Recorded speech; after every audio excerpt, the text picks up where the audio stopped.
Answer. $500. Question. And then it is your testimony that maybe on 5 or 6 other occasions you received money from the Russians? Answer. Yes, sir.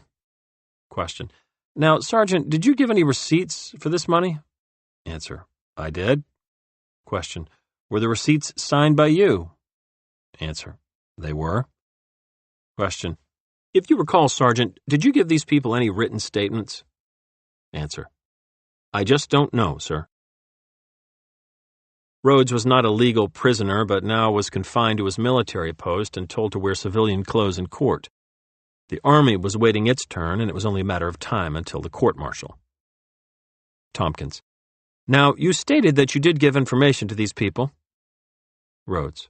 Yes, sir. Question. Was your information truthful or untruthful? Answer. Some of both. Question. Did you furnish them with information with relation to your duties in the embassy? Answer. Yes, sir. Question. Did you furnish them with information that you had been trained in code work? Answer. Yes, sir. Question. Now, do you recall whether you furnished them information relative to the habits of military personnel assigned to the embassy? Answer. Yes, sir. Question. And relative to the habits of State Department personnel? Answer. Yes, sir. Rhodes testified he had been stationed during his Army career at Aberdeen, Maryland, Fort Belvoir, Virginia, and the Pentagon, where he received his code room training. The career soldier admitted giving the Russians information about all his duties and the posts at which he served. Question. Now, Sergeant, after you returned to the United States, to San Luis Obispo, did you have a method of communicating? By that I mean getting in touch with the Russian embassy in the United States? Answer. I did, yes, sir. For 3 consecutive weeks, he was to send an article clipped from the New York Times which was critical of Russia. The articles were to have a red question mark on them. On the 4th week, on the same day, the news clippings were mailed to the Russian embassy in Washington. Rhodes was to stand in front of a theater in Mexico City. He would be met there by a Soviet agent. Question. Did you have any knowledge of how you were to be dressed? Answer. There was no particular dress, but I was to be carrying or smoking a pipe they furnished me. Question. Now, after you came back to the United States, getting back to your instructions for a minute, did you try and communicate with the Russian embassy? Answer. No, sir. Question. Did you try and communicate with anybody in this country? Answer. No, sir. This ended the government's examination of Rhodes. Donovan. I move to strike the entire line of testimony and ask that the jury be instructed to disregard it as incompetent and immaterial and not binding on this defendant. Because it was past 4 o'clock, Judge Byers dismissed the jury, and defense counsel argued why we believed Rhodes's testimony was unfair and did not belong on the record. Donovan. Your Honor, 99% of this man's testimony this afternoon is with respect to a conspiracy, if it existed, totally unrelated to that charged in this indictment. There is no testimony, Your Honor, that this man ever knew the defendant, and no testimony that this man ever knew Hayanen. There is no testimony that he ever knew anyone named as a co-conspirator in this indictment. Judge Byers. In this kind of conspiracy, Mr. Donovan, it wouldn't be any surprise to you that several of the conspirators do not know several of the other conspirators. This is not the kind of a little 2% conspiracy entered into to burn down a building. This is a pretty widespread conspiracy. Donovan. Your Honor, the conspiracy in this case is supposed to be one planned by Soviet military intelligence. The other conspiracy that we heard about this afternoon would seem to be the misfortunes of a man who got drunk in Moscow and did these various things. But I respectfully submit that there is no link that makes this evidence competent in this case. Judge Byers. Well, I am not prepared to say yes, and I am not prepared to say no. I would like to reserve decision on your motion. Donovan. Thank you. Tuesday, October 22nd. It was hard to remember just when Tuesday slipped over Monday and what filled each hour. We treated all time alike as we worked most of Monday night in our preparation to face Roy Rhodes. The government had complied with our requests for statements Rhodes made to the several investigatory agencies. We read through all the notes and listened to the tape-recorded interrogations conducted by Army counterintelligence agents. As each tape recording spun smaller, I realized why Tompkins had only begun to extract from this man the full story of his crime against his country. Rhodes had given the Russians information on national security matters, and the government simply could not ask him to disclose in open court the secrets he had sold to the Russians. If Rhodes were to tell all, his testimony could rock the American diplomatic representation in Moscow and other foreign capitals. To compound the problem this witness presented, we also learned from the tapes that he had given conflicting testimony on vital points, telling one story to the FBI and another to Army investigators. The jury was entitled to this knowledge of his duplicity, but how were we to demolish Rhodes's testimony without making public the secret intelligence information? It was almost 3 o'clock when I got to bed. I slept until 9, then quickly shaved and showered and read the morning headlines over breakfast of black coffee, ice water, and a cigarette. GI says women and vodka led him to spy. GI tells of sale of data to Soviet.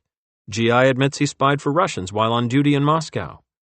One paper carried a picture of a smirking Roy Rhodes leaving the courthouse. Judge Byers began the court day with a brief statement. He denied our motion to strike Rhodes's direct testimony. Tompkins and I then approached the bench, and out of hearing of the jury, I explained the conflict in Sergeant Rhodes's out-of-court testimony. He agreed to my request that there should be a conference in his chambers and excused the jury, saying, "We will take a recess, members of the jury, for 30 minutes. I guess you had better wait in the jury room." A special assistant from the Army Judge Advocate General's office and an Air Force colonel sat in on our conference.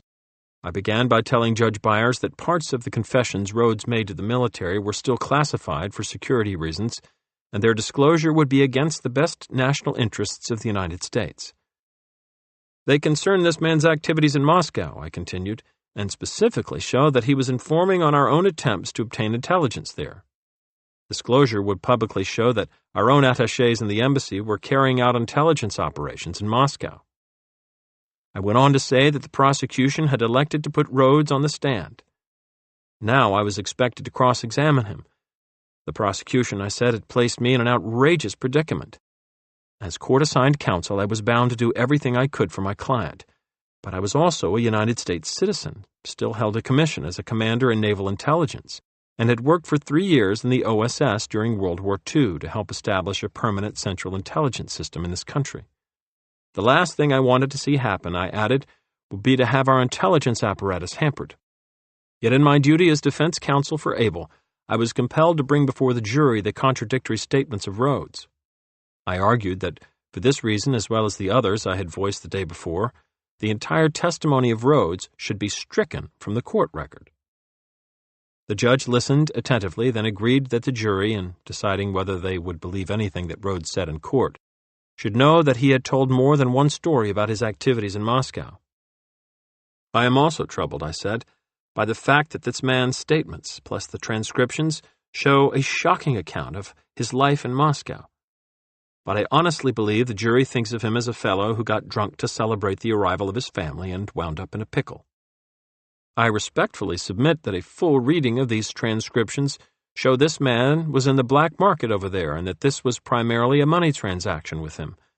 I believe the picture of this man, as presented to the jury as a loving husband and father who happened to stray, just as absurd. And I think that I am entitled to demolish that story and show he was passing out information for which the Russians paid him well. Judge Byers said, "I would like to provide Mr. Donovan with all the ammunition he is entitled to as a trial lawyer in order to discredit this witness in the eyes of the jury." I repeated my contention that since the witness was linked to this specific case against Abel by so thin a thread, the proper solution was that Rhodes's testimony be stricken from the record. The judge would not grant my motion. The best I could obtain was a decision, unique in a capital trial so far as I know, that His Honor would address the jury on the subject. The jury filed back in, looking a little confused by the recess which they had used to send out for coffee. When all were seated, Judge Byers faced them and read from his notes. Judge Byers: "Members of the jury, as you probably realize, when we took a recess, it was for the purpose of a consultation. As a result of that conference, it was brought to light that the witness Rhodes gave certain statements to the Army and to the FBI during the month of June 1957, and I think July and perhaps later. Those statements were the basis of the consultation. At the end of the discussion, which was quite informal, the United States conceded that with respect to one item referred to in those statements, this witness has made conflicting statements. The subject matter involved was not brought out on his direct testimony because, in the opinion of the government, it would not have been in the interests of national security for that subject to have been inquired into. The conflict pertained to his version of his activities in Moscow and an important incident which there occurred. Both counsel have agreed that since this concession is before the jury, namely the concession that the witness has made conflicting statements, the witness has been to this extent discredited. Such is the purpose of cross-examination. Counsel for both sides have agreed that no useful purpose would be served by pursuing the subject further. Master Sergeant Roy A. Rhodes, U.S. Army, was wearing the same cheap two-button suit, bright tie, and soft shirt. The flickering grin was missing today, and the angular face was set and hard. I walked near the witness stand, looked quickly at Rhodes, and made a half-turn. Donovan. May it please the court, would the defendant rise? Abel rose. Question. Sergeant Rhodes, have you ever seen this man before? Answer. No, sir. Question. Do you recognize him as anyone you have ever known under any name? Answer. No, sir. Question. Do you know a man named Rudolph Abel? Answer. No, sir. Question. Do you know a man named Emil Goldfuss? Answer. No, sir. Question. Do you know a man named Martin Collins? Answer. No, sir. Question. Do you know a man named Reino Heinen, also known as Vic? Answer. No, sir. Question. Do you know a man named Eugene Maki? Answer. No, sir. Do you know a man named Mikhail Svirin? Answer. No, sir. Question. Do you know a man named Vitaly G. Pavlov? Answer. I don't think so. No, sir. Question. Do you know a man named Alexander M. Korotkov? Answer. No, sir. Question. Have you ever had any representative of Soviet Russia communicate personally with you in the United States? Answer.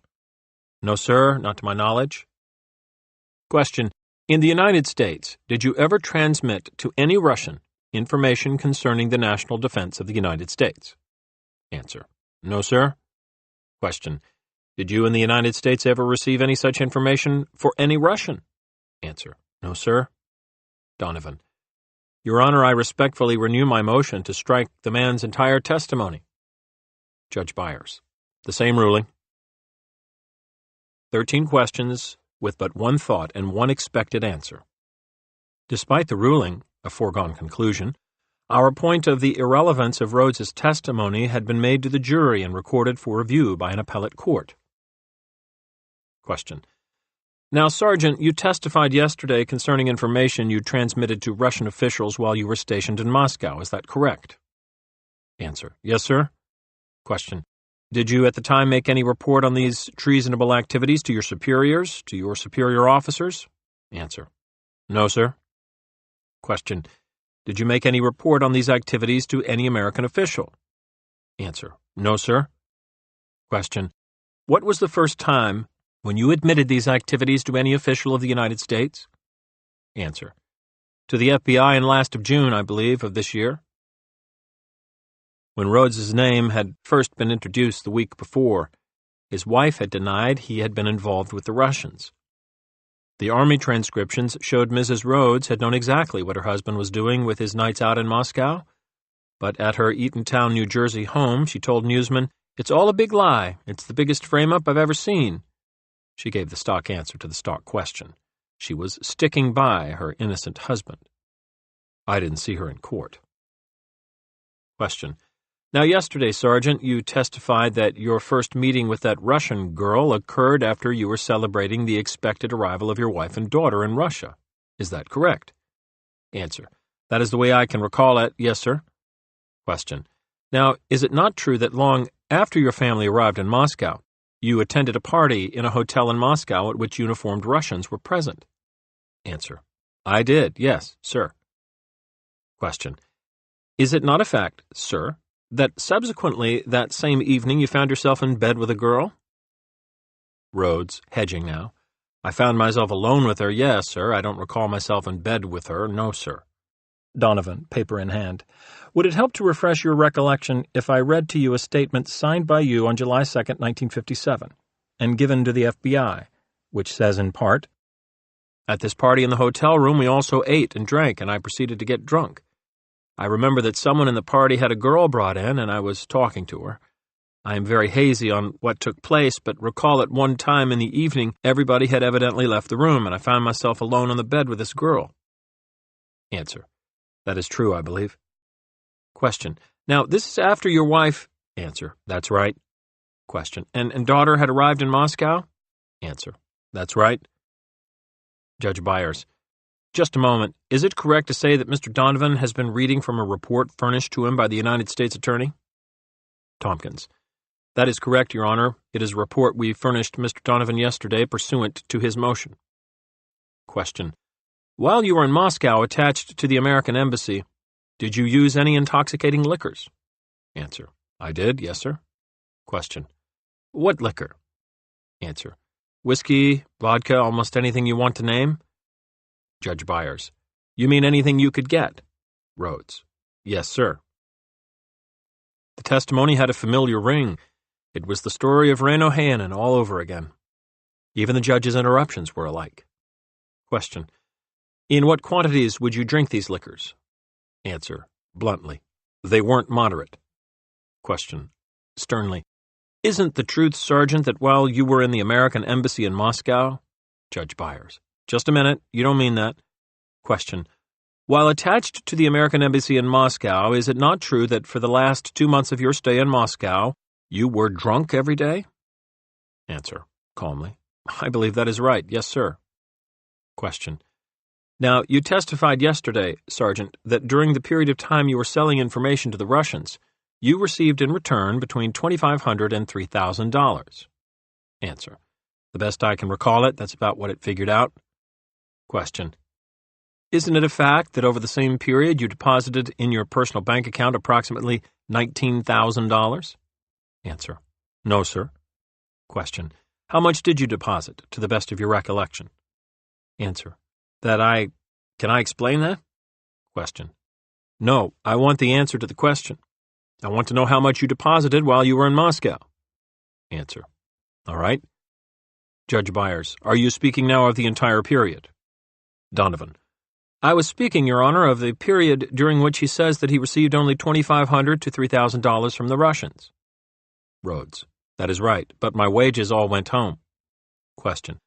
Again, is it not true that over the last year and a half you were in Moscow, you deposited around $19,000 in your bank account? Answer. No, sir, I was in Moscow over 2 years, and my total wages went home, which would have run around $15,000, maybe more, I don't know. I never figured it up.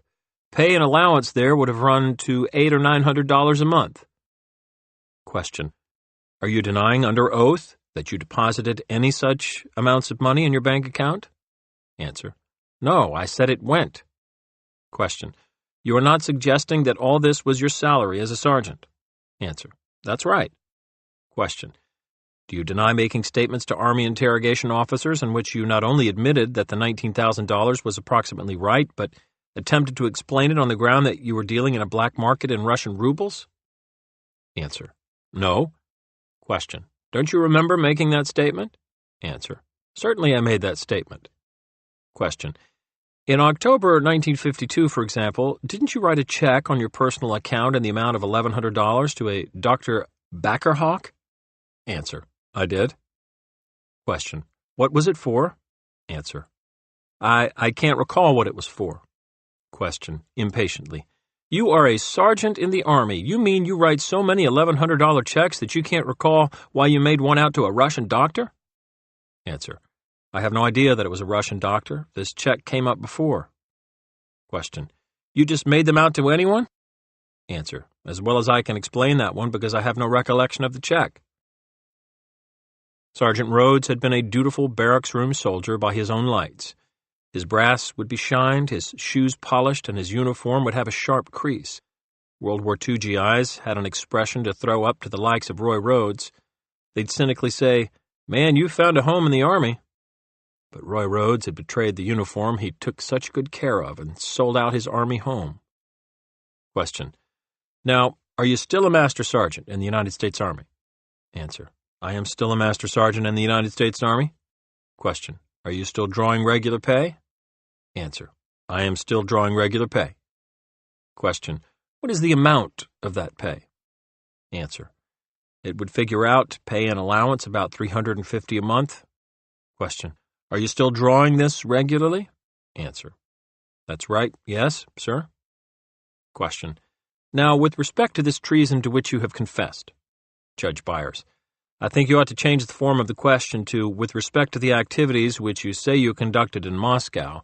I don't think you should brand them. Treason is only possible in time of war. Donovan.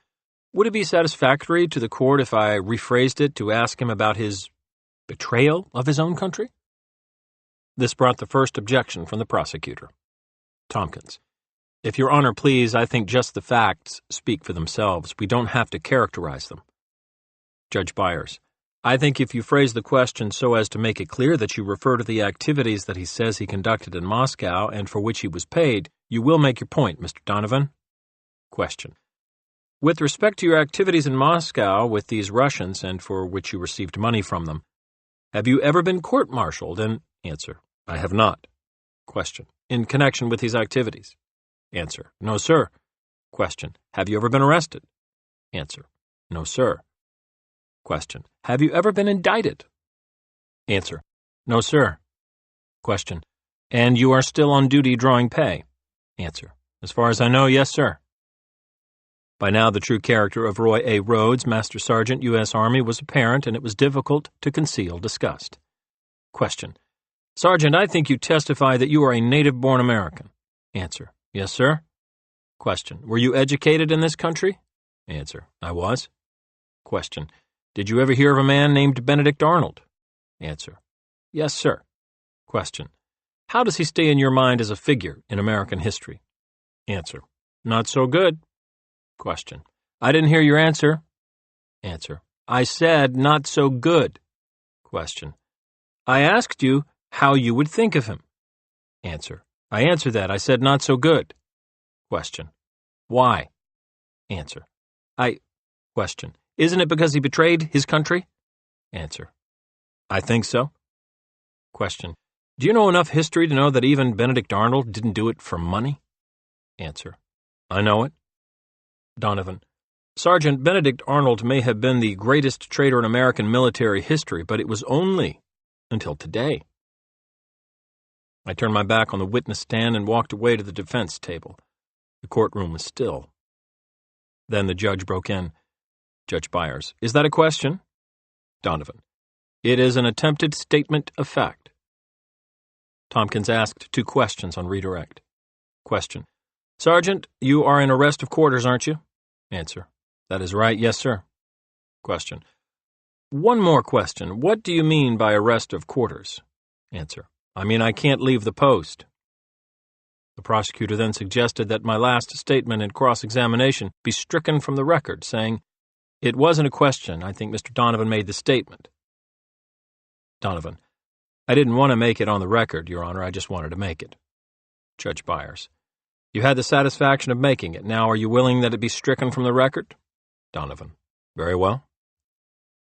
Master Sergeant Roy A. Rhodes was excused. In a subsequent colloquy at the bench, Judge Byers could not resist saying tersely to Tompkins and me, Please notify me if the sergeant is proposed for a commendation. The remainder of the day was given over to the story of Abel's arrest. We had gone through all this in our pre-trial hearing with one exception, the FBI surveillance that led them to the Hotel Latham. This testimony became fascinating. The first witness was Special Agent Neil D. Heiner. It was the night of May 23, 1957, and he was watching Abel's room on the 5th floor of 252 Fulton Street through binoculars. 1050s. That means they have a power of 10 magnification, and the 50 designates the millimeter width across the front of the lens. Question. Will you tell the court and jury where you were? Answer. I was in a position where I could observe the windows of Studio or Suite 505 at 252 Fulton Street. I was on the 12th floor of the Hotel Touraine. Question. Will you tell us what you saw, if anything? Answer. Well, at about 10:45 p.m. I was watching the studio and I saw the lights go on. Rather, one light was turned on in the studio. I could see a male figure moving around in the room. From time to time it would pass in back of this light. There was a light suspended on a cord from the ceiling with a shield around it. I could see that this man, he was unidentified, was middle-aged and was bald-headed. He had a fringe of gray hair around the edges. He was wearing glasses, and as I said before, he showed himself only momentarily. My view of the entire room was obstructed, except when he stood in front of the window. The lights remained on, and about 1 minute before midnight I saw this man in back of the light, put on a dark brown or dark gray summer straw hat, and it had a very bright white band. The band stood out. About a minute later, the light went out. The single light went out. Question. Could you describe his clothing at all? Answer. Yes, I could see that he had on a short-sleeved shirt. It hit him about, an inch above the elbow. It seemed to be light-colored blue. He was wearing a tie. It was darker colored. I couldn't distinguish which color. And as I said before, he was wearing glasses. I couldn't see his entire face because his head was down. In other words, he wasn't looking out the window so I could have a full front view of his face. Question. What did you do after the light went out? Answer. I had radio communications with other agent personnel who were on the street in the area surrounding the studio. When the light went out, I alerted the agents in the street. The other agents were opposite 252 Fulton Street in the Park Plaza, sitting on benches under the trees or moving about in deep shadows. All were waiting. They could not see the windows of the studio but had a clear front view of the doorway. Agent Joseph C. McDonald was one of those waiting. Question. From where you were sitting in the park, could you see that front entrance? Answer. Yes, sir. Question. Now, will you tell us what you saw, if anything? Answer. Shortly after midnight, it was 12:02 a.m., and at that time a man unknown to me, a white male, left 252 Fulton Street, and he had on a dark summer-type hat with about a 2-inch white band, real white, and he had on a light tan-colored coat and dark-colored pants, and he was carrying a coat over his arm. Question. Following your radio communication, were you watching this doorway for any specific purpose? Answer. Yes, sir, I was waiting to follow anyone that came out that door. He came out of the door, and I followed him. He made a right turn and walked up Fulton Street to Clinton, walked up Clinton Street to Montague, turned the corner of Montague, and entered the BMT subway, BMT Borough Hall subway station. At this station, an elevator carries passengers from the street level to the subway platform. The man had entered an elevator, and I entered the elevator with him. Question. Now, at any time up to this present point while you were on the elevator with this unidentified individual, did you get a look at his face? Answer. On the elevator, I did, sir. Question. Would you recognize that individual? Answer. Yes, sir. Question. And is he present in court? Answer. Yes, sir. Question. Would you point him out, please? Answer. He is sitting at the end of this table right here. Maybe Abel recognized the FBI agent as a tail, and maybe he didn't, but they rode the elevator to the station level and then both walked to the end of the platform, standing about 10 yards apart. There were quite a few people up at that end, Agent McDonald said, so I stood in with the people, and he turned around and walked past me. Then the train came in. Abel got in the second-last car. The agent took a seat in the end car, but he was unable to see the suspect, so he changed his seat at the next stop. They rode to the City Hall station in Manhattan, where Abel caught a Broadway bus, which took him to within walking distance of the Hotel Latham. On June 13th, Abel showed up at the Brooklyn studio again, and the FBI agents were there to watch him. This time, there were agents staked out in the Brooklyn General Post Office, which houses the federal courthouse in which our trial was being held. Ronald B. Carlson was one of these agents. Question. Now, about midnight or shortly before, what did you see? Answer. I saw an individual leave that address, 252 Fulton Street. He could be described best by his hat. He was wearing a dark gray hat, with a white or light band. He was wearing a light sport coat, and he left that address and went east on Fulton Street. Every one of the agents mentioned Abel's distinctive hat. I had not thought to buy him a new one. He was still wearing it to court, or one just like it. In fact, the dark hat with the white band showed up clearly in all news photographs of the colonel, on his way to trial or leaving the courthouse at the end of the day. The judge interrupted at this point to say to the jurors, "It may help you understand the testimony. When court adjourns today, you can look out the windows that face you and you will be able to see the premises at 252 Fulton Street and also the Hotel Touraine." Another agent took the stand and testified that he had followed Abel, who was wearing a dark hat with a prominent white band, into the same BMT subway. This time he took the train all the way to 28th Street, Manhattan, and walked west, and I observed him enter the Hotel Latham. 1 week later came the knock on the door of room 839 and a quiet voice calling, "Martin Collins?" Wednesday, October 23rd. On this day, what was not said was more important than what was said. The big news came outside the courtroom, and newspaper headlines told of a story that would not be. I met the press in the corridor during the afternoon and issued the following statement. "We have reviewed with Mr. Abel all the government evidence and pointed out to him the advantages and disadvantages of taking the stand as a witness in his own behalf. He is perfectly willing to let the case go to the jury on the government's evidence. It is his own decision, made after a careful examination of all the testimony, that it would not be to his advantage to take the stand. We shall not call Mr. Abel, and we do not plan to call any other witnesses." During the morning, the trial had carried slowly forward on necessary but drab details. An FBI agent told how he searched Abel's rooms after the arrest. Dave Levine identified Abel's tools and paraphernalia from the storage room they shared, and on cross-examination said, "He was generally accepted as an honest man among us." FBI laboratory expert Webb took the stand for a third time to talk of a hollowed-out pencil found in Abel's hotel wastebasket. Inside the tip of the pencil were microfilms. One of these was a broadcast schedule giving dates, times, and radio call letters for shortwave broadcasts. Using this schedule and the listed frequencies, the government on July 15th and August 4th had conducted a radio monitoring operation. Tompkins introduced an exhibit showing the results of the monitoring and the receipts of messages in 5-digit blocks. I objected to all this evidence on the ground that the exhibits were the fruits of an illegal search and seizure, and there was no connection between these undeciphered messages and the defendant. In a July message, for instance, the sender used call letters different from those on the alleged schedule. Donovan: "This shows no consistency. This demonstrably shows a complete inconsistency. If you were looking for a man named John, you don't go around calling for Thomas. That is what happened here." Judge Byers: "It depends on whether John was also known as Thomas. Then you might do it." Donovan: "These have been undeciphered, so as far as we know, it might be a commercial from Bulgaria."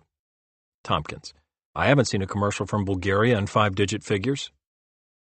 The prosecutor then launched into a long explanation to show how the coded radio messages heard by the government monitor were related to the microfilmed broadcast schedule.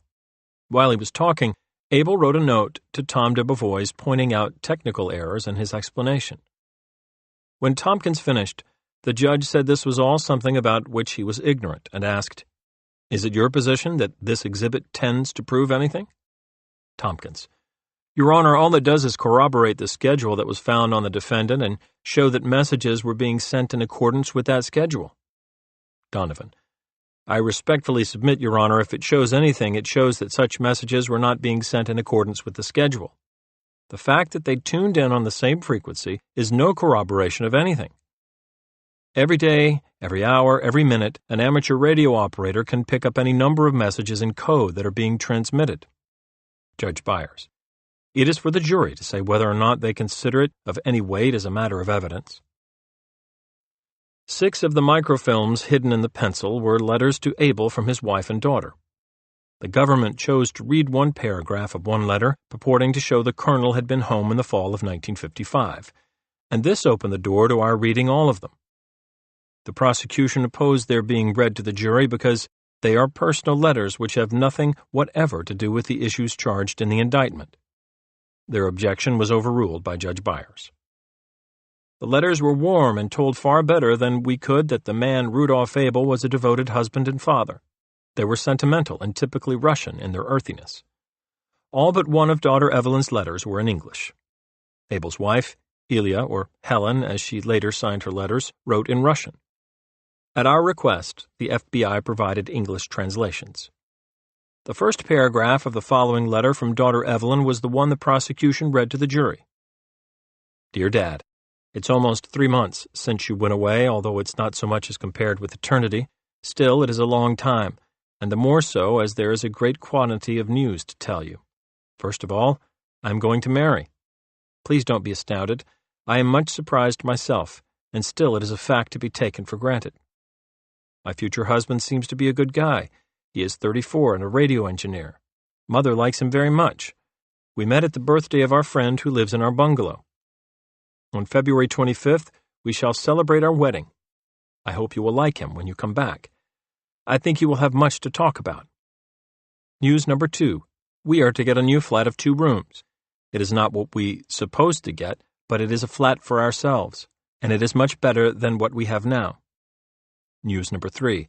I have found a job, engineer referent in aviation, so that now I shall be somewhat closer to you. The job seems to be a decent one. They promise to pay well, and my future boss seems to be intellectual and polite guy. I did some odd jobs there and received a pretty sum of money. My future husband and I are both deeply interested in photography, especially in color photography. He has an Olympia car, and we both enjoy meddling with it. We received both your letters and the key from the suitcase, but the latter is still wandering somewhere. Our aunt, the one we took home with us, still lives here. Our childhood friend writes regularly and sends you his and his family's best regards and wishes. All our friends wish you health and happiness and a happy and quick way home. Well, this is all I have to say. Yours, Evelyn. February 20th, 1956. We read to the jury all of the other letters. Some were dated, others were not. This was Evelyn's shortest letter. It was barely a note. Dear Papa, I am very lonesome and await a letter from you. I'm married. My husband is an engineer in communication, the same as you. He likes to fool around with the radio. He likes photography. Now we are getting ready to make an electronic exposure meter for the automatic determination of exposure while printing. Write what you think of this. My husband sends a big greeting and the best wishes. He wants very much to meet you as soon as he can. I also very much want that you will come. I await your letter and your arrival. Our maid sends her greetings. I kiss you firmly. Your Evelyn. Some of the newsmen said Abel flushed during the reading of the family letters, which apparently had meant so much to him that he could not destroy them.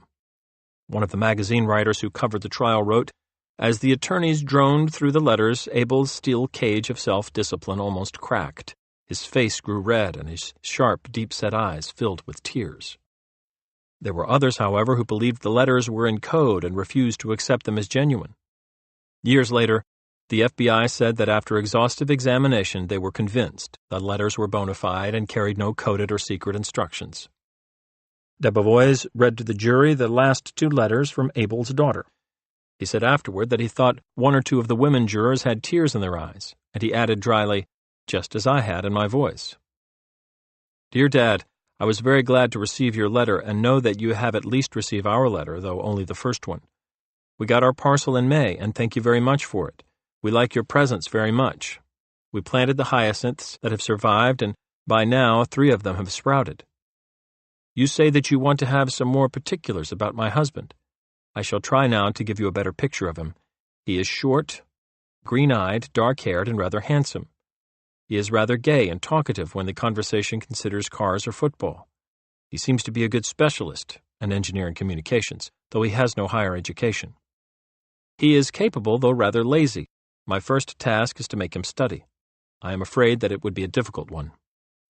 Well, I must say that he is a nice chap, that he loves me, and he loves Mother, though he is not very warm toward his own parents. He has an Opel Olympia and spends most of his spare time repairing it. You ask me whether I am happy with him. As one of our greatest poets once said, there is no happiness in life, but there is peace and free will. As regards my freedom and will, they are not hampered in any respect. But as regards peace, I seem to possess an immense ability to find or invent troubles. My husband is liable to all sorts of fantastic ideas, such as to build a bar of brick in the pond that is in our forest. Thank the Lord he has forgotten about it. I am very glad that he likes Mother and the whole of our family. The only thing that troubles me is that I find him boring sometimes. Now, about my in-laws. They are awful. The mother is anxious to persuade me that she loves me dearly, but somehow I don't believe her. The father likes to make the great man of himself and to poke his nose in other people's business. I've had a couple of warm conversations with him. I do wish you were here with us. Everything would be much easier for me then. I am missing you very much. I thought at first that my husband could substitute for you more or less in some respects, but I now see that I was mistaken. My health is okay. Sometimes when I am overtired I have headaches, but it is not very often. I work much and with pleasure. All our friends send you their regards. My husband hopes you will like him when you come home. With all my love, Evelyn. P.S. I have started writing poetry in this language. Next time I shall send you a sample. The last of the daughter's letters was a birthday greeting to her father, who on July 2, 1956, was then 54 years old. The letter also shows she now had serious doubts about her marriage, a marriage which was to fail 2 years later. In 1958, Evelyn was to write, "I have given the boot to my husband and so far do not feel like marrying again." But for now it was, "Dear Dad, I wish you many happy returns. Many thanks for the parcel and all you sent us. It all came in very handy.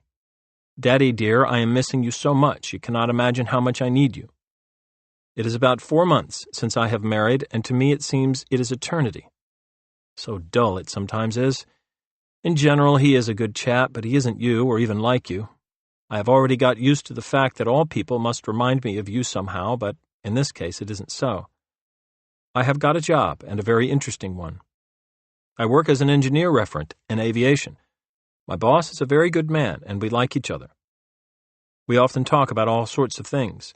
He is a bit like you, though not so broad-minded, and not a very great erudite, though very clever. Goodbye. Forgive me, please, for the awful letter.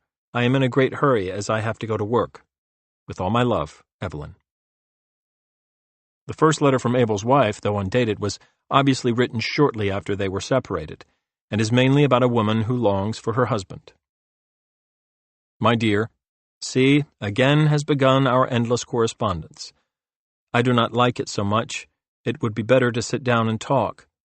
From the letter of Eve, you know about her luck during your short absence. After your departure, I certainly was ill. There was hardening of the arteries of the heart, or hypertension crisis. I was in bed a month and a half. Now I go and do a little, but my nerves are not fully recovered. I sleep poorly and do not go out on the street. I walk on the balcony. Sometimes I approach your instrument, Abel's classical guitar, and look at it and want to again hear you play, and I become sad. When Abel was in prison in Atlanta, his wife wrote how she would look at his paintings and recall the past. I look at these things and I am always waiting, and I trust that we must be together again. Trust that you should never again want to abandon us.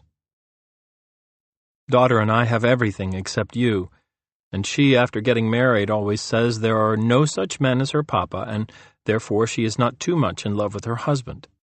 You are the best of all for us. And don't frown. Everyone says this who knows you. The little daughter is working. She got the job through her niece and her husband. She is very pleased with her work, which pays well. Already she grieves that you are not here. Maybe tomorrow I will receive a letter from you. When I think about this, my heart dies. I kiss you firmly and congratulate you. Try to arrange everything so that you do not delay the period of our meeting. Years and age will not wait for us. Your Elia kisses you.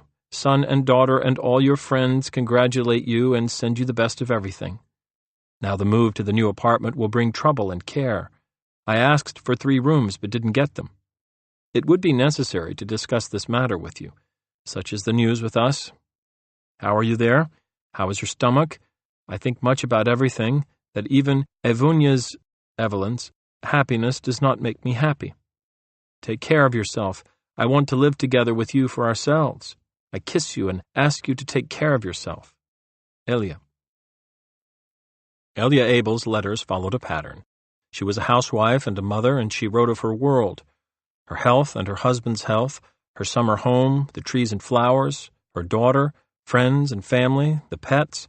She did not burden her husband, but she spared him no detail either, and no part of the family life was too small or insignificant for Elia Abel to take note of. Her letters were tender and full of love. This is her letter of April 6. My dear, I am writing a second letter. Up till now I only heard from you from the trip. I want very much to find out how are you. How is your health? I am gradually beginning to come to myself. I am able to do some things around the house and am thinking about the summer home. I could go for a rest, but I am afraid to move alone, so that I have not yet decided, although I passed the medical board. How necessary you would be to me now, and how good it is that you do not feel the need of being with me. Everything is the same with us. The children, meanwhile, live in friendship and move around one after the other, when they are together. Evelyn does not work steady yet. It takes a long time to process, but is doing translations at home and has a pupil. Spring here will again be late. Up till now it has been cold, damp, and snow. The winter was simply horrible, and I am worried about my flowers. Evonia says the plum trees froze, and it's hard to get to the pears. Your father-in-law arrived long ago. He is well established, and they are very pleased. He is now waiting your earliest return, and although I know it is silly, I am counting off the days of the known period. Your gift, the dog, feels very well and is fully accustomed to us. A childhood friend visited us. He was here on business for a week, and every day when he was free, he visited us. We talked a lot, reminisced, and most of all daydreamed. Don't let us down. It is not clear yet about the apartment. We are waiting, and in general our whole life, constant waiting. That's the way it is, my dear. My servant is leaving. I am seeking a new one, and I'm not especially sorry. Write often as possible. The children, there are 2 now, send greetings and all the best for you. Son is very disturbed. What kind of an impression he will make on you. He might not appeal to you at once. I kiss you firmly. I wish you luck, health, and most of all a speedy return. Elia. The family made a special day of Abel's birthday, even though he was away. There was the traditional pie and tea under the trees on your birthday, Elia Abel wrote one year. But in another year she made no mention of the celebration, and the colonel wrote to ask how his family had spent July 2nd. The wife obliged. You would like to know how we celebrated your birthday. I baked a blackberry pie with cream, as you like. Lydia, Evelyn, brought a bottle of good Riesling, and we drank to your health and our reunion. All my thoughts were with you that day. The June 21st letter from Elia Abel was her birthday greeting. She could never know that it would become part of the court record at her husband's trial and would be shared by thousands of American newspaper readers. My dear, at last we received your small package.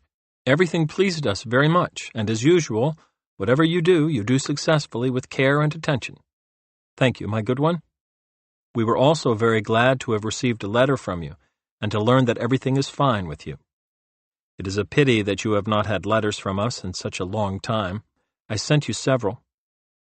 It took longer for the letters to reach Abel for obvious reasons. They had to be microfilmed and passed from courier to courier until they reached a drop in Prospect Park, a crack in the cement somewhere in the Bronx.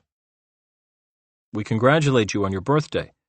Remember, on this day we will drink a toast for your well-being and your early promised return. We are at the summer place. In this raw year our garden has suffered. On the best apple trees, from which last year you culled a plentiful harvest, only now have the leaves started to appear. The pears, plums also barely coming to life. In this year I do very little in the garden and house. I feel very bad. I have no strength. How sad the hyacinths traveled so long and dried out very much. Nevertheless, I planted them and am waiting to find out if they died or not. Everyone very much wants to see you soon and to even kiss you a lot.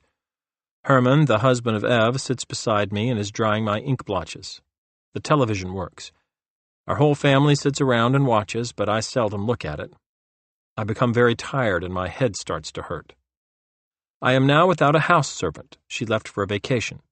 Still the same one.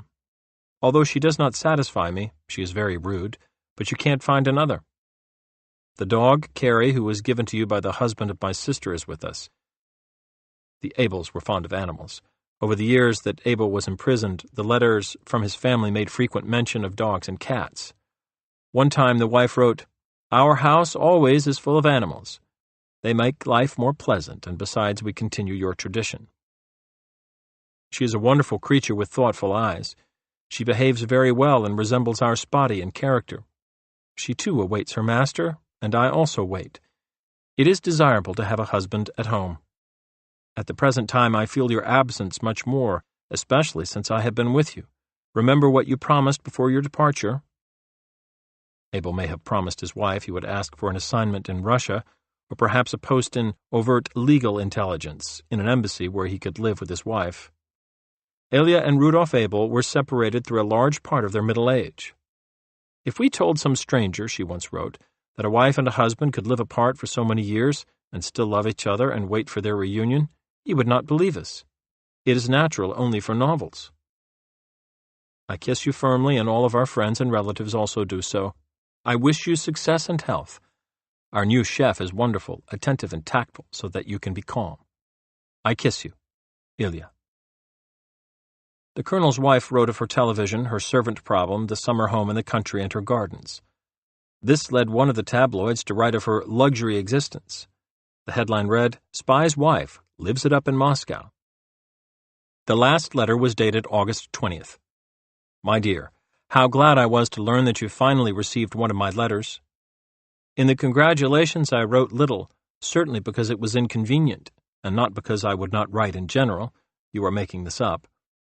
Once more I thank you for the package. It is a shame the hyacinths traveled long and 2 of them perished altogether. The rest are planted and already have rooted. Further, leaves are in pairs, firm, and I go to them to talk with you. You know, this is a live greeting from you. Next year they will bloom. I just now arrived from a northern resort where I was once before. I went with my people. Ebonia couldn't because she is working, and I was afraid to go alone. Now I feel all right, so that don't worry about me. Take care of yourself and come soon.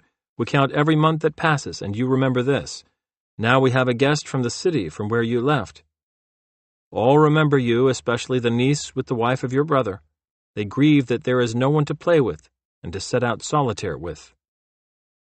With the reading of the Abel family letters ended, the courtroom fell quiet. There was a moment of stillness, as though a heavy curtain had dropped on a stage. Then Tompkins faced the bench. Your Honor, at this time the prosecution rests. Donovan rising. May it please the court, the defense has a variety of motions which it would like to make at this time, and I would respectfully suggest that they be made out of the presence of the jury. Following these motions, the defense will rest. The jury filed out, and then we moved for acquittal. We also moved to have portions of the testimony and the indictment stricken. All motions were denied. Abel sat there impassively, his eyes steady behind his rimless glasses. When the arguments were finished, he handed me 4 lined sheets entitled Notes on Case by R.I. Abel. Hayanen, he wrote, had created the picture of a bigamist, thief, liar, and drunk, and was in the company of his spiritual brother, Sergeant Rhodes. He criticized the prosecution for linking him to Rhodes, saying this had been done by the spokes of a wheel, theory of conspiracy. Applying this logic, Abel wrote, he undoubtedly could also be tied to the Rosenbergs and Alger Hiss, or anyone believed to have been directed by any espionage hub in Moscow. The evidence showed only that he and Hayanen were to locate Rhodes, and Abel suggested that some other person or group might have been called on to contact Rhodes. The aims of espionage are broad. In one case, it may be directed specifically to military information, in another to nuclear problems, in still others to economic and technological information, and also to questions of public reactions to political situations. It is reasonable to assume that separate groups are assigned to separate fields because of the variety of qualifications necessary for their fulfillment. He ridiculed Hayanen's testimony, telling how Abel had described Rhodes as good agent potential because he was a soldier with relatives in atomic work. He said this was hypothetical and would apply equally to anybody, J. Edgar Hoover or the Secretary of Defense, for instance, or with even more force. Abel stressed throughout his written summary that there was no evidence of any information of military significance, collected or transmitted, that had been put before the court in this trial. It exists only in surmise, which is not supported, and is not evidence. I was sure that he had written this thesis to guide me in my summation. Dealing with the case as a whole, he wrote, It seems preferable to adopt objective common-sense attitude, no emotional pleas. Regarding H and RH, he always wrote H, never Heinen. Some emotion seems in order. H has by his own words been exposed as incompetent, a drunkard, liar, and thief. Further, has shown complete disregard for his family in USSR. No ideological basis for defection shown, only cowardly conduct of person of no moral fiber, no patriotism, no strength of character, just a craven. Same for Rhodes. In advocating common-sense approach, it might be advisable to indicate in some manner that is the only reasonable attitude for the jury to assume, since they are not legally trained. Thursday, October 24th. The courtroom was crowded, and it was a hot day. I was pleased in this case that under the rules I would sum up first. My appeal now would be solely to the jury, so I moved up close before them. Donovan. May it please the court, ladies and gentlemen of the jury. This trial has been an experience. I know for me, and I feel sure for you as well. Like all experiences, they are meaningful when we can look at them with the benefit of hindsight. You will remember that when this trial commenced, I spoke briefly to you about what was your conscientious duty as a juror. I explained that your duty is to conscientiously determine the facts and find whether or not this man named Abel has been proved guilty by evidence produced in this court, before you, of the specific charges made against him. I explained to you that this is not a trial of communism, and it is not a trial of Soviet Russia. The issue I have just stated is the sole one before you.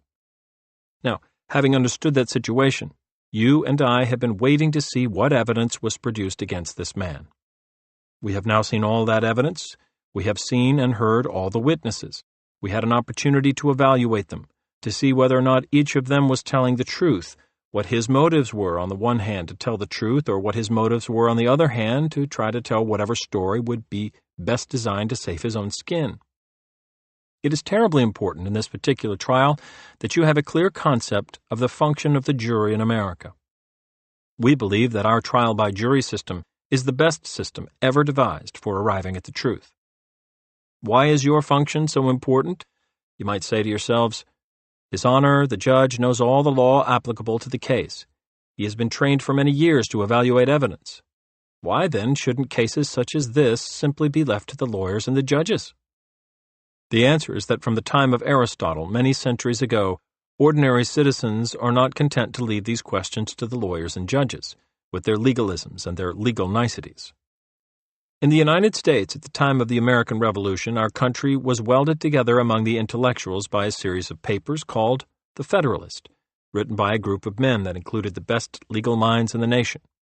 But the cause of the American Revolution was best sold to the ordinary people not by the Federalist, but by a pamphlet written by a man named Thomas Paine and called Common Sense.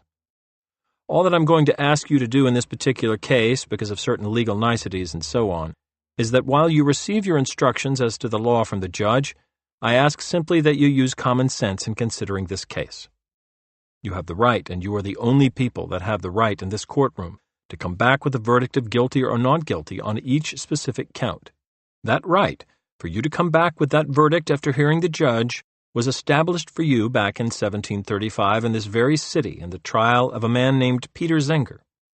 In that trial, a great lawyer named Andrew Hamilton, defending Peter Zenger, won for you the right to come back with a verdict of guilty or not guilty on the entire case after you consider the law and the evidence.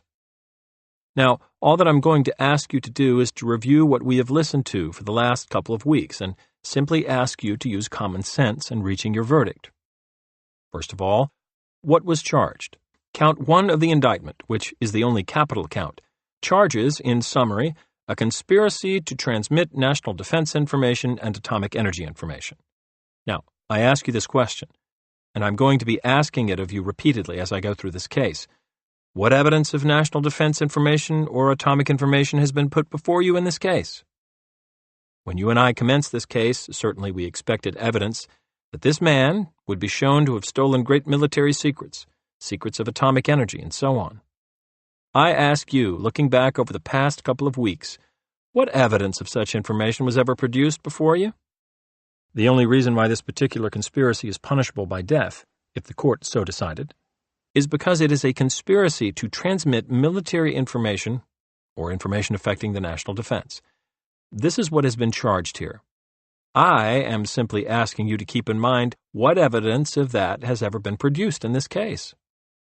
Now, before I do review this evidence with you, I want briefly to ask you one common-sense question, and that is, would you just briefly compare in your own minds the evidence that you have about this man Abel, what kind of man he is, and compare that evidence with what you know by now of his two principal accusers whom you saw testify in this case? In the first place, let's assume for the moment, that the man is what the government says he is. Let's assume that. It means that such a man was serving his country on an extraordinarily dangerous mission. We in our armed forces only send on such missions the bravest, the most intelligent men that we can find. Every American who took the witness stand in this case, who personally knew the man while he was living here, while put on the stand for another purpose, became a character witness for this defendant. You heard these men, one after the other, testify. Meanwhile, yesterday afternoon, you had read to you these letters from the man's family. You could judge those letters. I won't bother you by repeating them again. Obviously, they painted the picture of a devoted husband, a loving father. In short, an outstanding type of family man such as we have in the United States. So, on the one hand, assuming that all this is true, you have a very brave, patriotic man serving his country on an extraordinarily hazardous military mission, and who lived among us in peace during these years. On the other hand, you had the two people that you heard testify as his principal accusers. Hayanan, a renegade by any measure. Originally, there had been talk about Hayanan being a man who, and I quote, defected to the West. You might have the picture of some high-minded individual who finally chose freedom, and so on. You saw what he was. A bum, a renegade, a liar, a thief. He was succeeded by, so far as my knowledge would go, the only soldier in American history who has ever confessed to selling out his country for money. These are the two principal witnesses against this man. Now, let's turn in more detail to this man who said that his name was Reino Hayanan. You will remember that in my opening statement I asked you to watch that man carefully, observe him. I pointed out to you that if what the government says is true, the man was trained to live a life of deception, so he is a trained liar who was being paid by Russia to live that life. He is a professional liar, and now, as you know, and as he testified, he is being paid by our government at the present time.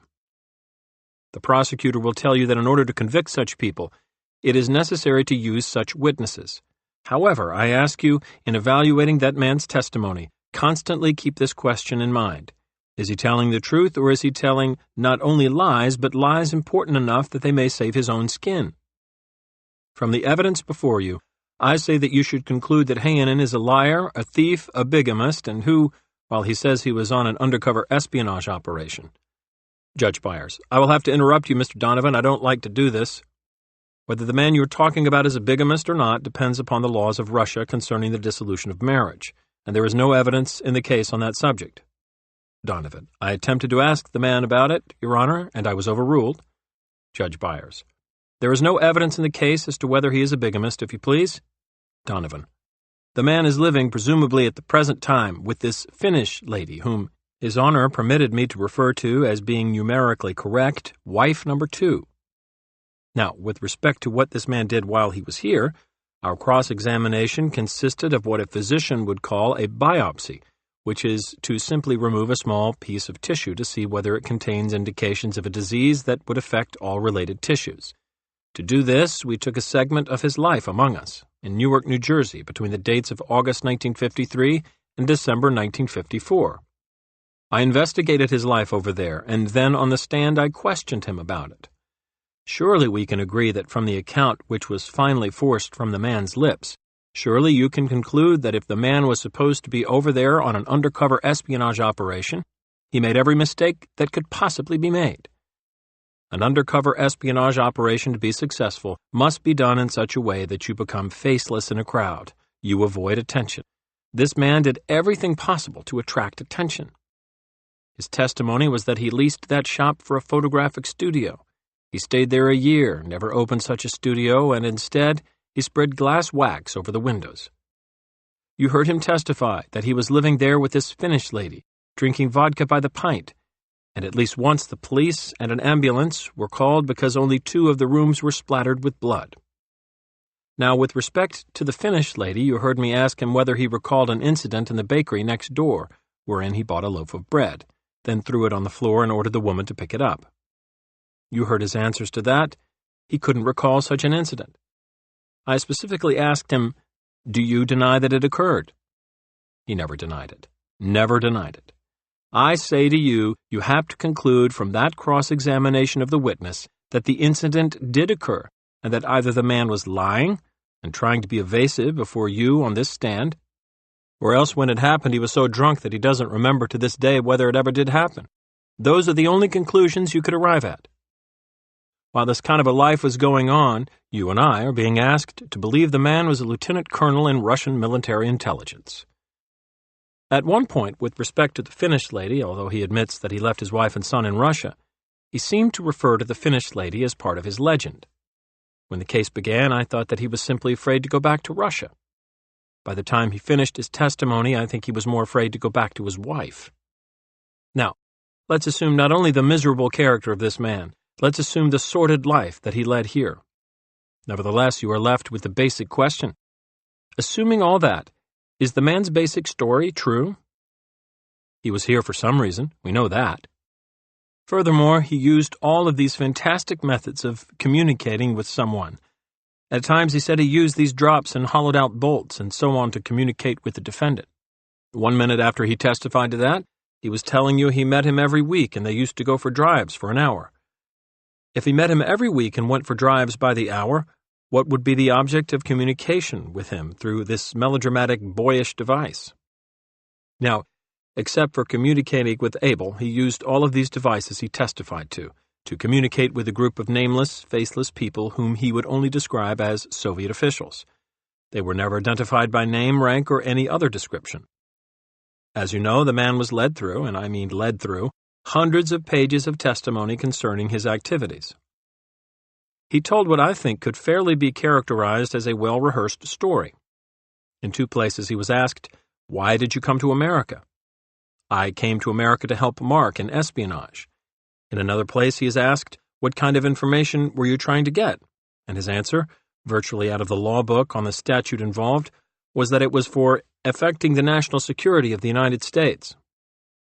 Except for those 2 tiny threads, spoken out of as miserable a witness as you ever would put on the stand, except for those 2 tiny threads, there is no evidence in the case of information pertaining to the national defense or atomic energy secrets. There is no such evidence in the case. Yet it is on that kind of evidence that you are being asked to send a man possibly to his death. You would only kill a dog on evidence that he had bitten. Let's review a few of the things this man Hayanen says that he did in the furtherance of this conspiracy. He went out to Colorado to find a man, whom he never met to this day. He went down to Atlantic City to find another man, but he never met up with him. He went up to Quincy, Massachusetts, to locate another man, and to this day, he is not sure that he found the right man. He was told, he says, that he should open a photographic shop as a cover, but he never opened the shop. He was told to learn the Morse code, but he never learned the Morse code. By the time that man got through telling his story, including the fact that he was given money to take to a woman, Mrs. Sobel, but he never met up with her and pocketed the $5,000 for himself. All that I could think of was that best-selling book about children. Where did you go? Out. What did you do? Nothing. If that man was a spy, history will certainly record he is the most bumbling, self-defeating, inefficient spy than any country ever sent on any conceivable mission. It is virtually an incredible story, and we are to believe it, that this is a lieutenant colonel in Russian military intelligence sent here to obtain our highest defense secrets. That bum wouldn't have private first-class stripes in the American Army. However, rather than dwell on that man's testimony, which I say to you proved absolutely nothing on this point, I want to recall to your minds what is the most significant evidence that the man did give. He has told the truth, and he has told it within the last 6 months to the FBI. You will recall that at the conclusion of his cross-examination, I asked him whether or not he had given this statement to the FBI in late May and in early June of 1957. He said he did. He said he gave it in a hotel room here in New York. Now, let me read this again to you very carefully. And remember, this is the government's own document. Let me read to you what the man told the FBI.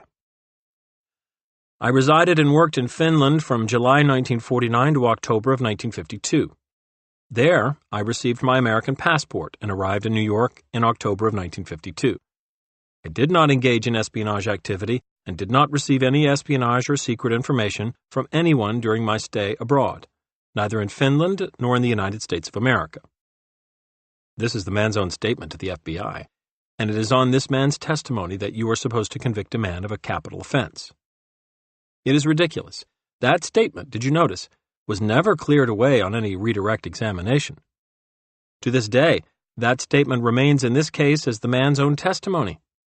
It is a complete exculpation of this defendant, and no explanation of it has ever been offered to you.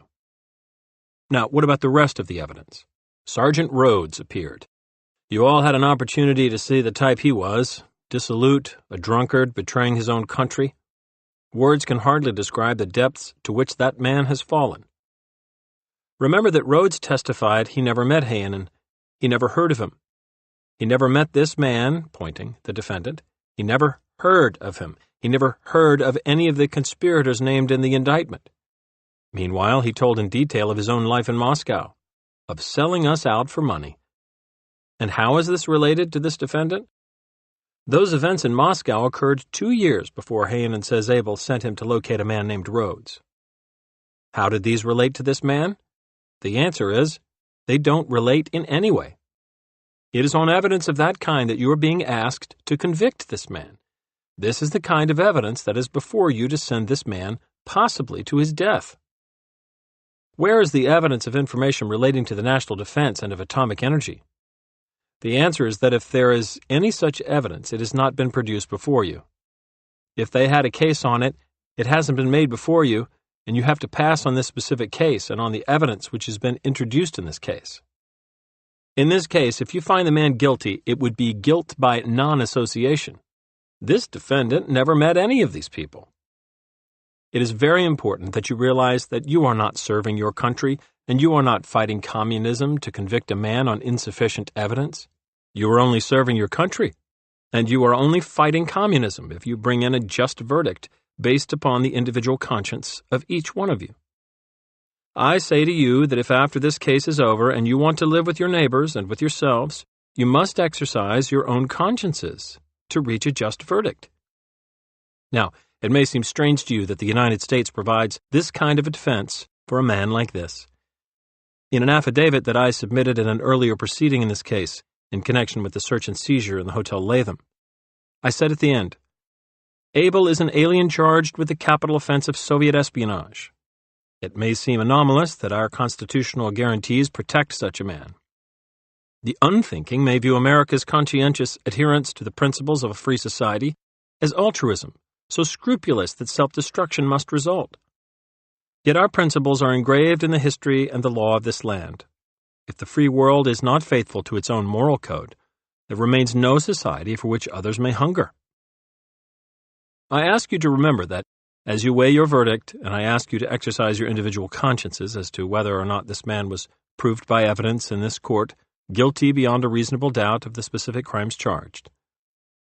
I ask you always, as you listen to the prosecutor, as you hear the charge from His Honor the Judge, and then as you deliberate this question, to ask yourselves one final question. Where was the information affecting the national defense of the United States?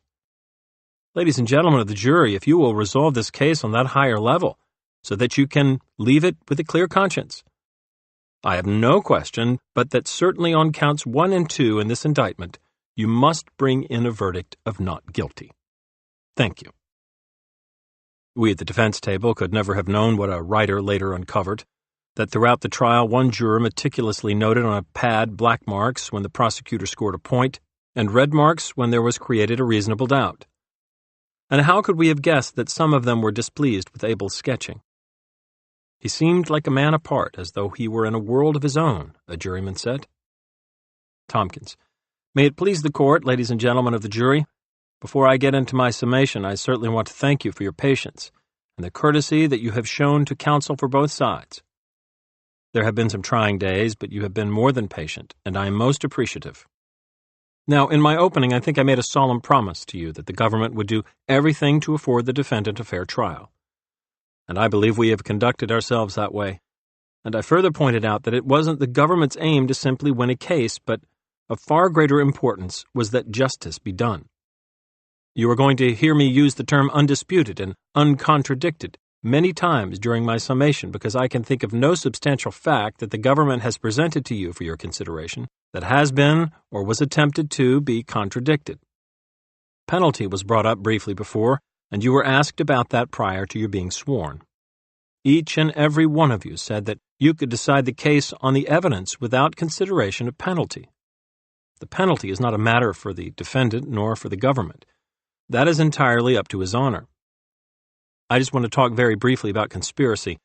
In my opening, I said simply that it was an agreement, a partnership in crime, if you will, and that the accomplishment of one overt act completes it, that it need not be successful, nor that the overt act in itself need be a crime.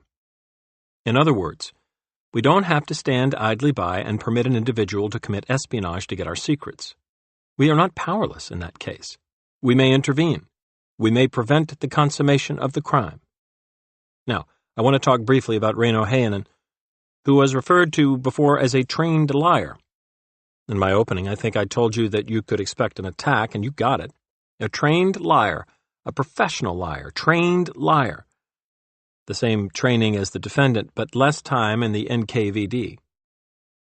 Heinonen, a trained liar, the defendant, a brave, patriotic man serving his country on a hazardous mission. Believe me, we intend to make that type of mission very hazardous. He is a good family man, and he is living well. His family is living very well in Moscow with, and you heard the letters from the wife, a summer home and servants. Now Reino Heinonen appeared and testified and was subject to cross-examination. 4 days on direct and cross. Counsel suggested that you watch his demeanor, and I certainly hope you did. I certainly hope you watched how readily he answered the questions, whether they were personal questions that reflected on him, on his personal habits. He admitted very readily that he drank. He admitted very readily that he took Mrs. Sobel's $5,000, and nobody condones that. I don't recall him admitting, however, that very important item that certainly must have affected his credibility, throwing a loaf of bread on a bakery floor. Heinonen testified on direct that the purpose of his coming to the United States was to procure secret information, military or atomic. Now, a statement was read here before that he had said, and he signed it and it was written by himself, there is no doubt about it, that he had not committed espionage in Finland or in the United States, and it was further represented that that was unchallenged. After that statement was read, the record shows this. Question. Mr. Heinonen, what were you sent to the United States for? Then there's about $2 or $3 worth of vigorous objection, but finally the witness is permitted to answer. Answer. I was sent to the United States as Mark's assistant for espionage work. Now, we had in Heinonen, when he arrived here in 1952, a trained, skilled espionage agent. 13 years of experience in the use of weapons, surveillance, all of the techniques, microdot training, the use of devices, trained in the English language, trained in the use of radio, containers, false documents. In 1954, he testified, he met the defendant and subsequently he performed certain assignments for the defendant. He talked about the first one in an endeavor to locate a soldier, Roy Rhodes, in Red Bank. It was stated that Roy Rhodes was an accuser. Roy Rhodes was nothing of the sort. Roy Rhodes testified that he did not know Heinonen. He testified that he did not know Abel, and I believe that to be true. However, let's look at it in reverse. Abel knew about Roy Rhodes, and so did Heinonen. Now, the government has an obligation to prove the truth of the charge of the grand jury. We are not proud of Roy Rhodes. Nobody could be. You heard his testimony. He is an admitted espionage agent. We simply presented Roy Rhodes as he was, to corroborate the Quebec message. His testimony, I might say, coincided with items contained in the Quebec message which the defendant had given to Heinonen, items that Roy Rhodes admitted he had given to Russian officials in Moscow. The government brought out on direct examination that Roy Rhodes had furnished the Russian government with information while he was there.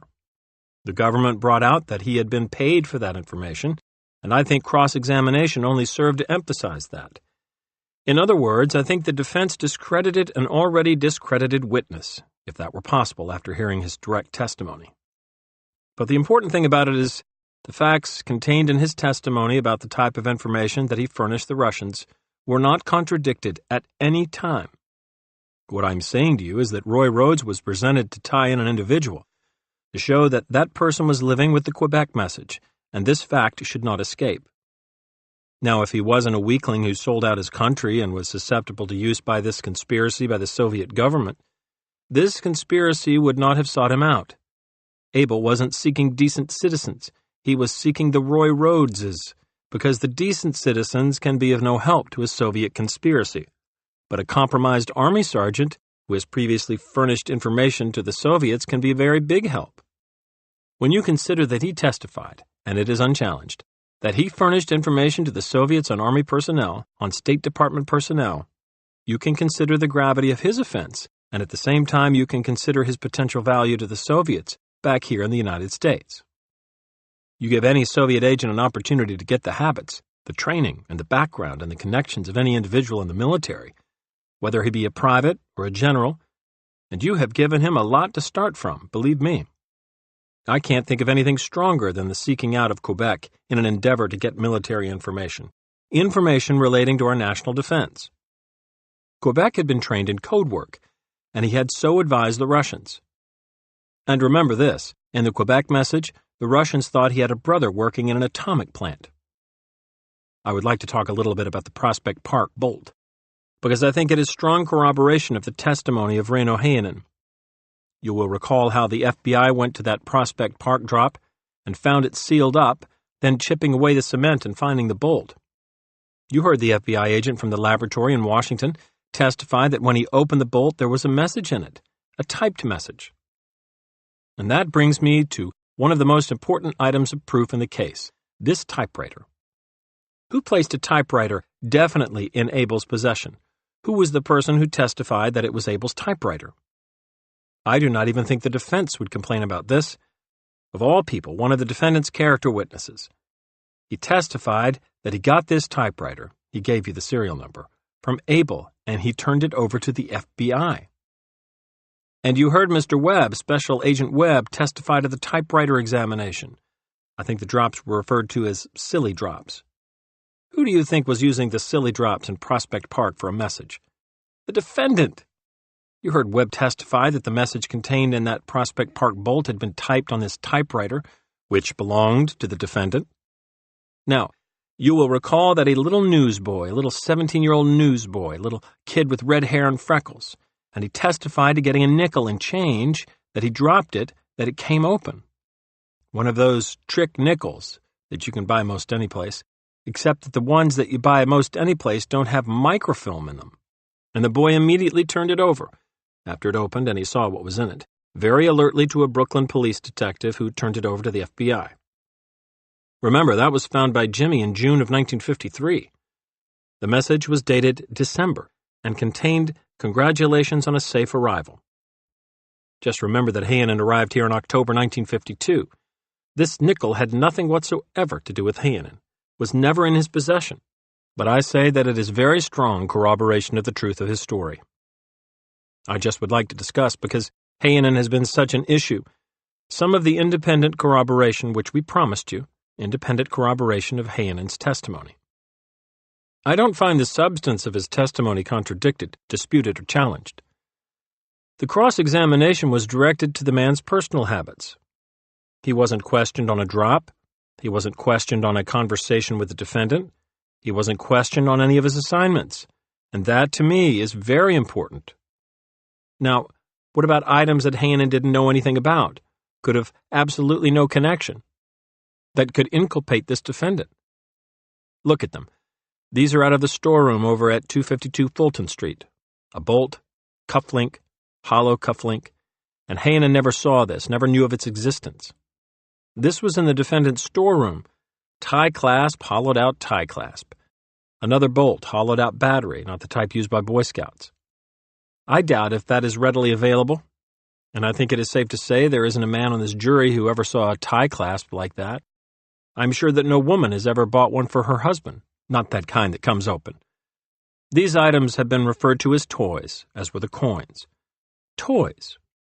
I don't believe anybody would call these toys for amusement. They are not toys for amusement.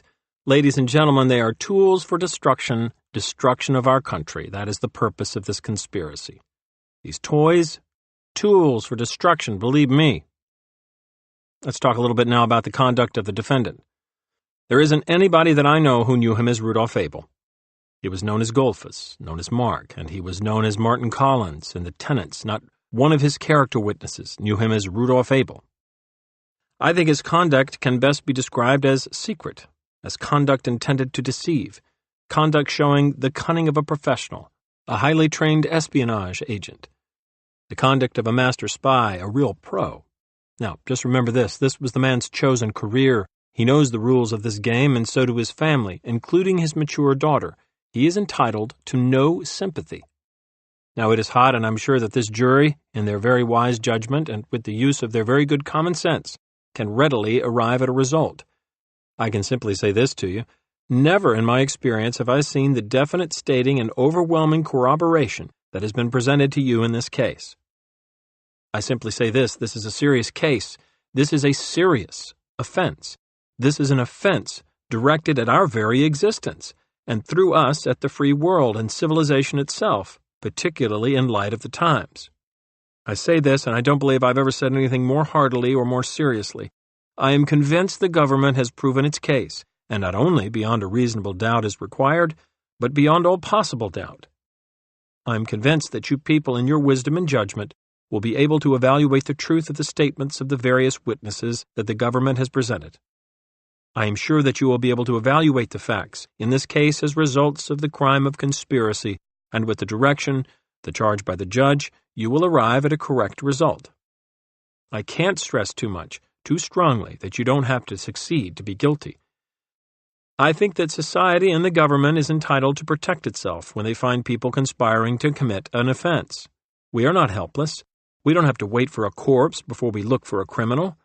We can move in as soon as the crime has been established, and that is the partnership, the agreement, confederation, plus the commission of one overt act. Now again, in closing, I just want to say this to you. We are appreciative of your courtesy for the attention that you have paid to this very important case.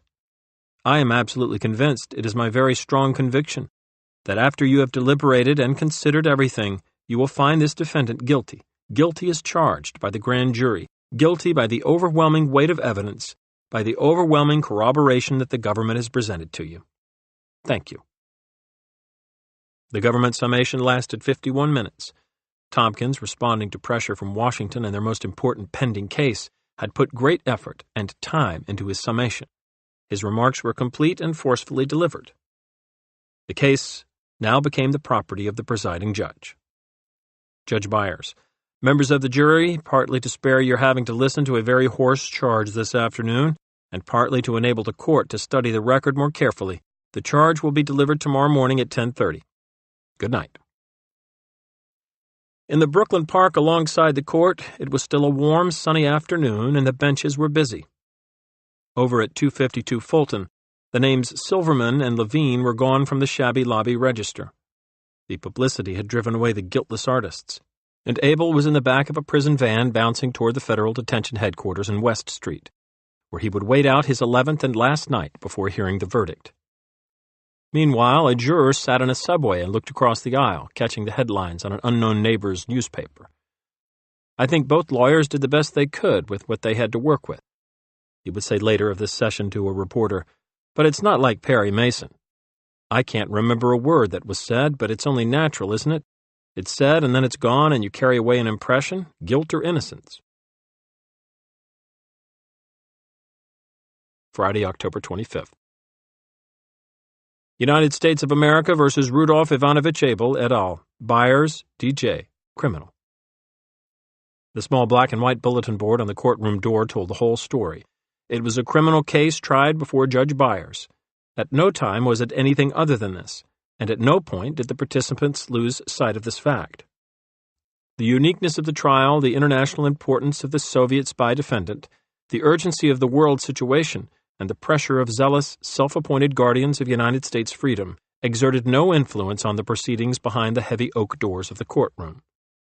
The calm of the courtroom and the absence of passionate behavior were remarkable when one considers the potential explosiveness of the case, wrote a French newsman, and a foreign-born reporter for the Christian Science Monitor said, "To one not reared under the Anglo-American system of due process, the trial was proof of the maturity of that system and of its capacity to deal on its own terms with representatives of the very system that seeks to destroy it."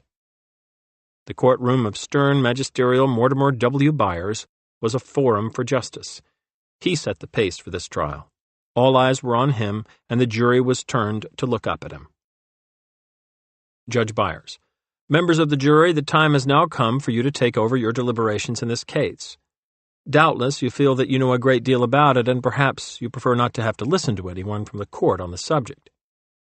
If that is your point of view, it is also mine, but we cannot yield to our preferences. It is my duty to give a charge, and it is your duty to listen to it. You realize that underlying this case there are 3 provisions of the law concerning which you should be advised, because the indictment contains the charge of 3 different conspiracies. The judge's clerks said he lived in Brooklyn 3 miles from the court. He walked to the courthouse every morning and walked home at night. He was 80 years old and was the oldest man on the bench in the Eastern District, but he stood upright to deliver his charge to the jury. This was a tradition, all but dead, which went back hundreds of years to the courts of England. It was a point of pride with Judge Byers, just as his notes were. He did not read a prepared statement. He delivered the charge with only a few handwritten notes before him.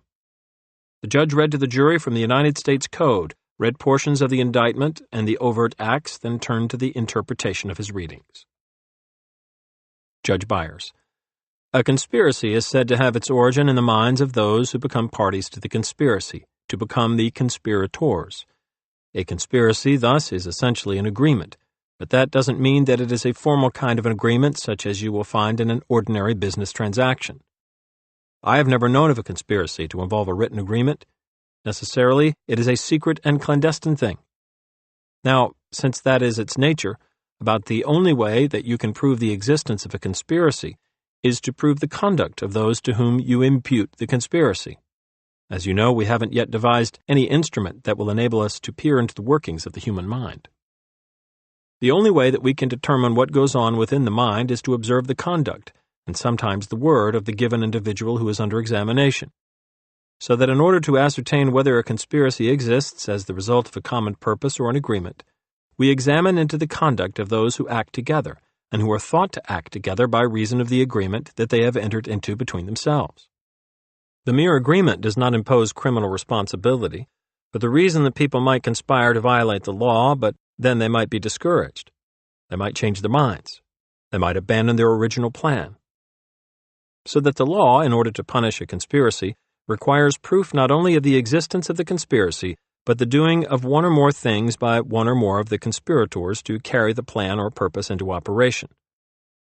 I should say in this connection that the doing of one or more things to carry the plan into operation is that branch of the case which is comprehended in the overt acts. It is not necessary that every one of the overt acts be proven. At least one, and perhaps more, as alleged, must be proven, but not the entire scheme. Not the entire list of overt acts need necessarily be proven. Now, there is another thing that should be explained in connection with this particular kind of criminal offense. The offense is complete upon the demonstration by the required measure of proof of the agreement, the parties to it, and the doing of one or more things to carry the agreement into effect. That constitutes the crime. The conspiracy may fail in its purpose, and yet the offense which the law denounces is established once these requirements that I have just referred to have been demonstrated. To illustrate this point, the judge used a simple example which he said had no reference to the testimony in the case before the jury. He said 3 men plan to blow up the court building. One buys dynamite, a second goes after a steel drill, and a third buys a battery. But the dynamite is wet, the battery doesn't work properly, and the other partner breaks a leg. Judge Byers: But the original agreement having been shown, and each man having undertaken to do a specific thing to carry the plan into effect, with the evidence showing that he has tried each to do his part, the offense under the law is made out. The fact that it comes to nothing has no bearing whatever upon the question of whether the crime has been committed. The crime was complete when the agreement was made, and when one or more things were undertaken to carry the plan into effect. I hope I have made the law reasonably clear on that subject. Now we move to the next step, which is the presumption of innocence, which attaches to this defendant and to any other defendant in a criminal case. It pertains to him from the outset of the case until the jury shall return with its verdict.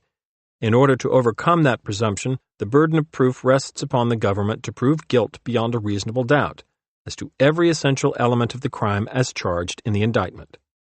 What does a reasonable doubt mean? Well, just as the words indicate, it means a doubt which is present in your minds as the result of the exercise of your reasoning faculties, as you apply those faculties to every element of the testimony in the case. The emphasis is upon your reasoning faculties, and that necessarily excludes your emotions. You know that two of our favorite emotions are sympathy and prejudice. You may not rely upon either of those or any other emotion and call the result the creation of a reasonable doubt. The emotions, you know, and this is true of every one of us, sometimes fly in the face of our reasoning processes, and that is why it seems necessary to warn you particularly against the exercise of emotion, prejudice, sympathy, and by reason of the nature of this case, I'm going to venture to say something which I hope and believe is entirely unnecessary. Do not, for the slightest instant of time as you go over the evidence in this case, allow yourselves to dwell upon the reflection of what might happen if the conditions were reversed. Namely, if an American citizen unlawfully within the USSR were to be charged before a tribunal of that country with the equivalent of what this defendant is charged with in this case. In the first place, you don't know what would happen, and therefore it is an entirely idle speculation. In the second place, no matter what that speculation might lead you to conclude, it would be of no value whatever to you in the performance of your duties. We are concerned, you in the court, with the enforcement of our standards of law. We are not interested in the standards which prevail in any other parts of the world. We are responsible only for the way in which we discharge our duties as American citizens. I will observe that while the defendant is a visible person in this courtroom, there is also an invisible presence at this trial, namely our spirit of fair play, our spirit of administering justice according to our own standards, which are in the keeping of the court, the jury, and the counsel. Turning somewhat to the testimony, in the first place, you are relieved of the ordinary task of a criminal jury in choosing between conflicting versions of a given alleged occurrence. You are confronted with no conflict in testimony whatever. That does not mean that you must not examine the testimony, even though it be uncontested, with the greatest of care. The contrary is the fact. Now, with reference to the conspiracy itself, namely its membership, its purpose, its aims and objects, you have the testimony of Heinonen. That is the only testimony in the case on that subject. Of course, he is an accomplice by his own recital. He is one of the conspirators. The testimony of an accomplice is entirely admissible in the administration of our system of law, but in weighing what such a person says, you are required to apply to it the most careful and exacting scrutiny, considering what personal object or benefit an accomplice may have in giving his testimony at all, and how far you can believe what he says in view of the fact that he is an accomplice. As to every witness who has testified before you, if you find that he has testified falsely with respect to a material issue in the case, you have the right to disregard his entire testimony because of the false element. Equally, you have the right to accept that which you find to be credible. That is entirely and exclusively a question for the jury to determine for itself. In examining Heinonen's testimony, and in deciding whether you will accept it in whole or part, you will naturally turn to the other testimony in the case which has been offered on the theory that it tends to corroborate that which he has stated on the witness stand. The judge told the jury it had listened to 27 witnesses. Then he named each one and identified the person. Sometimes he even connected the witness to a piece of evidence. His notes were good, his memory sharp. Judge Byers: I will comment on the witness Rhodes. The only purpose in that connection is this. There was a motion to strike his entire testimony, largely based on Rhodes's testimony that he never knew either the defendant or Heinonen. That motion was denied, and the reason for the denial was this. Rhodes testified concerning his career in Moscow. Heinonen testified that at the direction of the defendant, he, Heinonen, had tried to locate Rhodes, and that in that effort he had gone to Colorado. And I think his testimony was that the defendant paid his expenses. Having reached Colorado, he telephoned to what was thought to be the residence of Rhodes, and I think that Mrs. Brown, Rhodes' sister, testified that at some time in the spring of 1955, she received a telephone inquiry from a person who spoke with a foreign accent. Now, the purpose of retaining that testimony was to enable you to reach a conclusion as to whether, in that respect, Heinonen had been corroborated, and perhaps to enable you to form an opinion as to whether Rhodes struck you as being the kind of person that an unfriendly power would seek out in the effort to employ him as an agent for that power. That is the reason the testimony was received and retained in the record, and I may still say that I think it was a correct ruling. In denying that motion, and indeed in deciding all other motions and ruling upon objections, the court did not intend to convey or express an opinion as to the guilt or innocence of the defendant. Those rulings were rulings upon questions of law, and if the jury thinks it has observed an opinion on the part of the court, I urge you very strongly to disregard it, because the question is solely for your determination. Something has been said about character testimony. In the first place, that is a misnomer.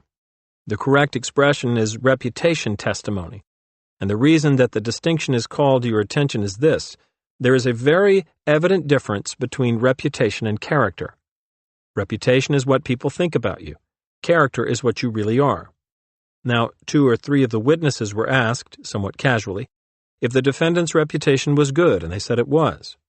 Reputation testimony is regarded as important. In that connection, let me say to you that if you believe the testimony, then the burden of proof resting upon the government may be somewhat added to. It may be made heavier than would be the case if such testimony were not in the record. You know, there are a number of exhibits. I think there is an even 100 offered by the government, and 4 or 5 offered by the defendant. Among those exhibits offered by the defendant are what both sides have argued to you are letters passing between the defendant and a member of his family. You may have been impressed by that argument. I am not saying whether you should have been or not, but I am calling your attention to the fact that there is no evidence in this record as to the identity of a person who wrote any one of those letters, or the person to whom any letter was addressed. So much of the argument, I think, was purely speculative.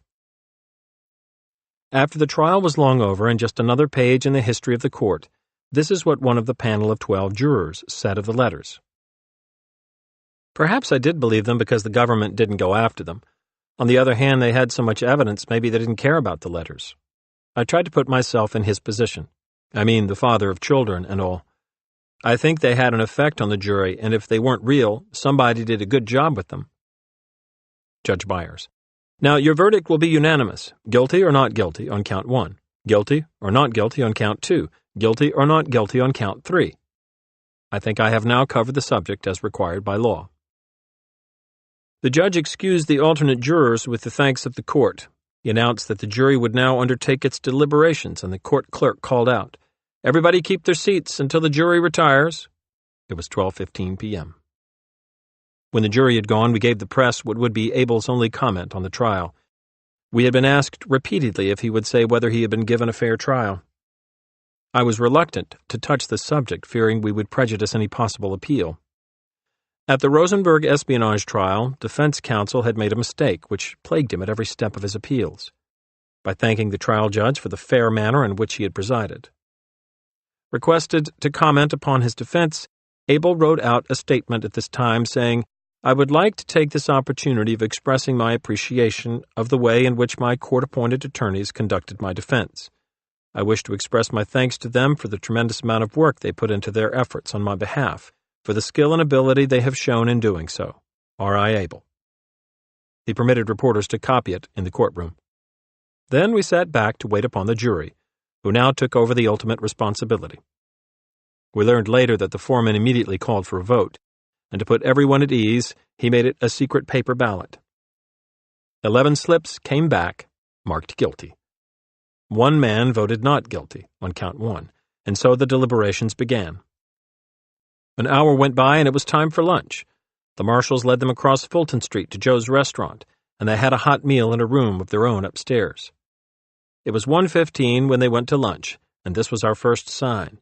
It told us they would be out for some time, that there was no unanimity, at least for now. It was safe for us to eat. We followed them across Fulton Street and into the same restaurant. We ate downstairs, talking of the trial, while upstairs the jurors strained not to think of the afternoon ahead of them. Court officers, meanwhile, took Abel to the detention pen for his lunch. There were no court facilities in the Eastern District to feed the prisoner, so each morning when he was checked out of his Manhattan federal cell, the colonel was handed a bag of sandwiches with a piece of fruit for dessert. During the noonday recess, he would eat in the court lockup. At 2:30 p.m., after an hour and 5 minutes, the jury returned from lunch and resumed its deliberations. The first thing they did was send a note to the judge asking for 3 of the exhibits. They wanted to have Hayanen's statement to the FBI that he never committed espionage, the Quebec message, and the decoded message found in the split nickel. When we were told of this, the news touched off a round of speculation. Then we sat back to wait some more. Alan Robinson, president of the Yorkshire Insurance Companies, joined me and asked what would happen if the verdict were not guilty. I said we must face one problem at a time. All through the trial, Abel had kept busy. His hands and his mind were constantly active. When he wasn't taking notes, he sketched. He drew Hayanen, the jury, Judge Byers, the court attendants, and his prosecutor. He misspelled Tompkins, leaving out the letter P. But now, with the court all but empty and the action taking place outside our arena, there was little to do, and the time seemed to weigh heavily upon him. All his life had been filled with waiting, some of it so pointless.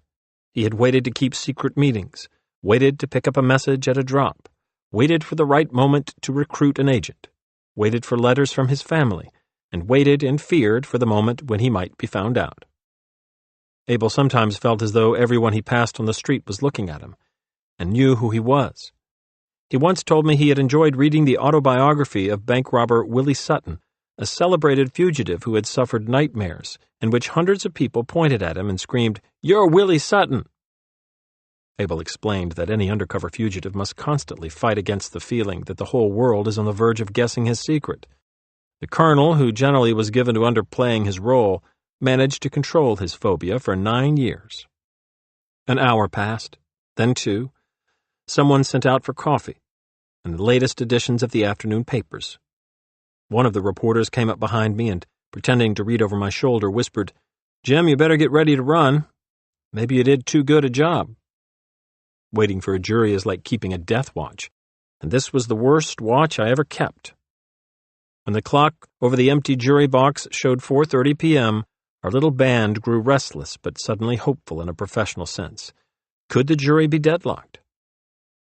The thought of a new trial, of having to go through this all over again, was discouraging. What would my partners think? "Why were you out so long?" a reporter later would ask them. "Do you think it was long?" "I don't think it was so long," said the juror. "We wanted to be careful, to take our time and give it a lot of thought. We didn't want any repercussions afterward." There were no big arguments. Nobody rolled up his sleeves or anything like that. You know, you get more arguments on some accident cases than on a big one like this. There was plenty of evidence, and the FBI were impressive. But I think the biggest single thing was Hayanen's testimony. A door slammed somewhere, and then I heard someone call out, "Here they come!" It was 4:50 p.m., and they had been out 3.5 hours, with another hour for their lunch. The courtroom quickly filled up. There was a bewildering swiftness to everything that took place now. It was mechanical, official, and efficient. The clerk, John Scott, was standing. For this moment, he was the central figure. "In the case of the United States of America against Rudolph I. Abel," he asked the jury, "how do you find the defendant? Guilty or not guilty on count 1? "Guilty." 3 times the clerk called for an answer, and 3 times jury foreman Dublin announced Abel guilty. At my request, the jury then was polled individually, and 12 more times the word guilty filled the courtroom. It was like an echo. Guilty, guilty, guilty. Abel, through it all, sat perfectly still. His face remained set, and his eyes were steady.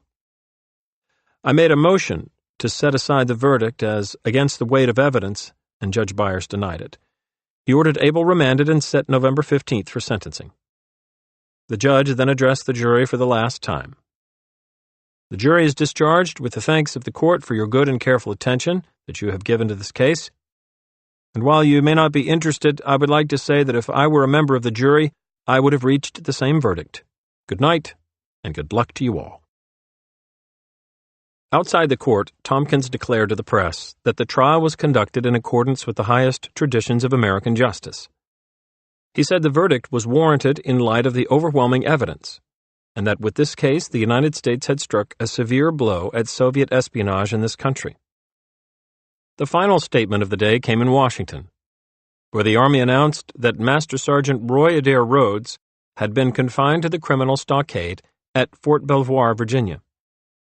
5 days later, it charged Rhodes with committing espionage and with failure to disclose prior association with Soviet agents in a sworn statement made to military investigators. Thursday, November 14th. The calculating Soviets chose this day, the day before the sentencing, to break their silence on the Abel case. They knew, of course, that their denunciation would be carried in American and other Western newspapers the following day, when Abel was to be sentenced. The story appeared in Moscow in the Literary Gazette, which is written and edited for writers and others of the Soviet intelligentsia. The article described the Abel case as lowbrow crime fiction, a hoax concocted by J. Edgar Hoover and the FBI to make the American people forget the dirty side of the Bureau's business. It told how the American authors of the crime fiction had made Abel, a photographer, into the brains of a spy ring which, quite naturally, existed on Moscow gold. While Moscow's artists and writers colony was reading the local version of the case in Brooklyn, I had been drafting a letter to Judge Byers, setting forth my views as to why I believed Abel's life should be spared. In the 3 months since I had first entered the case, I had come to know Mortimer Byers as a stern judge, a man with strong convictions.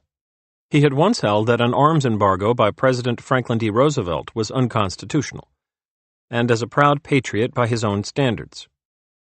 I knew, for instance, that during the Depression he had voluntarily turned back 15% of his paycheck after a government order slashing all federal wages, but exempting judges from the 15% salary cut. I also knew that he had sentenced 2 young World War II draft dodgers to 5 years in jail, and then jolted observers by recommending they serve the time at hard labor. I had once heard him suggest that if aliens who declined to become citizens carried a mark or a brand on their hands, the government would have no trouble keeping track of them. The Eastern District Court had a proclivity for sending difficult and controversial trials to Byers, for it knew he was unflinching and tough-minded. Over his 28 years on the federal bench, he had sentenced hundreds of prisoners.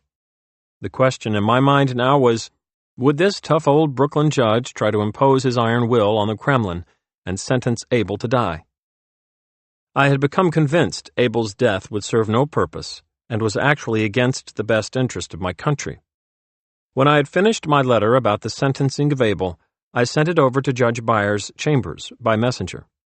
I wanted him to have it and study it a full 24 hours in advance of the formal sentencing. I was satisfied, then, that I had done all in my power to save the colonel's life. Friday, November 15th. At 10:30 a.m., the courtroom was filled, and we were all ready, waiting to get on with the sentencing procedure. We lacked only one thing: the prisoner. Abel had not arrived from detention headquarters in Manhattan. The attendants and uniformed court officers looked worried. The big room fell perfectly silent as we waited 10 minutes, 15, then 20. Finally, just before 11 a.m., Judge Byers strode in and the bailiff called the court into session. From another door at the front of the court, Abel was let in. When he took his seat beside us, he whispered, with a sheepish grin on his face, that the prison van had broken down and this was the cause of the delay. I began the proceedings by reading in open court, and for the record, the letter I had addressed to Judge Byers, which first stated that my plea assumed the correctness of the jury's verdict under our law. It is my contention that the interest of justice and the national interests of the United States dictate that the death penalty should not be considered because 1. No evidence was introduced by the government to show that the defendant actually gathered or transmitted any information pertaining to the national defense. 2. Normal justification of the death penalty is its possible effect as a deterrent. It is absurd to believe that the execution of this man would deter the Russian military. 3. The effect of imposing the death penalty upon a foreign national for a peacetime conspiracy to commit espionage should be weighed by the government with respect to the activities of our own citizens abroad. 4. To date, the government has not received from the defendant what it would regard as cooperation. However, it of course remains possible that in the event of various contingencies, this situation would be altered in the future, and accordingly it would appear to be in the national interest to keep the man available for a reasonable period of time. 5. It is possible that in the foreseeable future, an American of equivalent rank will be captured by Soviet Russia or an ally. At such time, an exchange of prisoners through diplomatic channels could be considered to be in the best interest of the United States. Most of the newspapers made mention of this last point, but several ignored it. Undoubtedly, they felt it could never happen. It was just a defense attorney covering all contingencies. With respect to an appropriate term of years, the following facts are submitted because this problem is novel in American jurisprudence. 1. During the 1920s, when France was the strongest power on the European continent, and hence a primary objective of Soviet espionage, the average sentence given by the French courts to Soviet agents convicted of actually acquiring defense information was 3 years imprisonment. Soviet Espionage, Dallin, Yale University Press. 2. The sole British statute applicable to a similar case of peacetime espionage by an alien is the Official Secrets Act, first passed in 1889 with a maximum penalty of life imprisonment, repealed and reenacted in 1911 with a maximum penalty of 7 years, increased to 14 years in 1920. Before writing this letter, I sought and obtained the opportunity to discuss the matter in Washington with various interested government departments and agencies, including the Department of Justice. This does not mean that any one of such parties necessarily concurs in the foregoing. I then added these few concluding extemporaneous remarks in open court. The defendant Abel is a man 55 years old. He has faithfully served his country. Whether right or wrong, it is his country.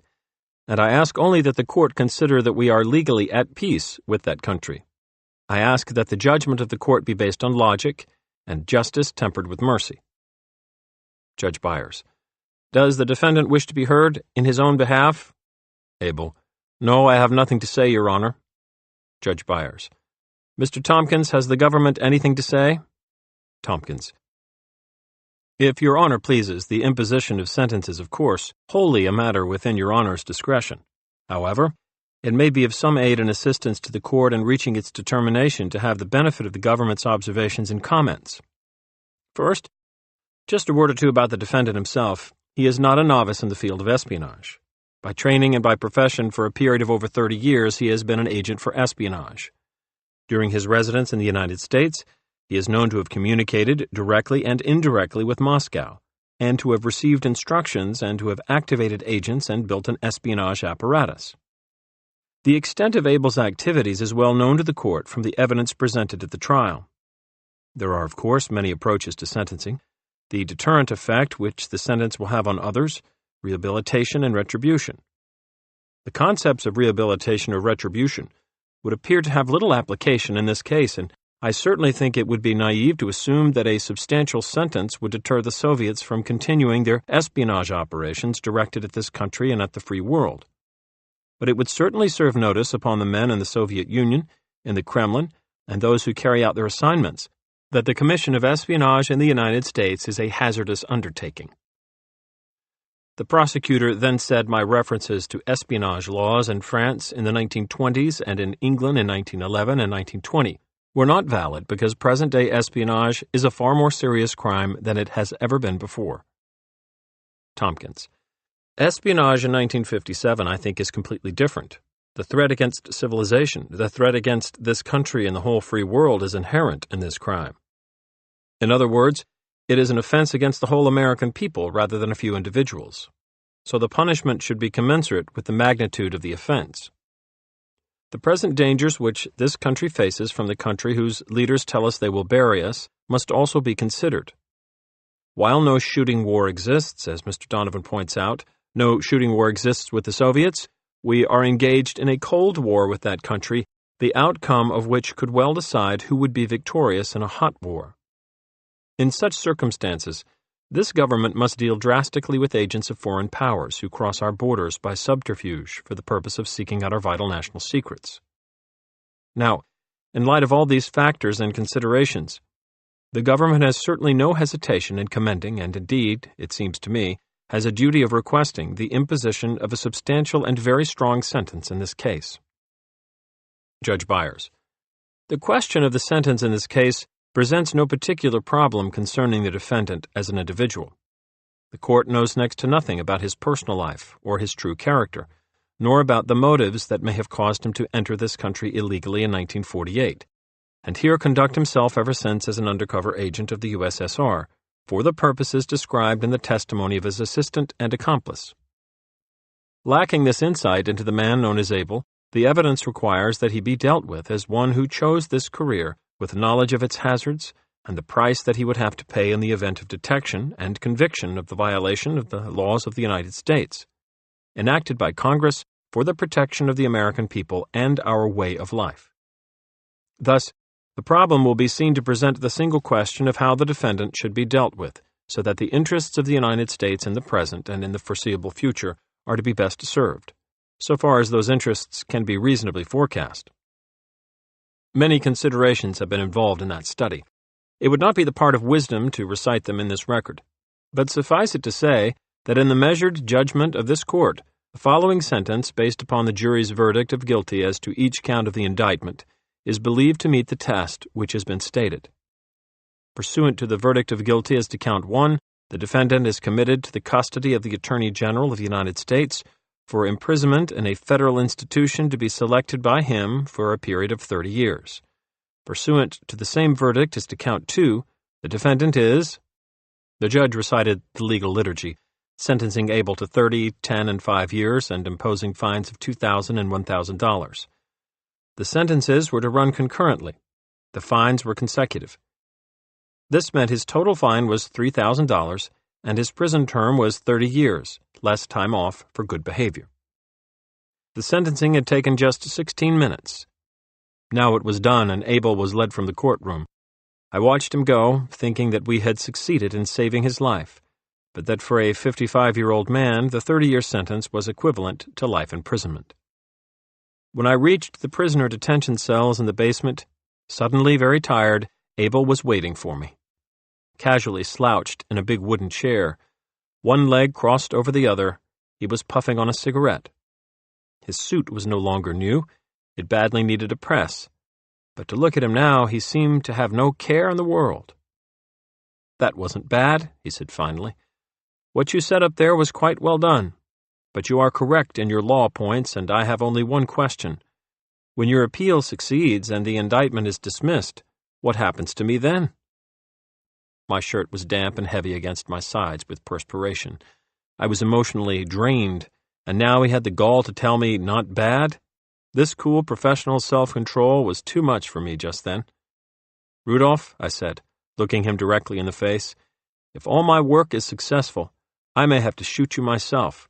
Don't forget, I still am a commander in naval intelligence." He puffed once, exhaled, and then said quietly, "You know, I think you would." The tension was broken. He offered me one of his cigarettes, and then we got down to business. I told him we had 10 days in which to decide whether to appeal the verdict. We agreed that I would visit him 2 days later and come to a decision then. He offered his hand, and I took it, saying goodbye.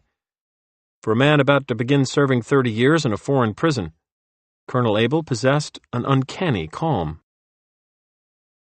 Jury foreman Dublin bought a paper on his way home that day, looking for the story of the sentencing by Judge Byers. "I thought," he later told a journalist, "they were going to make an example of the case and that Abel would be killed. Then I read where his lawyer brought out how he could be used in a trade for an American, and I saw there was no sense in killing him. I have a brother in the Air Force, and I could see the possibility of a trade. I mean, suppose one of our flyers was shot down." Monday, November 18th. On this day, 3 days after the sentencing, I visited the colonel and found him in good humor with a complete set of blueprints for the West Street Federal House of Detention, his local habitat, tucked under his arm. "What," I asked, "do you have in mind, a mass breakout at midnight?" Rudolph laughed. "Nothing quite so dramatic. I have a few ideas of how the government might better utilize floor space here. The warden likes my ideas, so he gave me these architectural plans, which I'm redrafting to incorporate my ideas. He'll send them on to the Bureau of Prisons in Washington. If I were Warden Krinsky, I said, I would worry that some moonless night, when the guards were looking east, you might go down a newly designed laundry chute and out into the west. Does the warden know you read Willie Sutton's book? Yes, but he also knows I'll not make my break until you successfully argue your appeal, said Abel, smiling. The appeal, of course, was the reason for my visit. If we were to challenge the district court's rulings, we had only 10 days in which to file our notice of appeal. Following this, we had 40 days to prepare our full petition to the circuit court. There was never any doubt in my mind that we should test the constitutionality of Abel's search and seizure in the higher courts. However, we ran one risk when we appealed. If we were successful and a new trial was ordered, Abel could be found guilty a second time and resentenced by a different judge, perhaps to death. I'll take my chances, Abel said. The colonel, meanwhile, had returned to his varied routines. He went back to drawing cartoons for the West Street Prison's weekly mimeographed newspaper, and turned his analytical mind to the physical problems of the overcrowded building which sits hard by the Hudson River at the foot of West 12th Street, in the shadow of the elevated West Side Highway. He completed what he called a set of practical drawings, which mapped out a relocation of the prison's industrial laundry and provided more storage space. The warden told him the plans were very good, and this opinion later was confirmed by the U.S. Bureau of Prisons. But there was no money available for such improvements at the time, so the Soviet colonel's plans for the prison were put on file. As for Rudolph's efforts to improve the federal detention building on West Street, this is what a senior official in the Bureau of Prisons once wrote me. He was genuinely interested and accepted the project as a challenge. He approaches all his duties with interest and determination to do well whatever he undertakes. This, of course, had long been Abel's forte. 1958. Thursday, January 16th, 1958. With the tension and strain of the trial behind us, the colonel and I were more relaxed again, and in the first weeks of the new year our meetings were both frequent and pleasant.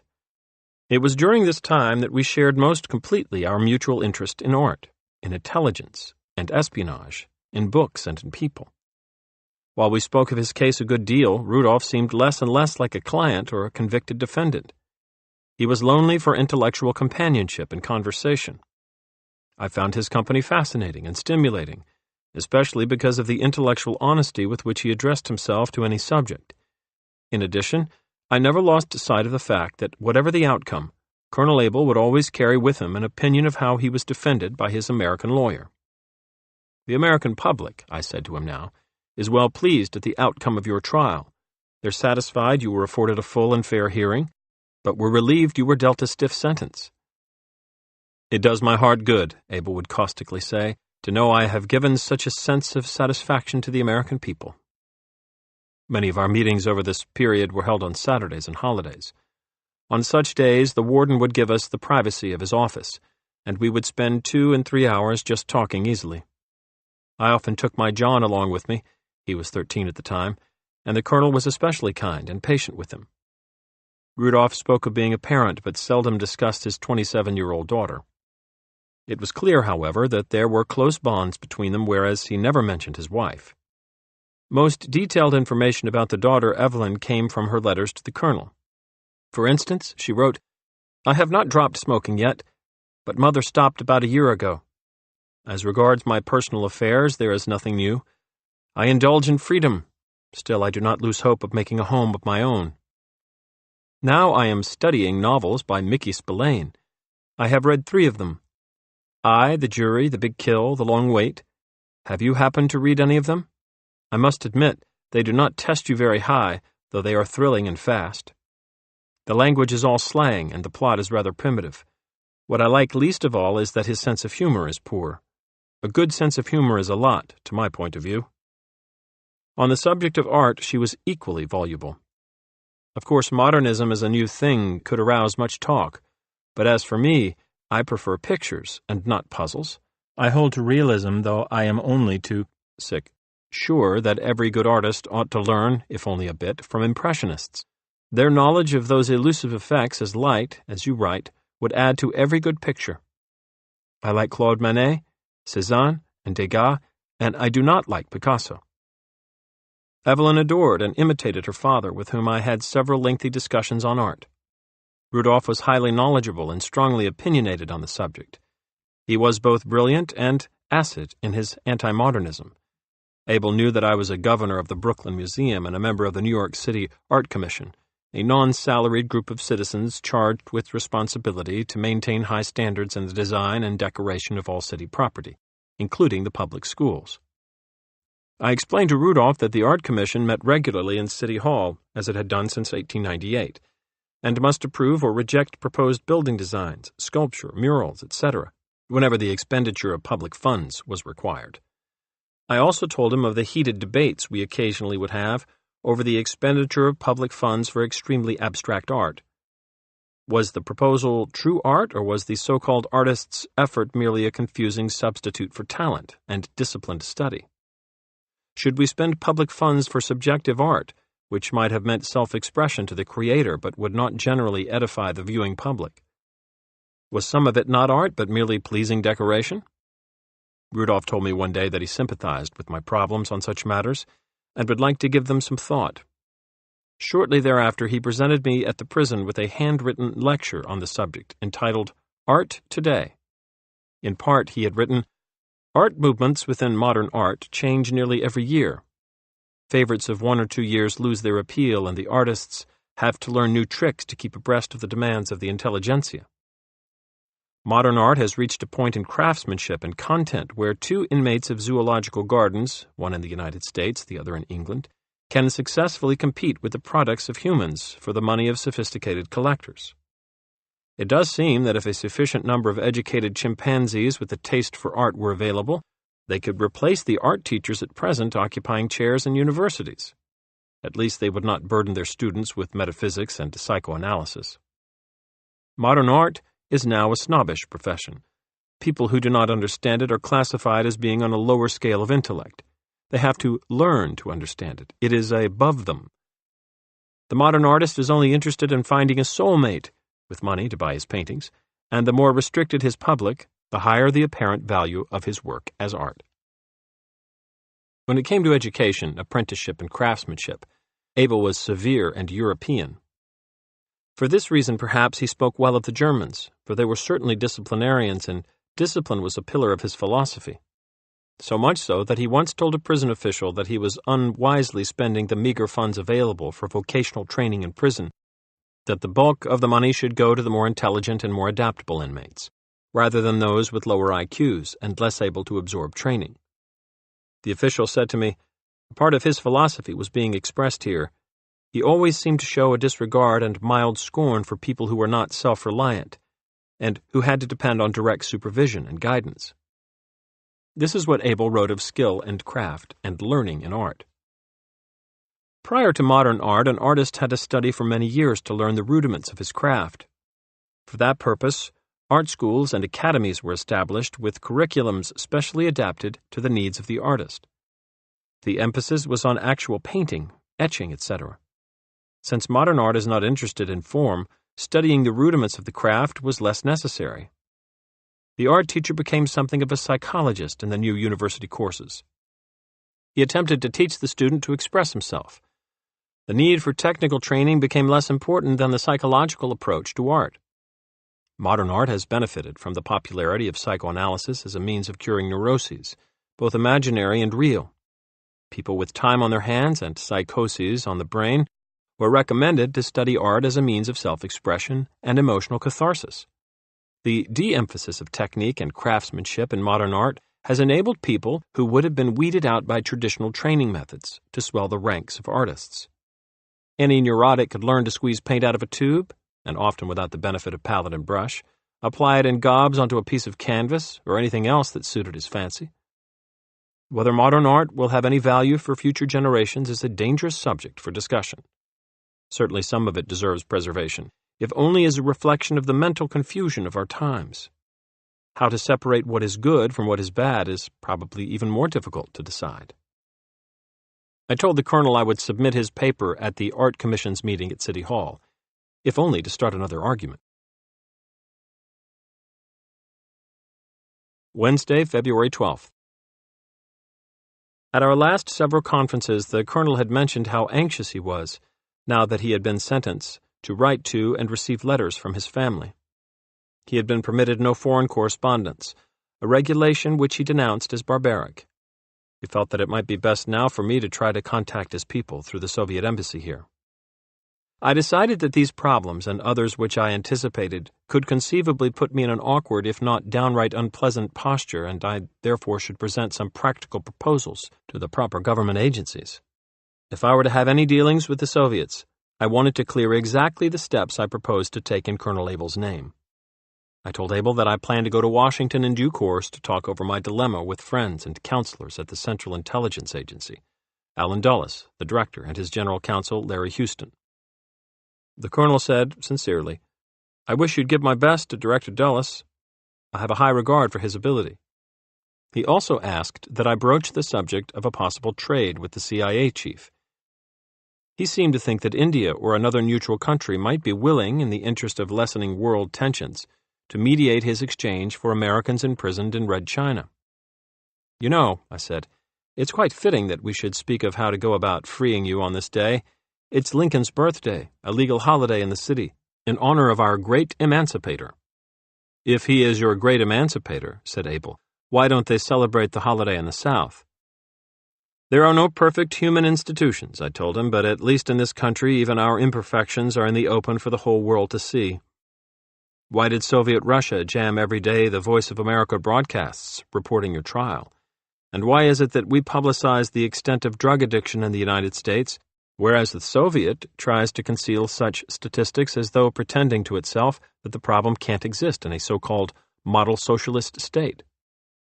Abel replied that while many social problems are worldwide in scope, including narcotics addiction, it is not always in the public interest to publicize such facts. "The government must determine what is best for the people," he said. I replied that I could not understand how the truth could vary with political changes, such as Stalin's death. So it went at each session by the hour. Saturday, February 15th. This was the day we filed our appeal with the United States Court of Appeals for the Second Circuit. Much of the ground had been covered before in pretrial procedures, but I felt this was a much stronger, more lucid presentation.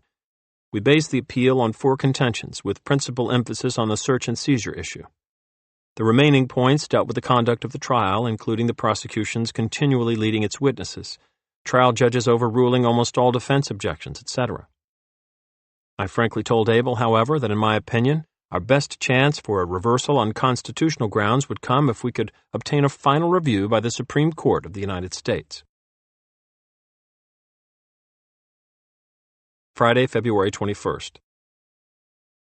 After a general court-martial before a 10-officer court, Sergeant Roy Adair Rhodes was convicted in Fort Myers, Virginia, on this day of conspiring to commit espionage. He was given a dishonorable discharge and sentenced to 5 years at hard labor. Rhodes was the first American military man ever court-martialed for espionage against his own country and could have received a sentence of life imprisonment. According to the news accounts, the defendant stood at attention in uniform to hear the verdict. His wife, a spectator at the trial, wept at the pronouncement of sentence. The principal prosecution witness had been Reino Heinonen. Abel's reaction to the sentence was that it was entirely too light. The colonel believed that if it were just for him to receive a 30-year sentence from a civilian court, surely an American military tribunal would deal equally severely with one of its own who had betrayed his country in military uniform. He said very little. He shook his head several times in what I took to be disgust. But we both were probably thinking the same thing for different reasons. If this were the Soviet Union. Saturday, February 22nd. It was again a holiday. The Soviet colonel and his American lawyer celebrated the birthday of General and President George Washington in the warden's office at the Manhattan Federal Prison, with coffee, cigarettes, and a marathon discussion that went on for 3 hours, ranging over many subjects. I jotted down the topic headings in my desk calendar later in the day. We began with a review of my Circuit Court of Appeals brief, which seemed to satisfy Rudolph and even his jailhouse lawyer friends in the prison, my severest critics. He told me that all were confident we would win. He complained that his current teeth were growing loose and he feared he might lose them some night in a choice cut of prison liver. He said prison humor would not let go of an incident of this nature, and he would prefer to avoid becoming an inmate celebrity. Contrary to my recommendation that he transfer to a United States penitentiary to begin serving and getting credit for his sentence, the colonel said he had decided to stay on here in New York as a detention inmate, where he could meet easily and talk privately. He explained that he would rather remain nearby until I had a chance, sometime within the next few weeks, to talk with Allen Dulles in Washington about his corresponding with his family and his possible exchange. I reminded him again that I was keeping a diary on the case, which I suspected was nowhere near its conclusion. I explained I thought that in the interests of American justice, I might someday write a book about the case, and about him. His attitude was, "Why not? Somebody surely will, and I'd rather it was you." He asked only that I treat him fairly and accurately, remembering that he was just a soldier. This took us into a discussion on strategic intelligence and espionage. He began by deploring the fact that fiction writers exaggerated and distorted the true role of the 20th century spy, who often was merely a fact-gatherer. The popular impression created by these writers, he said, is unfortunate. People are always disappointed when there is no element of Mata Hari, whatever espionage is written about or discussed. I could have, if I had chosen, reminded Rudolph that there was an element of Mata Hari in the example of Roy Rhodes and his Moscow lady friend from the KGB. However, I agreed with him in principle. Spies would always be used, and at times did score brilliant individual successes, I told him, but painstaking research and analysis of readily available information would continue to provide the bulk of intelligence materials. Contrary to popular understanding, the overwhelming amount of most important intelligence is not a result of secret espionage, but is obtained by overt means.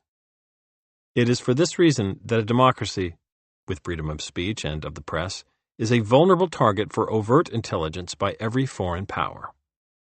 Abel agreed with this and confirmed for me the fact that every Defense Department report to Congress on military strength, every scientific and technical publication in the United States, every issue of our best newspapers were carefully collected by Russia, either directly or through intermediaries, and disseminated to proper authorities within the Soviet. Do you then agree with me, I asked, that with due recognition to the individual brilliance of certain Soviet scientists, a highly developed system of overt intelligence was responsible more than any other single factor for the Soviet Union launching the first Sputnik? He was silent for a moment and then said, I won't disagree, but I will point out that in the past there have been many instances of Russian scientists making discoveries or pursuing and writing about research that predated work in the United States but went unnoticed here simply because scientists in the United States were not alert to these activities. Knowledge and ability are not the monopoly of any one country, and lack of interest in foreign scientific work does not condone statements such as you just made. I in turn won't disagree with you, I said. We do not have nearly enough people who are fluent in the Russian or Chinese languages, and surely we do not have or claim to have a monopoly on knowledge. On the other hand, I'll not retreat from my position that the Soviet Union for many years, by taking full advantage of the latest scientific developments in the United States and Europe, few of which remain truly secret for a great length of time, has achieved undeserved propaganda and international prestige. The Sputnik I regard as a classic example of this. While we have been unwitting teachers, you have been apt pupils.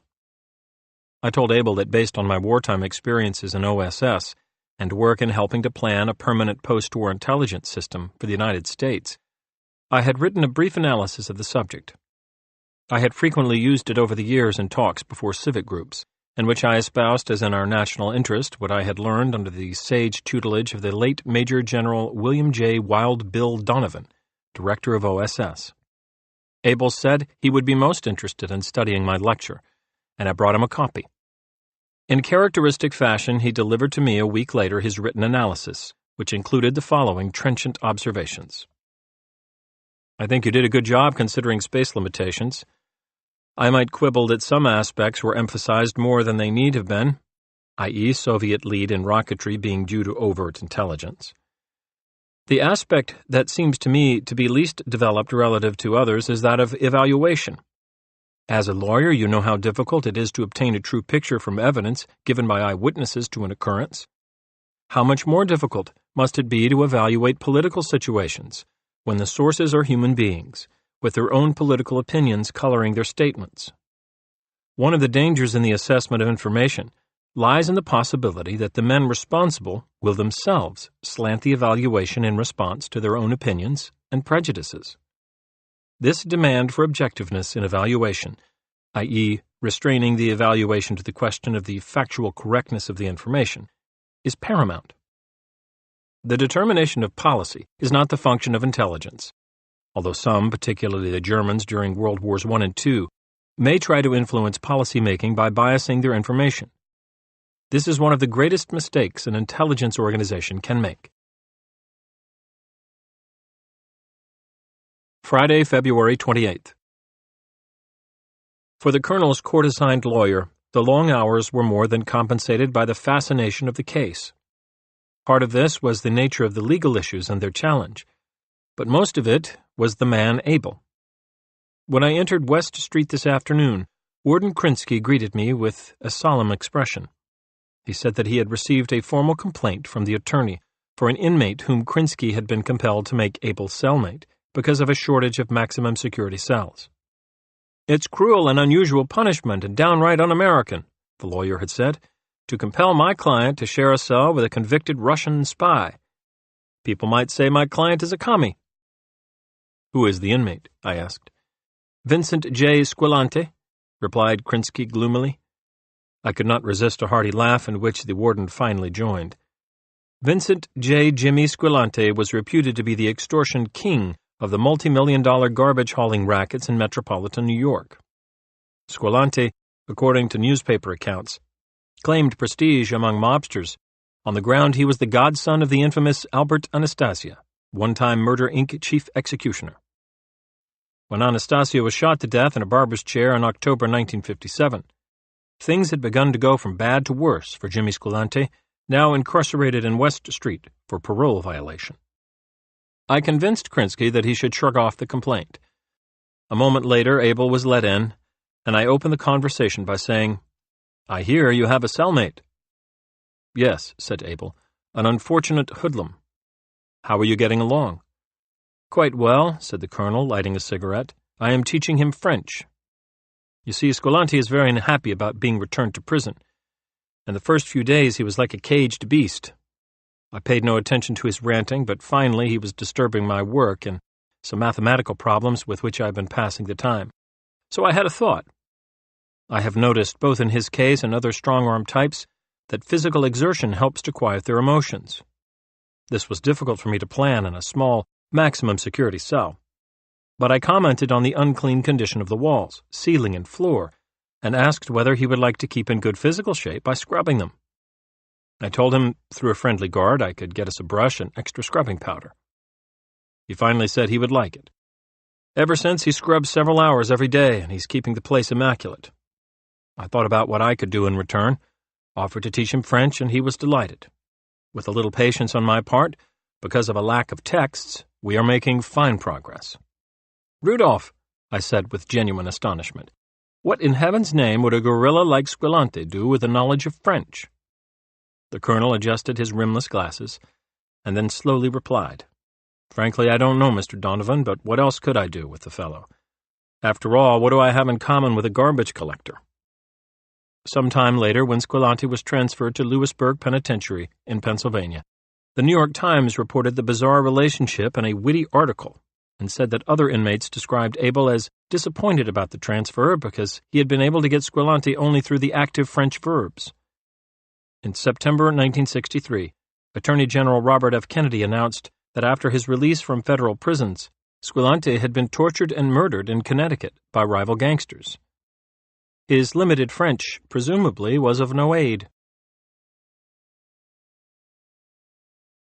Thursday, March 6th. I traveled to Washington today to keep my appointment with Director Alan Dulles of the Central Intelligence Agency.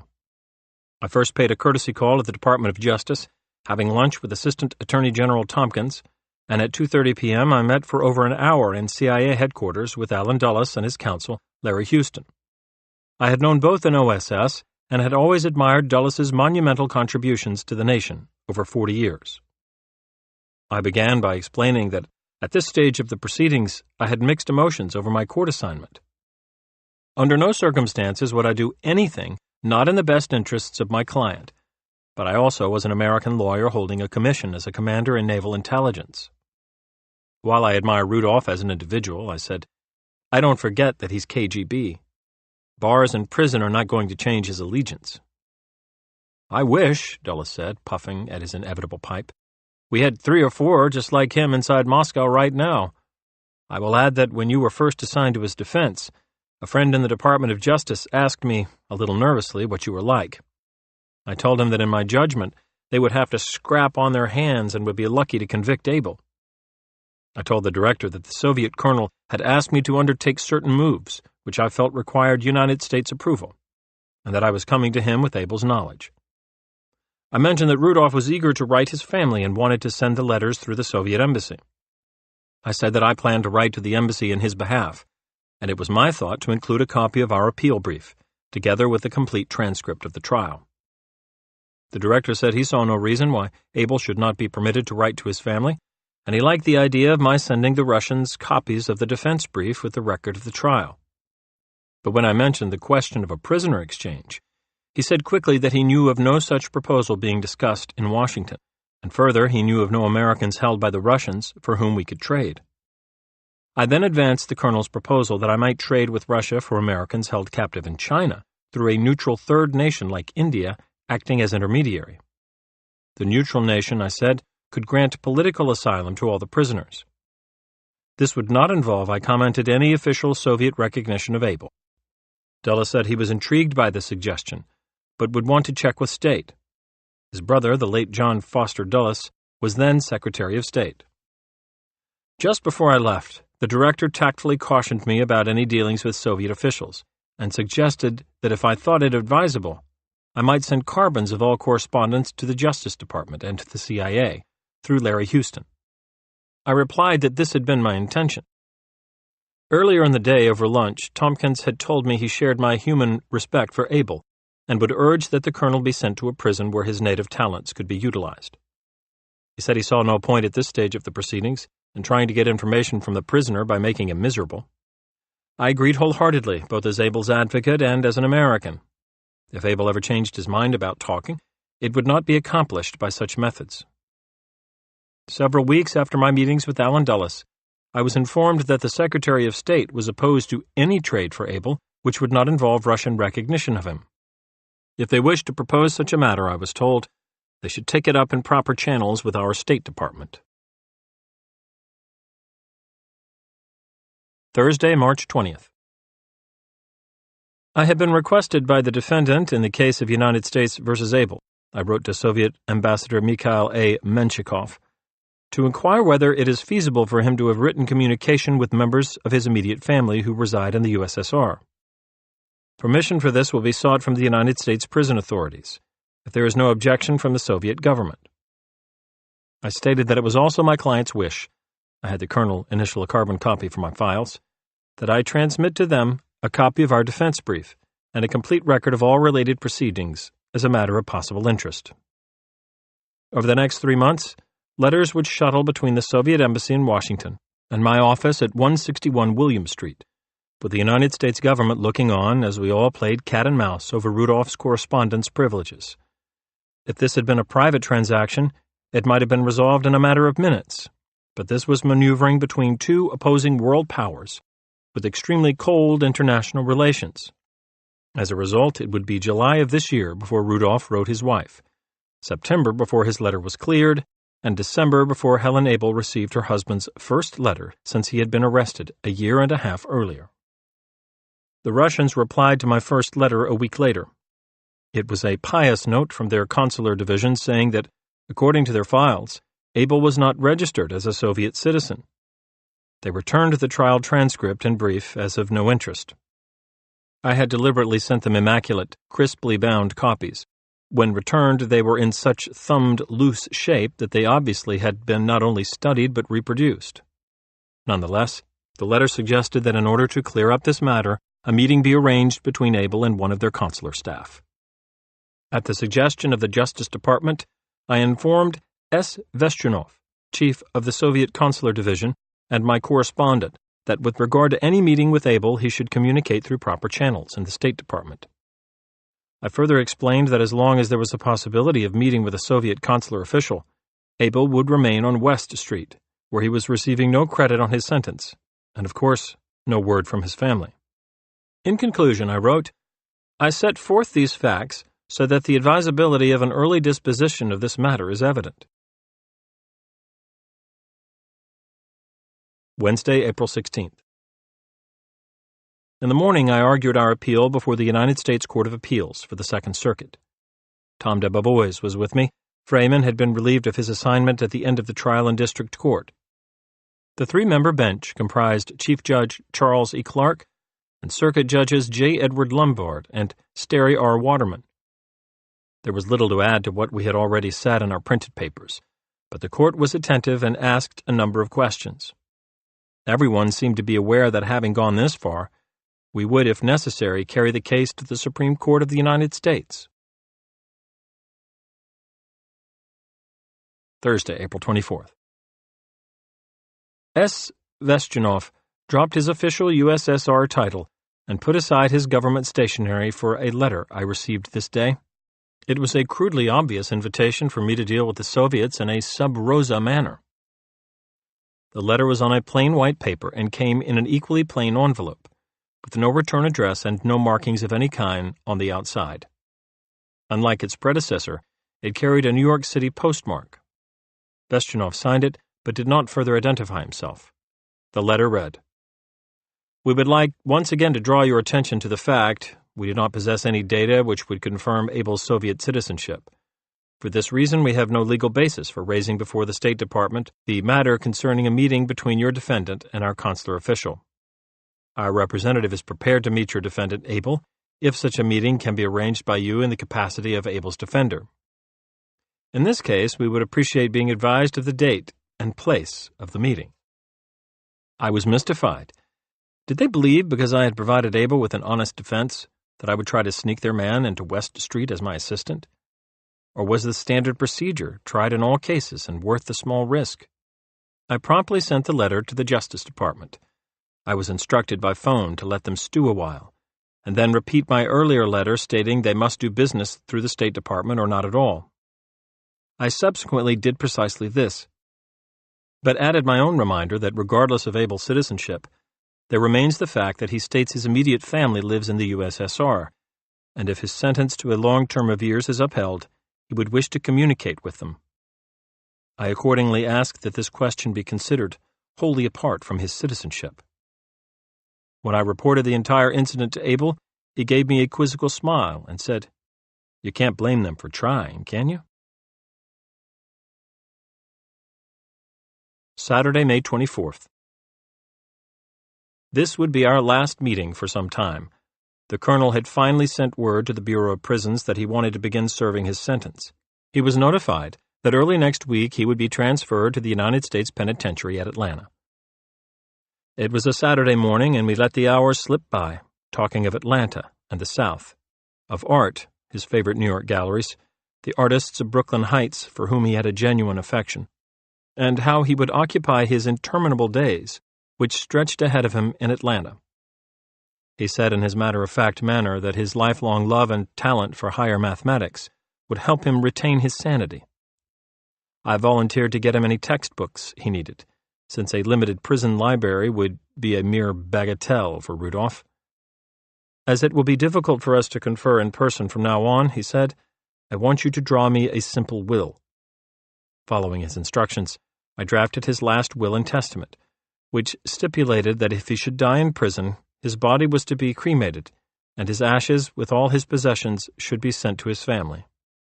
I had it typed on the spot, had 2 friendly guards witness it, and gave him a copy.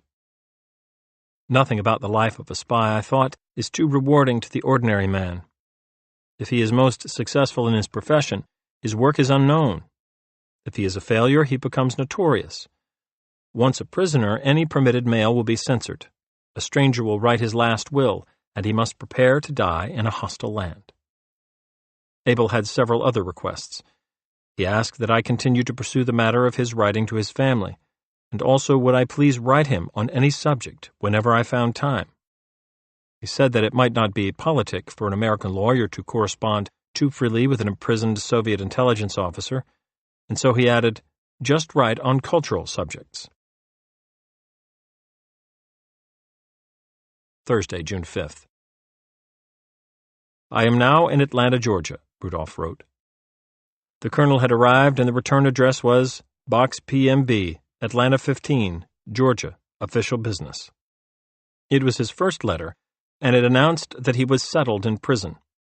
He enclosed a bureaucratic form which instructed me to register with the warden as his attorney of record in order to be able to write him as an authorized correspondent. I am feeling well and am in reasonably good shape, getting more exercise than previously, he wrote. Not having heard from you as to the result of our appeal, I hope that does not mean anything bad, just a delay. Hoping you are in good health. Like all 58 others that would follow, not counting 4 Christmas cards printed personally by him. The letter was on schoolboy-type lined paper. He wrote in pencil or pen, and signed them, depending upon his mood, Rudolph, Rudolph I. Abel, or R. I. Abel. Under every signature, regardless of his mood, was his USP Atlanta mark 80016. His parole officer, W. E. Bush, or some other censor, read and stamped each letter in the upper right-hand corner. A few of the colonel's letters were even read and postmarked in Washington, D.C.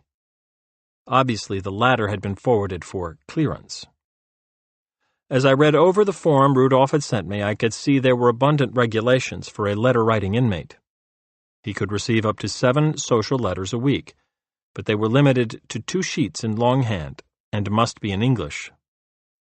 I subsequently learned that the prison with 2,600 inmates handled 500,000 pieces of mail a year. I was advised not to mention criminal happenings, court cases, arrests, or other matters which may be detrimental to the welfare of the inmate. Abel said very little, and complained not at all in his letter. He mentioned that he had been placed in quarantine, but gave no further explanation. From the Prison Quarterly, a surprisingly well-edited magazine, I later learned about quarantine.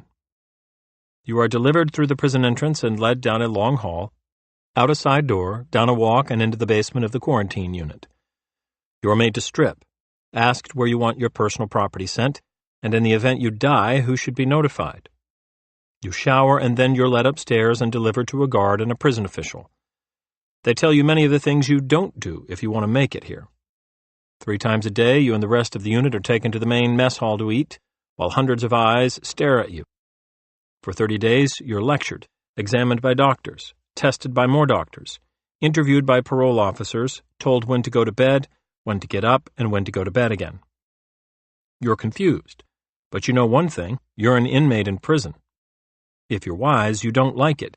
If you have any common sense, you can see that the choice here is between opportunity and, perhaps, disaster. It's easy to get in jail, because there is a whole lot of frustration inside the walls of Atlanta. There followed a story of the 400 to 600 men, about 20% of the prison census, who were classified adjustment problems during quarantine. I was glad then to receive the colonel's second letter, which brought the news that he had been moved out of quarantine to the general prison population and was already at work. I had been given a job in the commercial art department, which, of course, is very satisfactory from my point of view. My work is concerned with silkscreen processing, and since I have never done any work with it, and there does not seem to be anybody who knows much about it, I am having some interesting times experimenting with it. I have several books on the subject, and will be able to get more. It is a very versatile process and should give me plenty of work.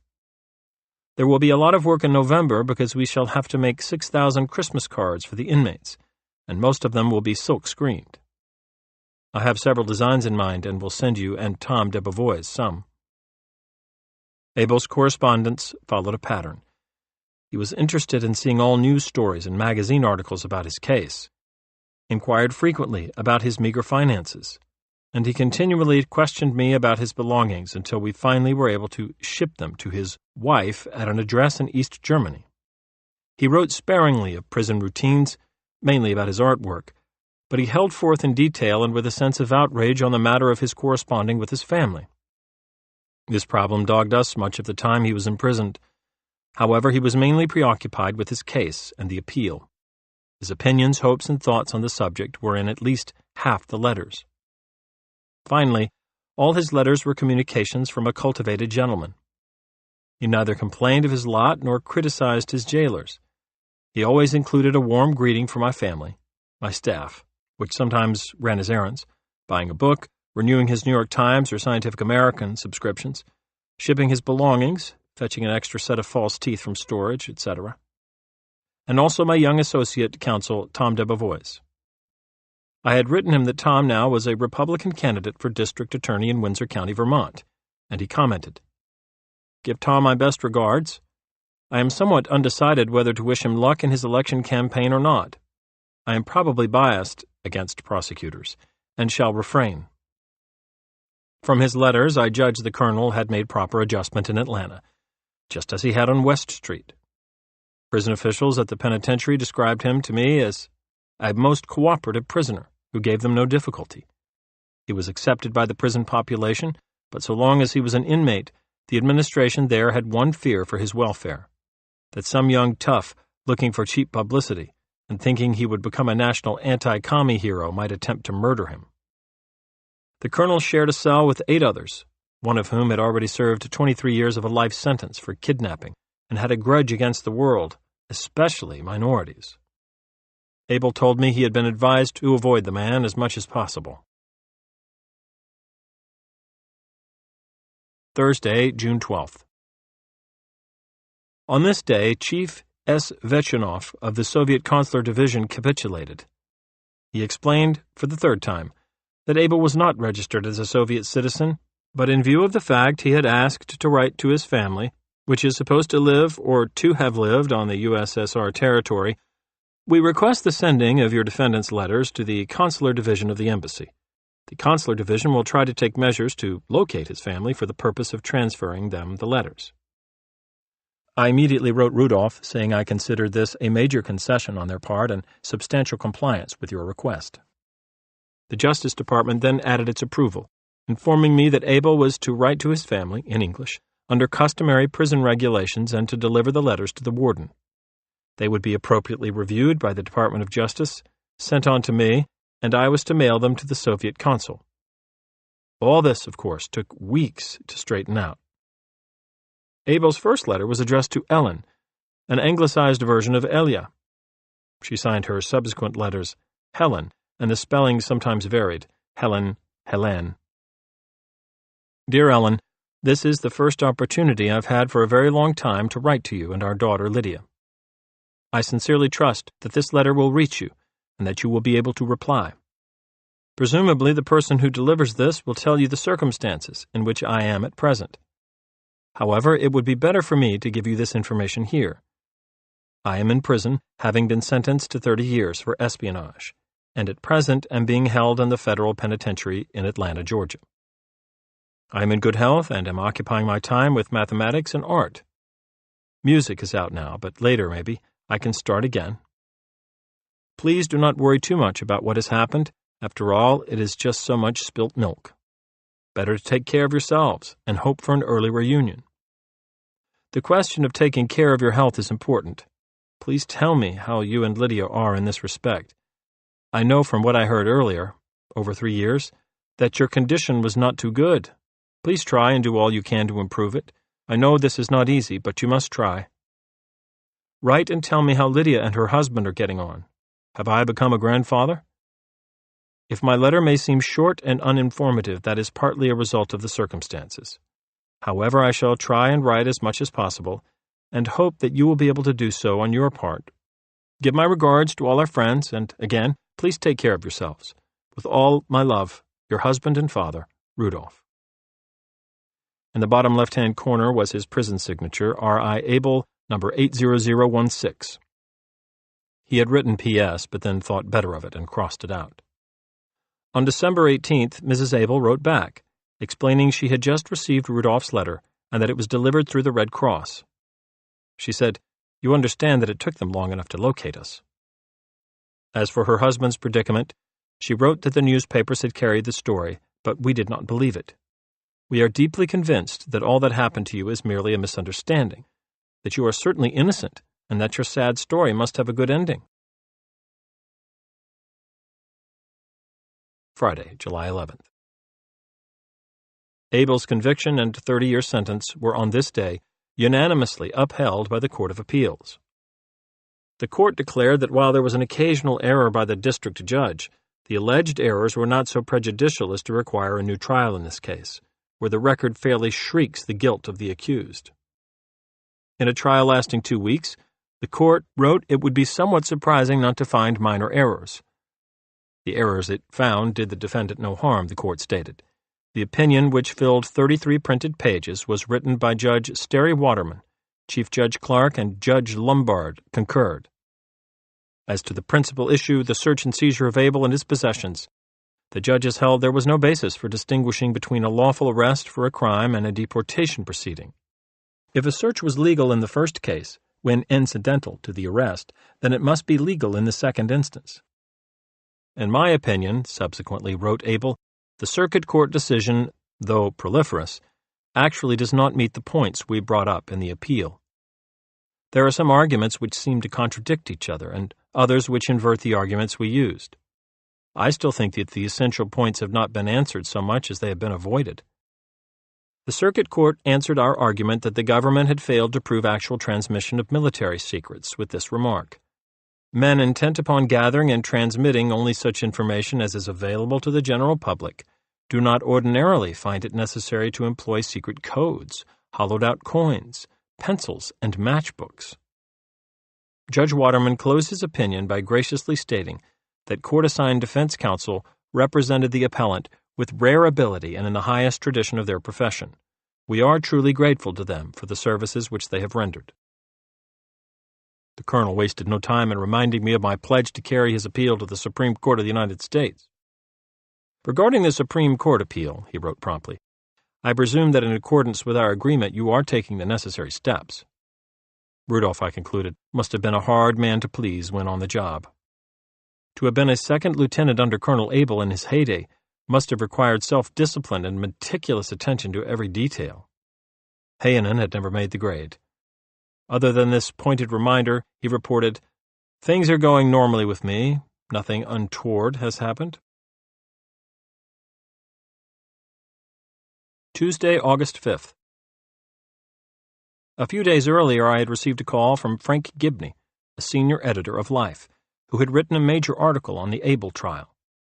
Gibney said he was in close contact with a trusted informant named Donovan, a defected KGB counterintelligence chief in Vienna now working with the United States intelligence. Gibney was planning a series of Life articles and a book with Donovan on the subject of Soviet intelligence. The ex-Soviet officer was married and needed money, Gibney explained. Donovan told Gibney that he could demonstrate to my satisfaction that the family letters introduced in evidence at the trial were written in an Aesopian code and actually contained information about the political status of the executed Beria of KGB, etc. Gibney said they would like to have lunch with me. On this afternoon, Special Agent Bender of the FBI delivered to me the latest letter from Abel to his wife for my transmittal abroad. I told Bender of Gibney's call and said I would hold the letter until my meeting with Donovan, a report to the FBI, and further clearance.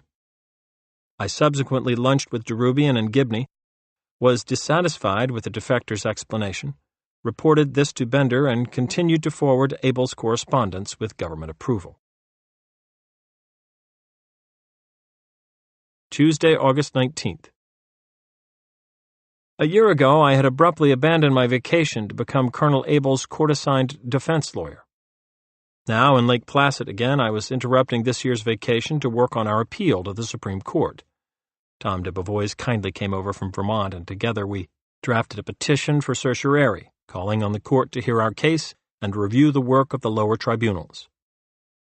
We have no absolute right to be heard, I had explained in a letter to Abel from Lake Placid, and will be heard only if 4 of the 9 justices vote to listen to us.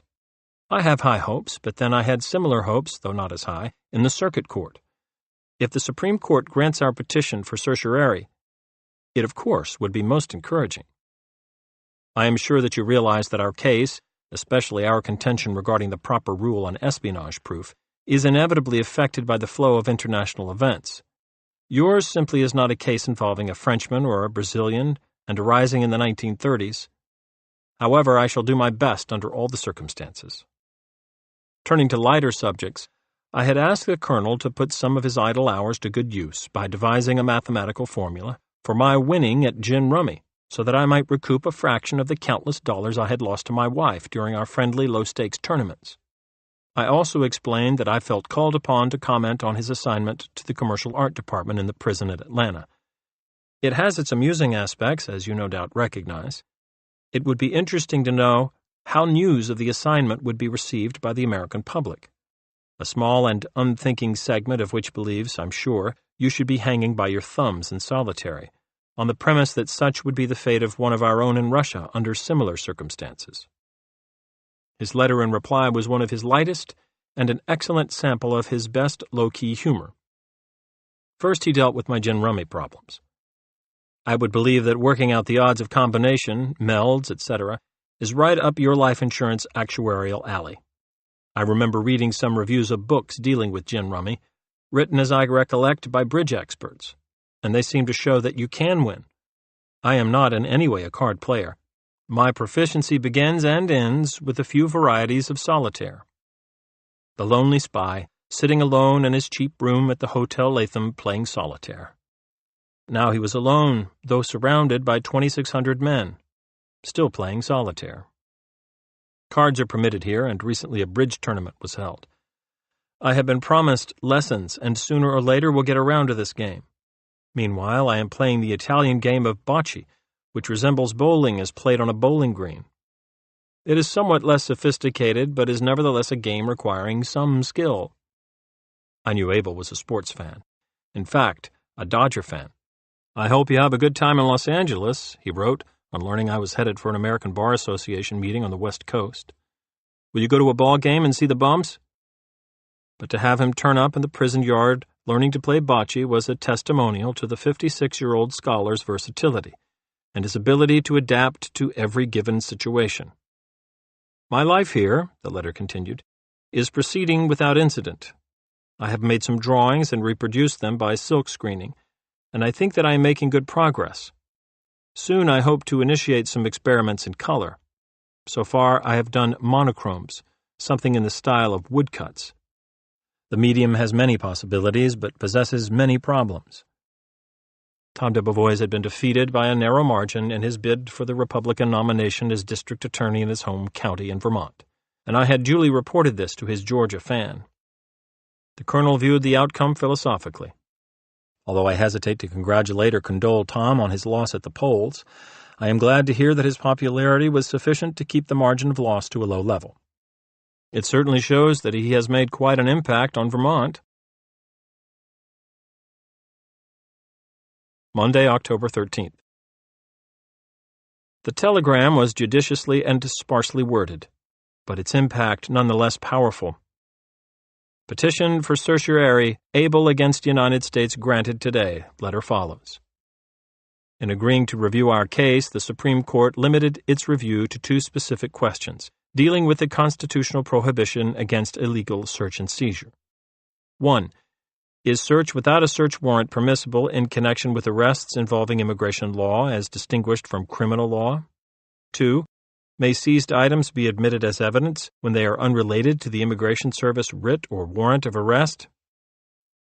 These questions went to the very heart of our case. Abel was concerned, though, because the court had chosen to review only the search and seizure point. It seems to me, he said in a letter, that there is merit and substance in the other points. I tried to assuage him, explaining that the limited questions on appeal enable us to develop the search and seizure issue more thoroughly than we ever have done. It always has been the principal point in the case. As to the other points made in our appeal, do not be disturbed about their not being argued. They were read by the court, are in the case, and I am sure that although unmentioned, they were a factor in the court's decision to review the matter. There was almost no public reaction to the decision granting our petition. Only one New York newspaper commented editorially. The Herald Tribune said there was no doubt as to Abel's guilt, but it applauded the court, which once again demonstrated its concern for the protection of individual liberties, no matter whose. The questions raised are procedural, the editorial said, yet due process is at the very heart of law. Whatever the outcome, and we don't prejudge the merits of Abel's appeal, the court's review will serve as a reminder that the freedom of all of us is secure only so long as the freedom of each is protected. Friday, November 21st. Tom de Beauvois had come down from Vermont, and we had spent several days and nights preparing a first draft of a brief for the Supreme Court.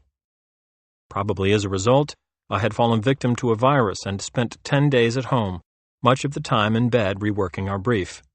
On this day, I sent a copy of the brief to Atlanta, with a note to the effect that this should be our most effective presentation to date. I explained that the government would have 30 days to answer, and then we would have 20 days in which to reply. I said we would be called to Washington for oral argument sometime in February, and should have the court's decision by spring. Meanwhile, you are the sole beneficiary of my infirmity, I jokingly told the colonel in a letter to Atlanta. My eldest daughter, Jan, is the big loser. Tonight, I was to have attended a father-daughter square dance at Marymount High School, where she is a senior. In preparation, I have been sneaking away from the law firm in the late afternoons to take dancing lessons. I'm therefore crestfallen to be denied this opportunity to put my newfound agility to practice. Thursday, December 4th. When I had agreed to defend Colonel Rudolph, I had had no idea I also would play Santa Claus to him, but I did. At this time of the year, all inmates at Atlanta were handed gift forms, which they hopefully filled out and sent to their families or whomever they selected to serve as Santa for them. As the colonel's legal representative and only correspondent in the United States, I was it. The gift form arrived on this day. Rudolph asked for books. He wanted the 4-volume Social History of Art and 4 pounds of plain milk chocolate, which he explained he enjoyed and also could trade in his cell. He also wrote, I have been very busy making up a number of Christmas cards for the inmate population. I believe that by the time I am through, I will have printed somewhere like 2,500 of them. Believe me, I will be glad to see the last of them. Since several are in 5 colors, this means that I have looked at each design anywhere from 500 to 2,500 times, and that is enough to make any design awful. Later, he wrote me that the cards were apparently well received by the inmates, as very few remain after distribution. So I got some satisfaction in that. He made 7 different cards, including one in Spanish and one in Hebrew. He was limited, though, by prison rules to sending me a single card. It was a winter scene in black and white with a red border. The scene could have been New England or Siberia. A snow-covered cabin was in the center against a background of dark pines. A clump of white birches was in the foreground. All good wishes for the holidays, was the printed greeting inside.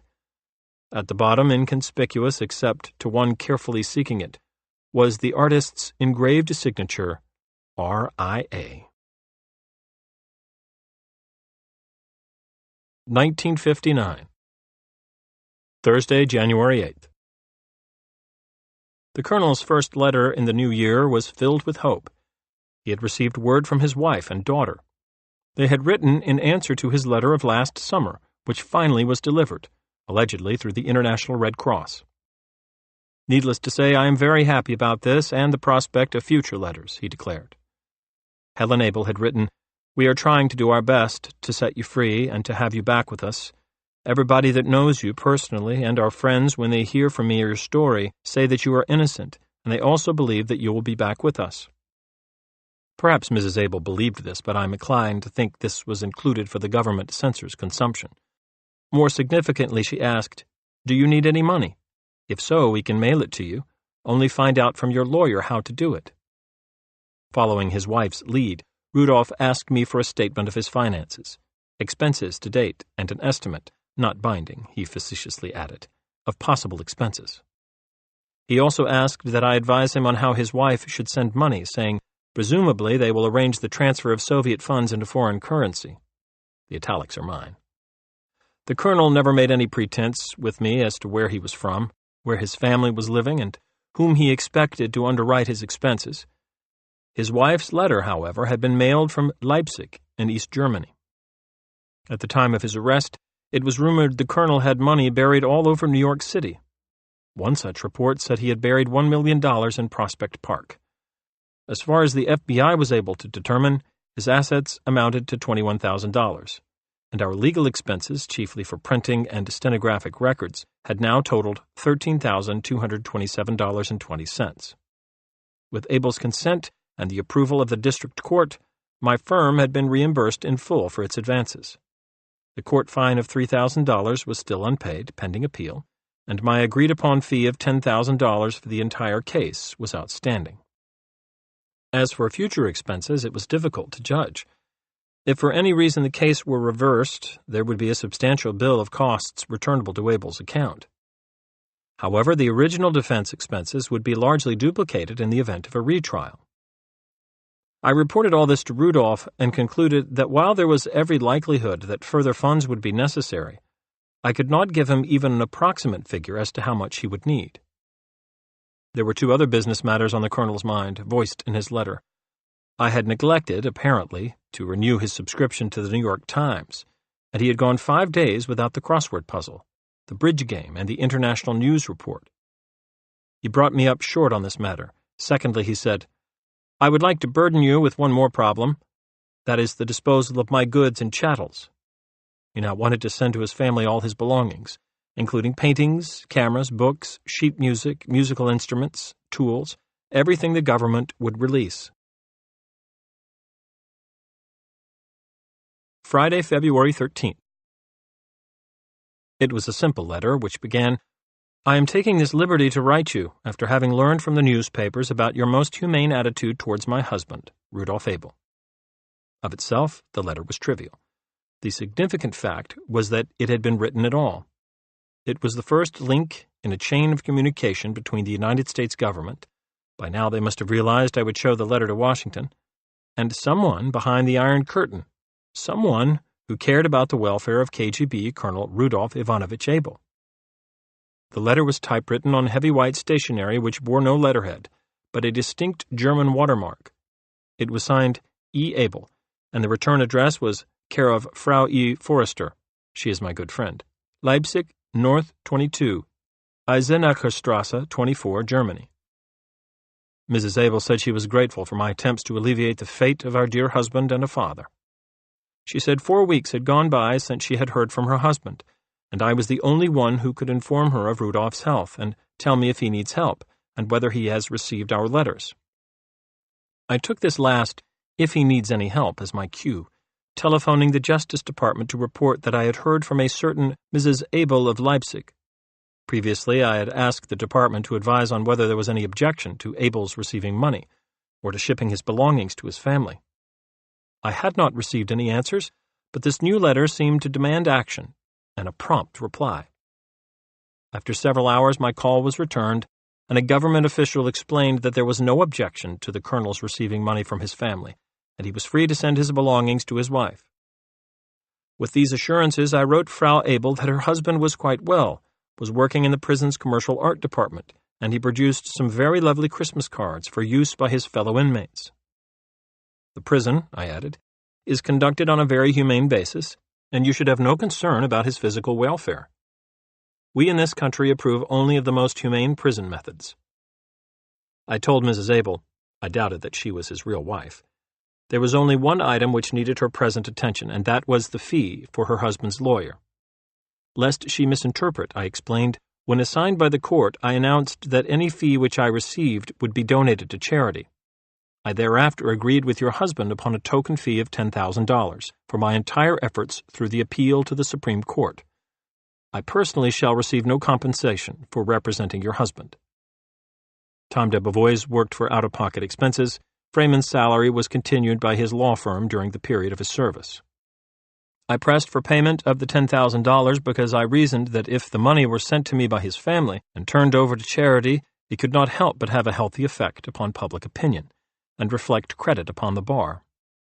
Should the Supreme Court upset the conviction, the defense could use a little insulation from slings and arrows, those lawyers always finding loopholes, etc.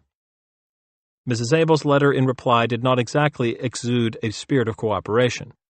"I shall try to do my best to cover my husband's financial obligations," she said, "although I foresee considerable difficulties." This second letter was equally as bland as its predecessor, but the correspondence was becoming progressively more sentimental. She wrote, "I'm very glad to know that Rudolph is at least physically well, and I would like to hope that he will be able to come and join his dear ones and family.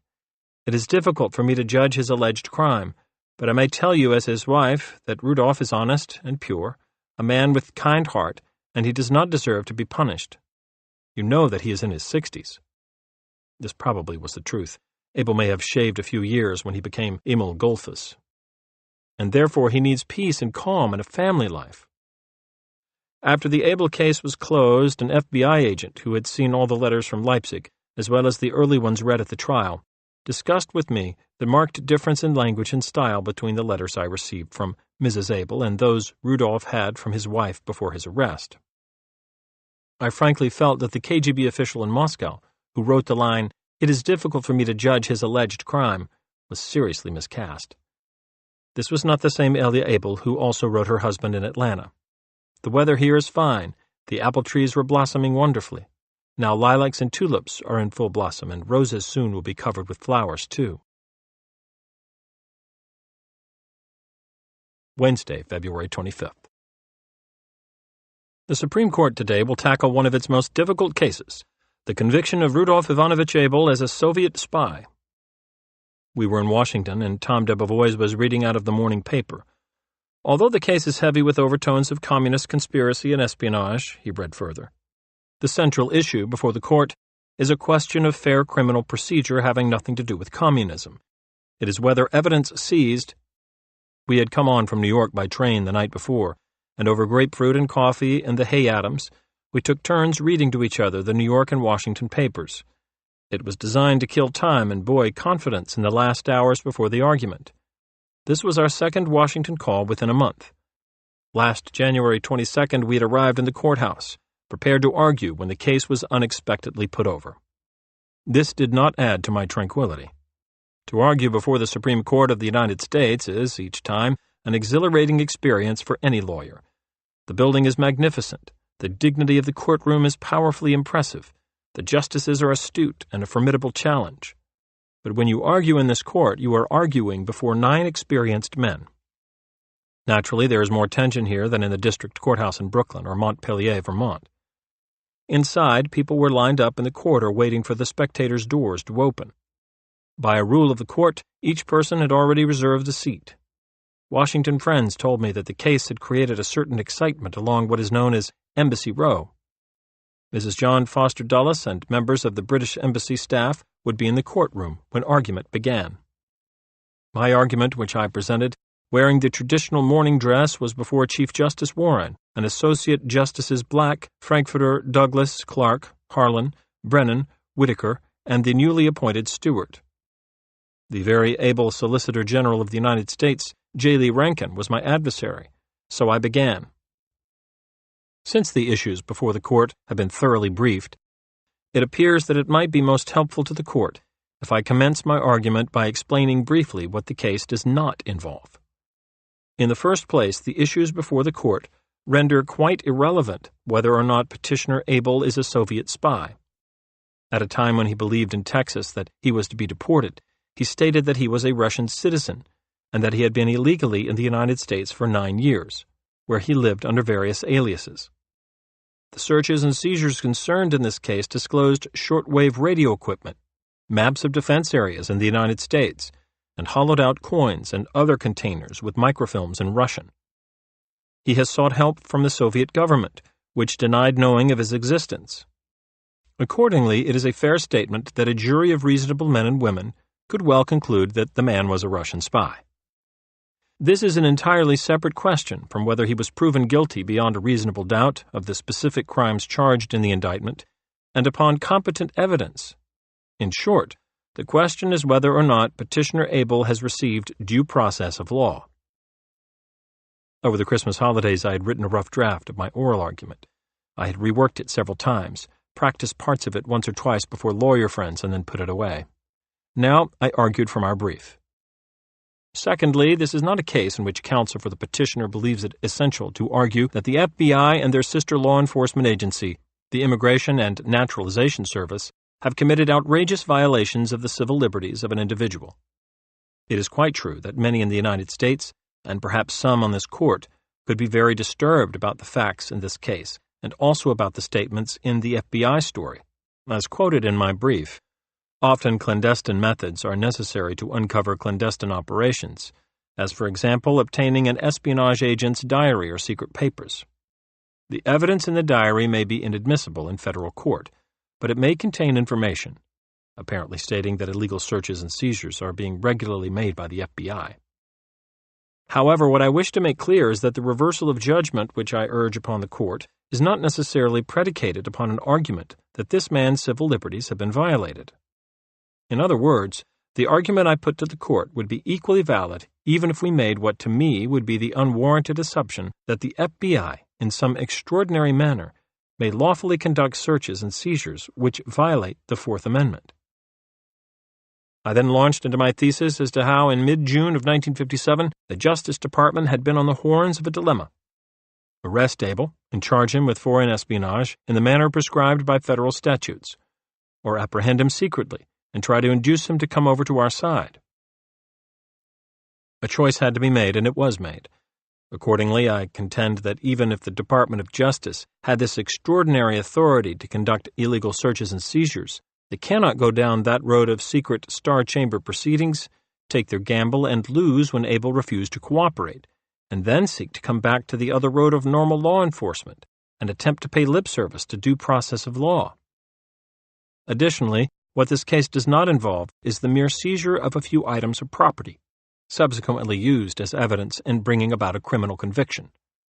There is no way to avoid the simple fact that this man and all his effects were made to disappear in the United States for several days.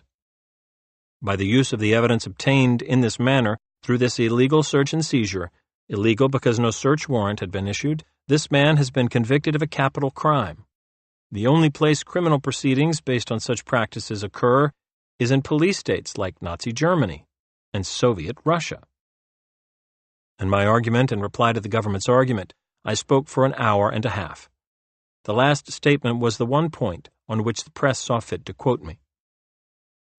Rather than any of the foregoing, our argument rests on the simple and clear test of the Fourth Amendment to the Constitution, part of the Bill of Rights, enacted at the specific demand of state after state fearful of too strong a centralized government, and which withheld ratification of the Constitution until such safeguards were incorporated in it. The conviction of this man of a capital crime on evidence so obtained need only be set against the simple but binding admonition of the Fourth Amendment. The right of the people to be secure in their persons, houses, papers, and effects against unreasonable searches and seizures shall not be violated. From the outset, the government maintained the arrest on the morning of June 21st was legal and therefore the search was legal, saying, "There is no rational basis for distinguishing between arrests for deportation and arrests for crimes. Some authority to search must exist in connection with an arrest on an immigration warrant," so argued Solicitor General Rankin. I sent Abel copies of all the government briefs. He was mildly critical of them all, and when he had read the Supreme Court argument, he wrote, "There seems to be the same idea in the government's presentation here as in their previous briefs, perhaps on the theory that what has succeeded before will continue to do so." In his insistence that the search was legal, the Solicitor General now stated, "When a legal arrest occurs, it is not unconstitutional to make an appropriate search, without a warrant, of the persons and immediate surroundings as an incident of arrest, and also to seize articles which could be seized if the search were made pursuant to a warrant." Chief Justice Warren posed a question to the Solicitor General. Did the government believe at the time of arrest it would get enough evidence by the search to support prosecution on espionage charges? It was considered very remote, said Solicitor General Rankin, that this could happen with such a skilled operator as Abel. Anyone so skilled was not expected to leave items of evidence around. I wondered, had not Hanen told them what they might expect to find? And was it not conceivable that the agents in the room next to Abel's, in the Hotel Latham, had slipped into room 859 while the colonel was over on Brooklyn Heights, with other FBI men watching his movements through binoculars? In my argument, I told the court how the FBI had pushed into his room, addressed him as Colonel, and tried to get his cooperation. I explained that if he had agreed to cooperate with them, there would have been no arrest and the immigration officers would still be out in the hall waiting, while Abel was happily working for the United States government. Justice Frankfurter at this point asked me if I did not think it the duty of every citizen, as well as Abel, to cooperate with law enforcement officers, such as the FBI. "What would you have done?" he asked. "Mr. Justice," I said, "if someone pushed into my home without a warrant at 7 o'clock on a hot summer's morning, when I had been sleeping naked on top of the bed, I don't know what could happen. But let me put it this way. They would know they had been in a scrap." Observed Frankfurter dryly. "I am sure of that." This drew a laugh up and down the bench and out in the spectators' rows. In his argument, the Solicitor General laid stress upon the national defense aspects of the case. Accordingly, in my reply, I addressed myself to this. I asked the court to consider, what is our national defense in an age of intercontinental missiles, hydrogen bombs, and man-made satellites? Someday in our generation, when we, our allies, and perhaps Soviet Russia are facing Red China, which perhaps by then has acquired India, what then will we know, with the benefit of hindsight, to have been our strongest defensive weapon? Will it be our stockpile of atomic bombs, our development of poison gas or lethal rays, or will it be that with quiet courage we have maintained a firm belief in the truths of freedom that led our ancestors to migrate to this land? At the close of the arguments, the court took the appeal under advisement. The Chief Justice then warmly thanked the defense on behalf of the entire court. He said, "I think I can say that in my time on this court, no man has undertaken a more arduous, more self-sacrificing task. We feel indebted to you and your associate counsel. It gives us great comfort to know that members of our bar associations are willing to undertake this sort of public service in this type case, which normally would be offensive to them." By 6 p.m., I was back in Brooklyn at a business meeting of bankers and lawyers. Monday, March 23rd. I had sent a letter to Abel. Each Monday is decision day in the Supreme Court. Each Monday I now have lunch at the Lawyers Club at 115 Broadway, where there is a teletype which carries Associated Press news reports. The steward had been instructed to watch for our decision. However, my personal belief is that you should be optimistic about the outcome of the case. As to what the government then does, I cannot predict. You, of course, realize that you could be retried. Today my wait was over. The Supreme Court, I learned by Lawyers Club teletype, had just ordered the case re-argued on October 12th, 7 months away. The Solicitor General and I had already argued before the court for 3 hours. Now they were calling for 2 additional hours. To say the least, this was highly unusual. The court again specified we should take up the questions of the constitutionality and validity of the immigration warrant, the arrest under the warrant, and the question whether the warrant provided grounds for the searches and seizures of Abel's person, luggage, and hotel room. It is an extraordinary decision, I said in a letter to Rudolph. I find it hard to believe the court was inclined to uphold the conviction and believe that while they wished to reverse upon fundamental issues, they did not want to take so drastic a step at this time. As you know, the Supreme Court has been under heavy public attack in recent months. I feel, though, that time is on our side, since any move which would ease international tensions, such as the contemplated summit meeting, could have a favorable repercussion. Meanwhile, we have no alternative but to carry on. In something of an understatement, one of the New York newspapers commented that the court's re-argument order indicated that the justices remained troubled by the legal issue it had agreed to review. It remained, however, for Rudolph in a letter to sum up and interpret the inscrutable High Tribunal's order. As you know, I have never professed to understand the workings of the legal process, and wishful thinking apart, try to look at its operation as objectively as possible. The decision to hold supplemental arguments does seem to augur well for our side. It looks, though, as if the court were saying to the government, "We are giving you an extra inning." I sincerely hope that our position will prevail. Monday, March 30th. Abel had an uncanny ability to reconcile himself to situations and events. He also had the faculty for directing his attention to all manner of detail. even in prison when presumably inconvenienced, disconsolate, and frustrated. For instance, it was only a week after the Supreme Court order, which meant he could sit it out in prison for the next 7 months until the second argument, and then several months beyond that for a final decision. Yet this was his paramount concern. About my belongings, I think that the total volume crated would occupy a maximum of 120 cubic feet with a weight of not more than 500 pounds. I have in mind clothing, cameras, lenses, books, music, paintings. Although I would like to have some of the small tools also, I think it would be impossible to ask somebody to go through them to make a selection, so we will not include them at all. However, there is a densitometer, some electric measuring instruments. He had not forgotten for one moment that the government had granted permission to send these belongings to his family, and so came the gentle reminder to me. Any other small photo equipment could very well be packed with the cameras. Silverman has my guitar and 2 slide projectors, one of which he may keep, but I would like the guitar and 1 projector.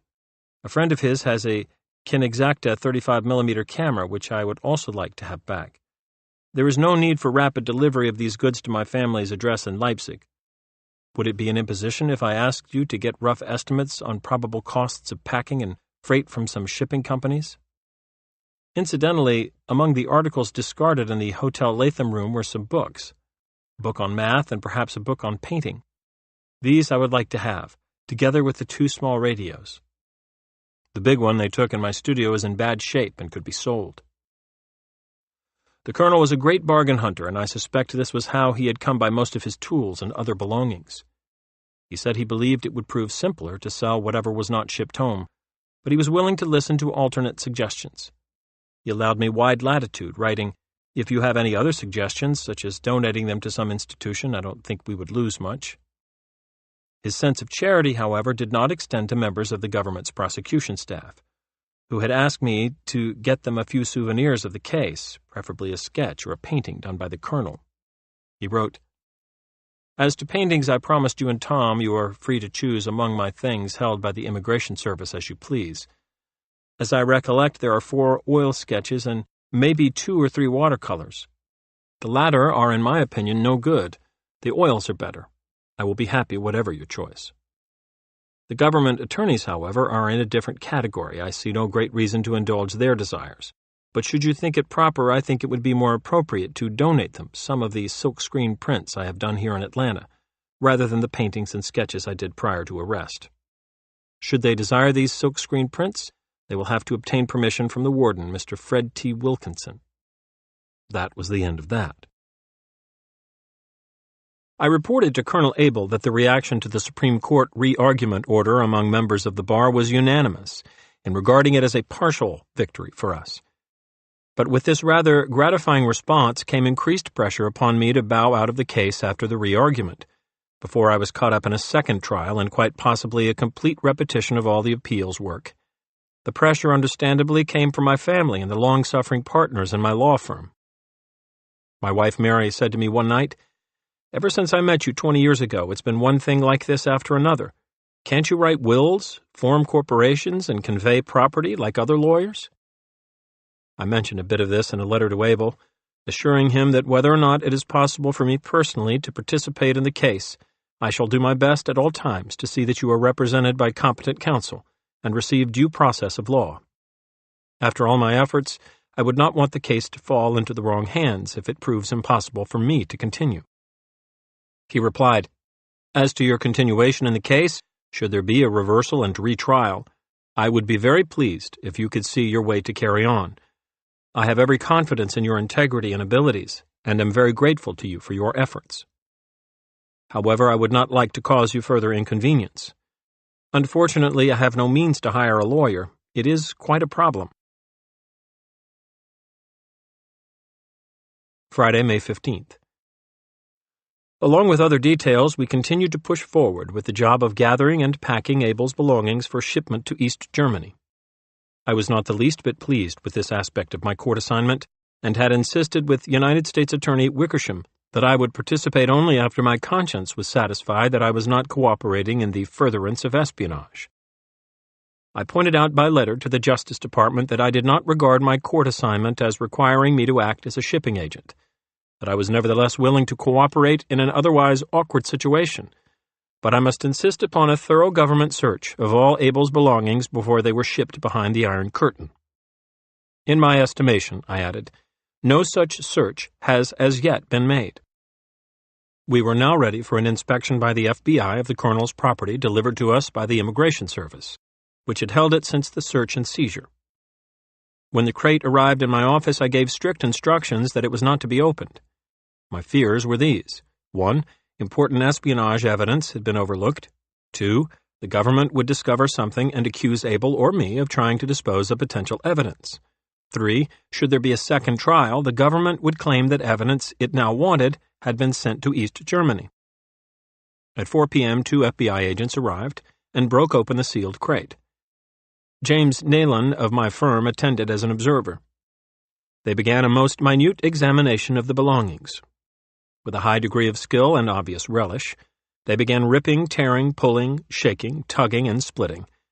After about 10 minutes of this, one of the pair picked up Abel's wallet. A tiny pocket in the wallet, possibly sealed by some adhesive substance, opened when the agent's fingernail sliced through it. "Oh no," he said.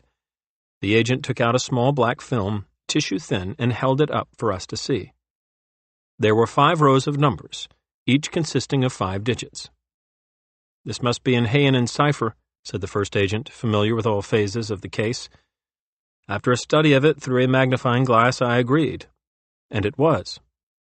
At this point, there were 2 nervous FBI agents and 1 anxious attorney in the room. We decided to report the finding to the New York FBI headquarters by phone, and meantime I drafted a memorandum describing what had taken place. All parties initialed it, and it became part of my case file. When the FBI agents finished with the examination, I wrote a rather acid letter to the Justice Department. Under the circumstances, I will not ship any of these articles anywhere until I have a letter from your department stating that after a proper examination, the government has no objections to Abel's proposal. If I do not receive such a letter within the next 60 days, I believe it will be my duty under my court assignment to move in open court for an order permitting the shipment under such conditions as the court may prescribe. The reply was prompt and polite. The justice spokesman said my interest in this matter was very much appreciated, and that they were certain we would be able to arrive at a mutually satisfactory arrangement. Nevertheless, 7 months were to pass before the Abel properties were sent into East Germany. There has never been a satisfactory explanation of why the most incriminating evidence against Abel was not discovered after his arrest and introduced in evidence at the trial. Rather obviously, if a microfilm message in Hayen's code was secreted in Abel's wallet and found in his hotel room, it would have been a conclusive link corroborating Hayen's testimony concerning their relationship. Monday, May 18th. I had arrived in Atlanta. The taxi let me out, and I stood looking at the massive stone walls, the towers, guards on patrol, and the huge main gate. This was Atlanta Penitentiary, a bleak, stark rock fortress. I remembered a description of a prisoner's first impression in one of the inmate magazines Abel had sent me. If he has never been in prison before, the very shape of the buildings scares him at first. I met first with Warden Wilkinson, who told me that Abel was in good health and well adjusted to his routine. Abel was continuing, as I had learned earlier, to get on well with the 7 others in his cell, including a convicted kidnapper. The warden repeated, however, that so long as Abel was his charge, he would be alert to the possibility that some young inmate might try to kill the Soviet colonel in the delusion that this would make him a popular hero. The warden had arranged that I could meet Rudolph in a private visitor's room. He told us to take as long as we wanted. Prison life had aged the colonel. He looked gaunt, as if he had lost weight from his normally lean frame. Yet he carried himself well in his faded gray prison uniform. When we shook hands, he smiled, and this was the same natural Rudolph. He was in good humor. I suspected this was because the case seemed to be going well in the Supreme Court, and he finally had a visitor. I got him talking about his artwork. He was still enthusiastic about his silkscreen experiments and reported with obvious pride that he was contributing many drawings to the prison magazine. In an attempt at humor, I said, "Your present art studio is undoubtedly superior to the one on Fulton Street in Brooklyn." The colonel laughed and replied, "The light is much better, and so is the rent." When I asked whether he had any friends among the prisoners, he explained there was only one man he had singled out. "He's a very interesting fellow," he said, "and we spent a lot of time together." Abel said this man was a former United States Army officer who had served with OSS during World War II, and later had charge of a team collecting evidence of German concentration camp atrocities. Since I had been in charge of this project for the major Nuremberg trial against Goering and his associates, I should have crossed paths with Abel's friend, but I had no recollection of the man. Anticipating my next question, the colonel said the fellow had been convicted of being part of a Soviet espionage ring in Germany following the war. When I got back to New York, I checked into the man's background and found that all his statements to Abel were true. We moved to a discussion of his case, and Abel took me completely by surprise when he asked, "Do you think an application for my release on bail is advisable now?" "After all," he said, "the Supreme Court on its own initiative has ordered a 2-hour re-argument. This establishes that there is a substantial doubt as to my having been properly proven guilty beyond a reasonable doubt. Isn't that a fair interpretation?" I was convinced that application for bail would be a disastrous move, and regarded as publicity-seeking. "I don't think," I said, "that in a capital case of this nature the application would have even a remote chance of success. The re-argument, you realize, is still 7 months away. Besides, who would provide the bail?" The colonel said he was forced to agree with my logic. Just as I had known he would, he asked again about his personal belongings. This led me to tell the story of Friday's meeting with the FBI and how his wallet had been searched for the first time, uncovering the damning microfilm. His face flushed as I spoke, and he went completely silent. "You have shaken me up quite a bit," he said after a moment. Then he was quiet again.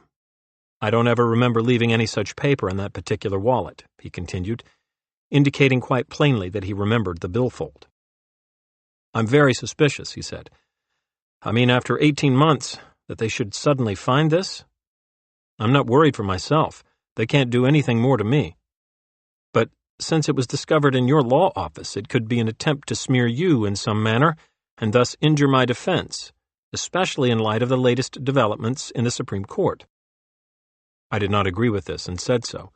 The wallet had been entirely in the hands of the government agencies from the time of Abel's arrest, and its discovery at this late date could be embarrassing only to them, not to me. He said that he did not think the microfilm would mean anything to the government, for if the code was his own, he doubted that it could be broken. I explained to him that it appeared to be in Heineman's cipher. There was no doubt that in some fashion, Abel had been receiving information from the outside.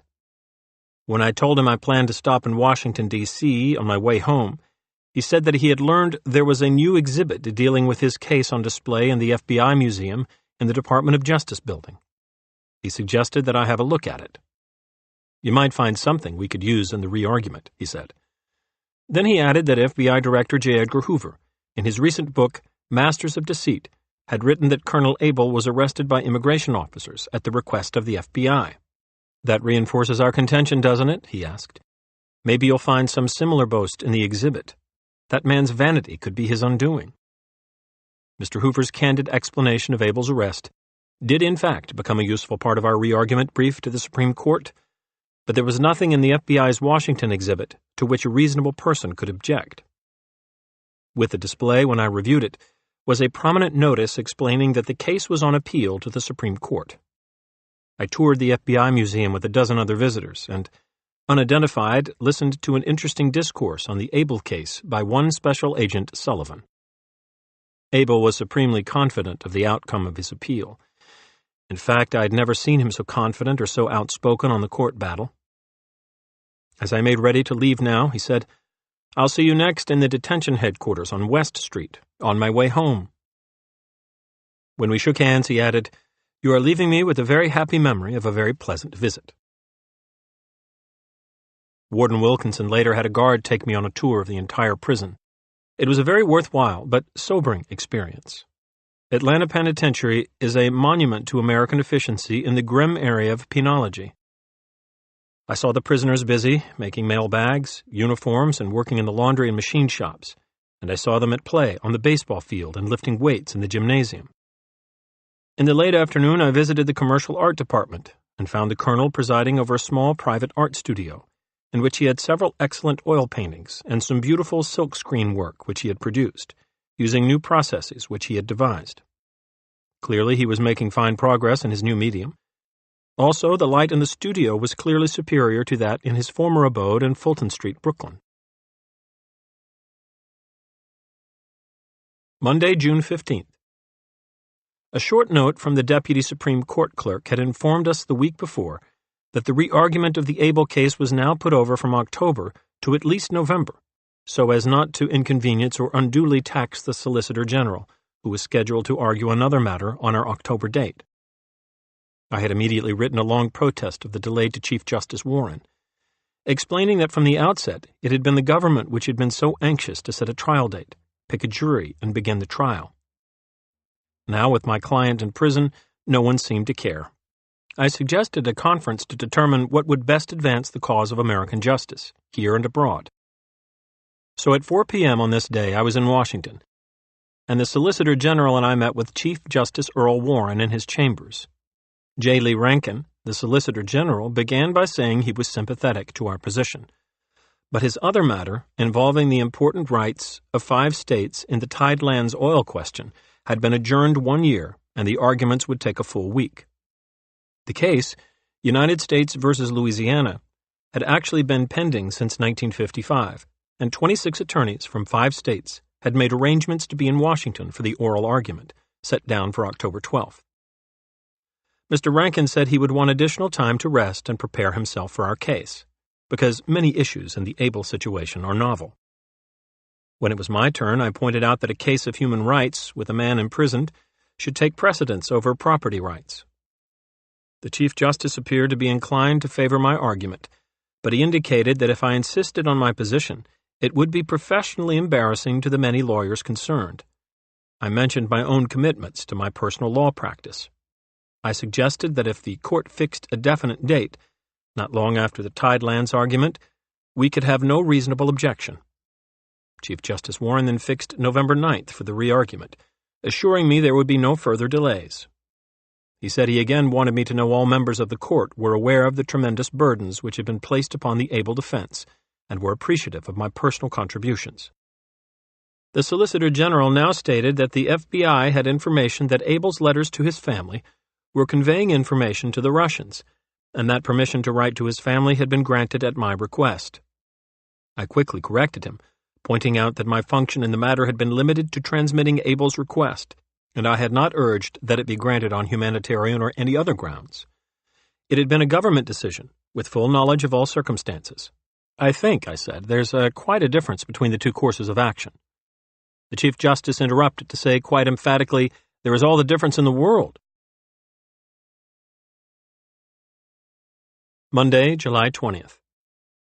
I wanted the matter of my fee cleared up. I had pledged it to specific charities, and I had reminded Abel that I believe it rather important to your case that your family forward the necessary funds before November. I will then be in a position to make the donations which I have pledged, and this should further alleviate the atmosphere of emotional hostility which originally prevailed. Now the late mail brought a letter stating that the Colonel's wife had the $10,000 and was waiting for me to advise her how the payment should be made.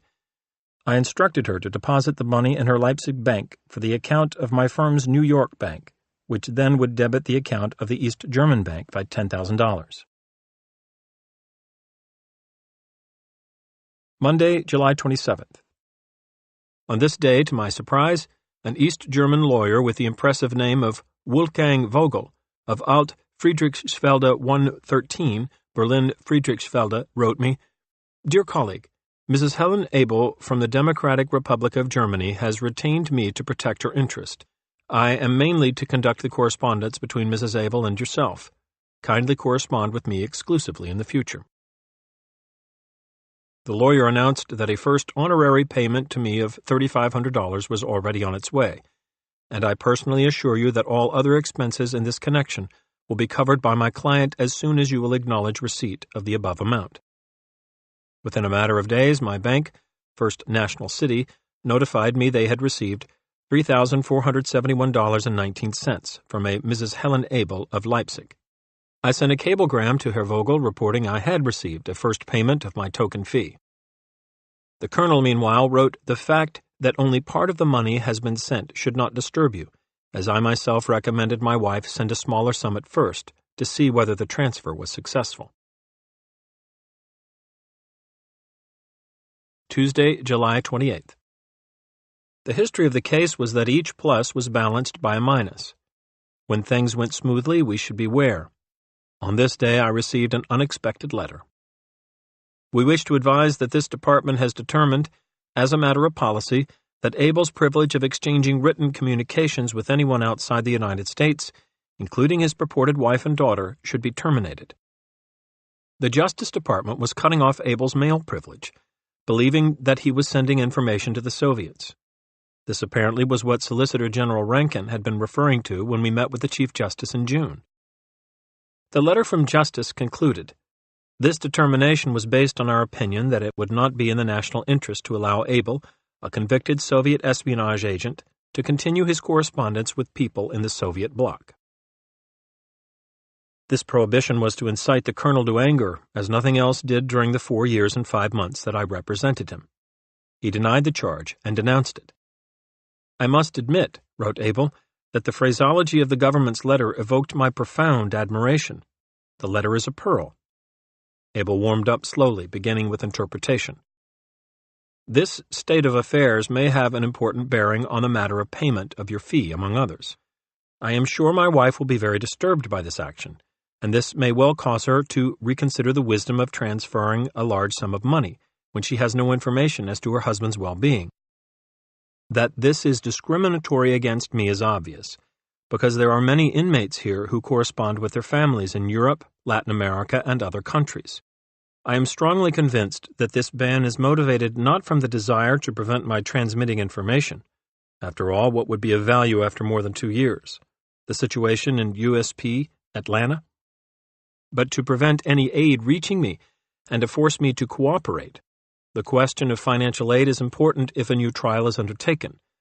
The lack of funds would be a serious impediment to the proper conduct of my defense. It may be one of many other reasons, but whatever it may be, it does seem to contradict the reason for granting writing privileges to prison inmates, that such correspondence has a beneficial effect. As far as I recollect from the newspapers, no such restrictions have been placed on the 4 Americans held in China for espionage. I would like you to initiate any steps you find necessary to reverse this order, bearing in mind all the implications it may have in the matter of the appeal now before the Supreme Court. I am sure you will agree with me that this unusual action merits careful consideration, and that appropriate steps should be taken to counter it." Sunday, August 30th. After first getting a formal ruling from the Justice Department, I had advised Abel, "Under our law, your correspondence is a privilege and not a right. I do not know of any practical steps which can be taken in the matter. The clear inference is that you have been communicating in some form of code, and in my judgment it would be inadvisable for me to try to upset the determination." In reply, Abel wrote his longest letter, 2 full sheets, vigorously opposing the idea he was sending information to East Germany. He accused the government of hypocrisy, in a rebuttal which, I thought, made several sound observations. Concerning my correspondence, I find it difficult to write objectively, as it naturally hurts me to lose all contact with my family. I cannot help feeling that it is intended as an extra additional punishment, above that meted out by the judge. As you say, the exchange of letters between an inmate and his family is called a privilege. Nevertheless, it is an activity which is encouraged by the authorities, and the Book of Rules for Inmates emphasizes this. Letters are censored, and any containing material deemed improper are returned. Since my letters sent by airmail took from 25 to 30 days in transit, of which no more than 5 could be reasonably ascribed to the mail proper, it would seem that sufficient time was available for the most minute scrutiny. The inference, then, is not that I used code to send messages to people in the Soviet bloc, but that I did not do so, since all letters were passed by the censors and mailed. Mail privileges are usually suspended for infractions of rules of prison conduct.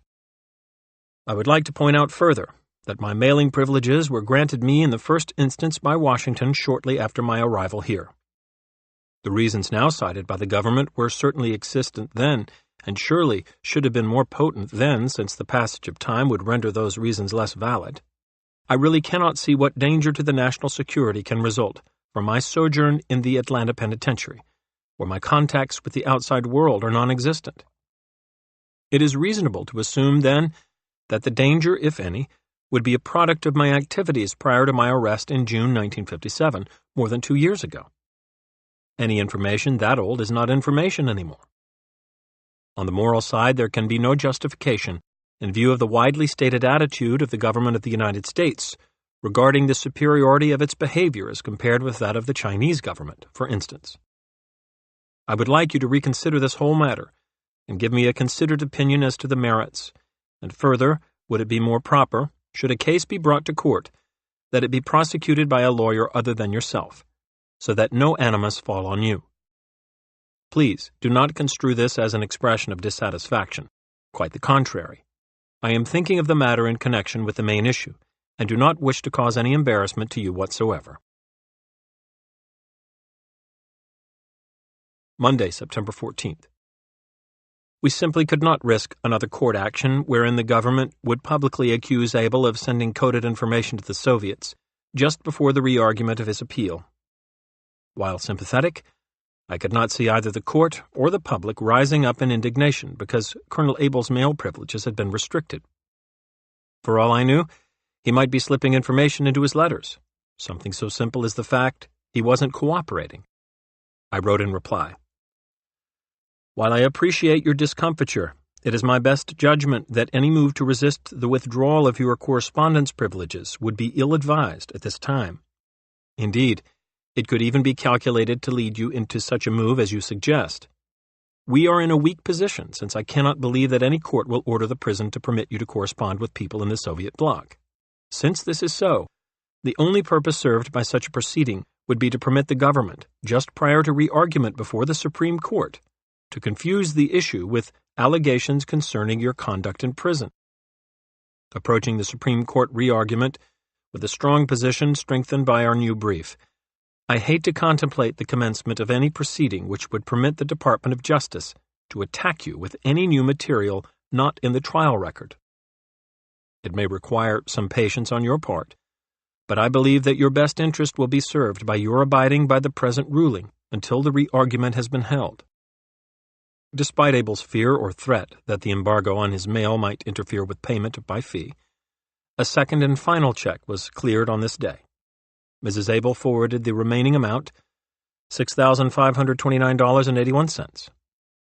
I filed a formal motion in Federal Court, Brooklyn, for authorization to accept the funds, with an explanation of their origin, and a statement detailing how I intended to divide the fee. "It is my belief," I wrote, "that in a land of plenty such as the United States, the most effective means of combating totalitarianism lies in the furtherance of sound moral training and a true understanding of justice under law." Accordingly, I stated that the money would be donated by me in this fashion: $5,000 to Fordham College, $2,500 each to Columbia and Harvard Law Schools. I was graduated from Fordham College and Harvard Law, while my two assigned assistants, 2 for trial, 1 for appeals, were both Columbia Law graduates. When reporters called to press me for additional details, I said, "There is more to the practice of law than making money." A lawyer friend said to me the next day, "Why didn't you add, but not much more?" As I later wrote the Colonel, my giving away the defense fee has served to make the public aware, I feel, that this is a test of American justice. Whether he liked it or not, the Soviet officer was receiving a primer course in American law.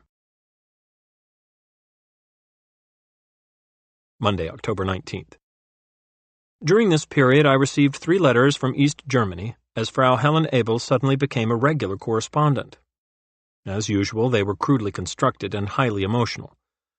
The woman lamented the ban on Abel's correspondence, the court delay, and described her alleged emotional sufferings. I never considered that these letters were from Rudolph's wife, and therefore the pleas and plaints. "So much depends on you. I shall not exaggerate if I say that it is a matter of life and death to me and my family, and I implore you," fell on cynical ears. I regarded the letters as the amateur and transparent work of a Soviet intelligence unit. To me, the letters meant only one thing. Someone over there was very much interested in the future of my client. During this period, I was unaware that the real Mrs. Abel was writing her prisoner husband, just prior to the government's ban on his mail, letters quite different than those sent me by the KGB's ersatz Helen Abel. Much later, I was able to compare the letters. Helen Abel wrote Rudolph in Atlanta. I find satisfaction, though a sad one, in my attempt to alleviate your fate, hiring a lawyer, paying the fee. Our life goes on as usual. The weather is fine, but is dark and dreary in my soul. You write, you are 57. I am not young either, and this may be a reason for my mood and counts for the foul weather in my soul. We all grow older. Even my cat is seldom going out for rendezvous and stays more at home. Despite my bad moods, we do our best to get ready for your return, and this fills our life. Meanwhile, the letters to me, postmarked Leipzig, were heavy in tone and sounded like this. It is with so much impatience and anguish that I have been waiting for some news concerning the outcome of the re-argument of my husband's case. So many dreary days have passed, and I am still ignorant of what is going on. This expectation is getting badly on my nerves. I have no sleep, no appetite, and feel nervous and restless, and that is, I think, the reason why I have fallen ill and must keep to my bed. My daughter feels miserable, too. P.S. If you see my husband, do not tell him of my illness. Monday, November 9th. The case of Rudolph Abel, said the Washington paper, is providing a rare spectacle of the protection afforded a defendant, whatever his crime, by the American Bill of Rights. He is entitled under the Constitution to the same rights in his trial as any American citizen, and is receiving them in full measure before the Supreme Court. For the second time today, the court will listen to legal argument on whether the constitutional rights of the Russian colonel were violated when he was arrested. It was still early, and I sat up in bed in my Washington hotel room reading the morning papers. I had already reviewed my notes on the oral argument, and since the court did not convene until noon, I would have time to go over them again after breakfast. But as I read this news account, I was reminded of a dinner the week before with an old friend and businessman client. During this casual meeting, I had caught a good measure of abuse because, as my martini-drinking companion put it, "You have wasted all that time, thousands of good working hours, on that Russian spy's defense. That was time," he lectured me, "you should have been devoting to the problems of American businessmen or some other worthwhile cause." My nearsighted friend would never understand why the Constitution protected Abel, until some night when he or one of his family was arrested for drunken driving, and perhaps vehicular homicide. Then he would seek the best lawyer in the country to defend him, and demand every constitutional right to which he was entitled. Many people never think about rights and privileges until they personally feel the need of them. Otherwise, they denounce lawyers and judges for finding loopholes or technicalities in the law. When the Department of Justice arrested Abel with their alien detention writ, and later convicted him on evidence so obtained, they had violated his rights under our Constitution, I still thought and think. Similar writs, called writs of assistance, were used by the British to harass the Americans in the 1770s. Significantly, John Adams said that when the great Boston lawyer James Otis denounced these writs in open court, American independence was then and there born. Standing before the Supreme Court on this day, I again argued that the administrative warrant, returnable to themselves and held secret, used to take Abel into custody, was a subterfuge to permit the immigration and FBI agents to seek his cooperation and obtain evidence of espionage. For the court to uphold the conviction, I said, would be to let government officials ignore the requirement for search warrants in any criminal case also involving deportation charges. When each oral argument was concluded, and throughout the arguments, the court fired dozens of questions. In answer to a query from Justice Whitaker, the Solicitor General agreed the search would have been illegal if its real purpose had been to uncover espionage evidence. But, said General Rankin, the agents were truly looking for materials to support the deportation charge. Many tongues were in their cheeks, I thought. In what seemed to be an afterthought, The government lawyer said the items found in the Hotel Latham had little significance balanced against the mass of evidence introduced at the trial. I reminded the court that the original raid on Abel's hotel room had led to the discovery of most of the evidence which later showed up in the trial court. To my amazement, the government suggested that some of our present arguments were never advanced before Judge Byers, and therefore the Supreme Court should decline to consider them. I strongly resisted this line, and produced a copy of our original brief in the district court, which made all the same points. I later wrote Abel, "The government resorted to this unusual argument out of apparent desperation. It was an obvious effort to permit the court to circumvent the issue, since the court undoubtedly would like to affirm the conviction but finds it extremely difficult to refute our legal arguments." As to the question of whether the two FBI agents had entered Abel's room illegally, Mr. Rankin said they had moved into the room without being invited. Chief Justice Warren then asked, "They used a little stronger language than that, didn't they? They forced their way in or pushed in." The Solicitor General conceded the point. When 2 hours had run their course, the court took the case under advisement a second time. Years ago, when the small-town lawyer traveled to the country seat to plead a major case, a few friends and relatives made the journey with him, and there was a certain holiday atmosphere to these expeditions. 9 close friends had come down from New York to hear the Abel case. Anne and Frank Bushy headed a group from Manhasset, Long Island. Elizabeth and Frank Van Orman came from Short Hills, New Jersey. 2 hours after the argument, we were on the train headed back to New York, in a car which, fortuitously, was all our own. One of the group had been provident enough to pack a bottle of scotch, and he had waited until now to break it open. As we rolled toward New York, exchanging views and quips on the oral arguments, I felt more and more like the old-time country lawyer returning from a trial at the county seat. Thursday, November 19th. Abel had let 2 of my letters go unanswered. He was obviously still smarting under the government's order restricting his correspondence, for he now wrote, "I regret the delay and can only say in explanation that I seem to have lost my appetite for writing." His letter was to the point. "At present I am engaged in producing Christmas cards for the inmates and the warden. The irony of the situation, I am sure, will not escape you. I made no attempt to send cards to my family. P.S. Would it be possible to ask your secretary to buy a package of goodies to be sent to me for Christmas?"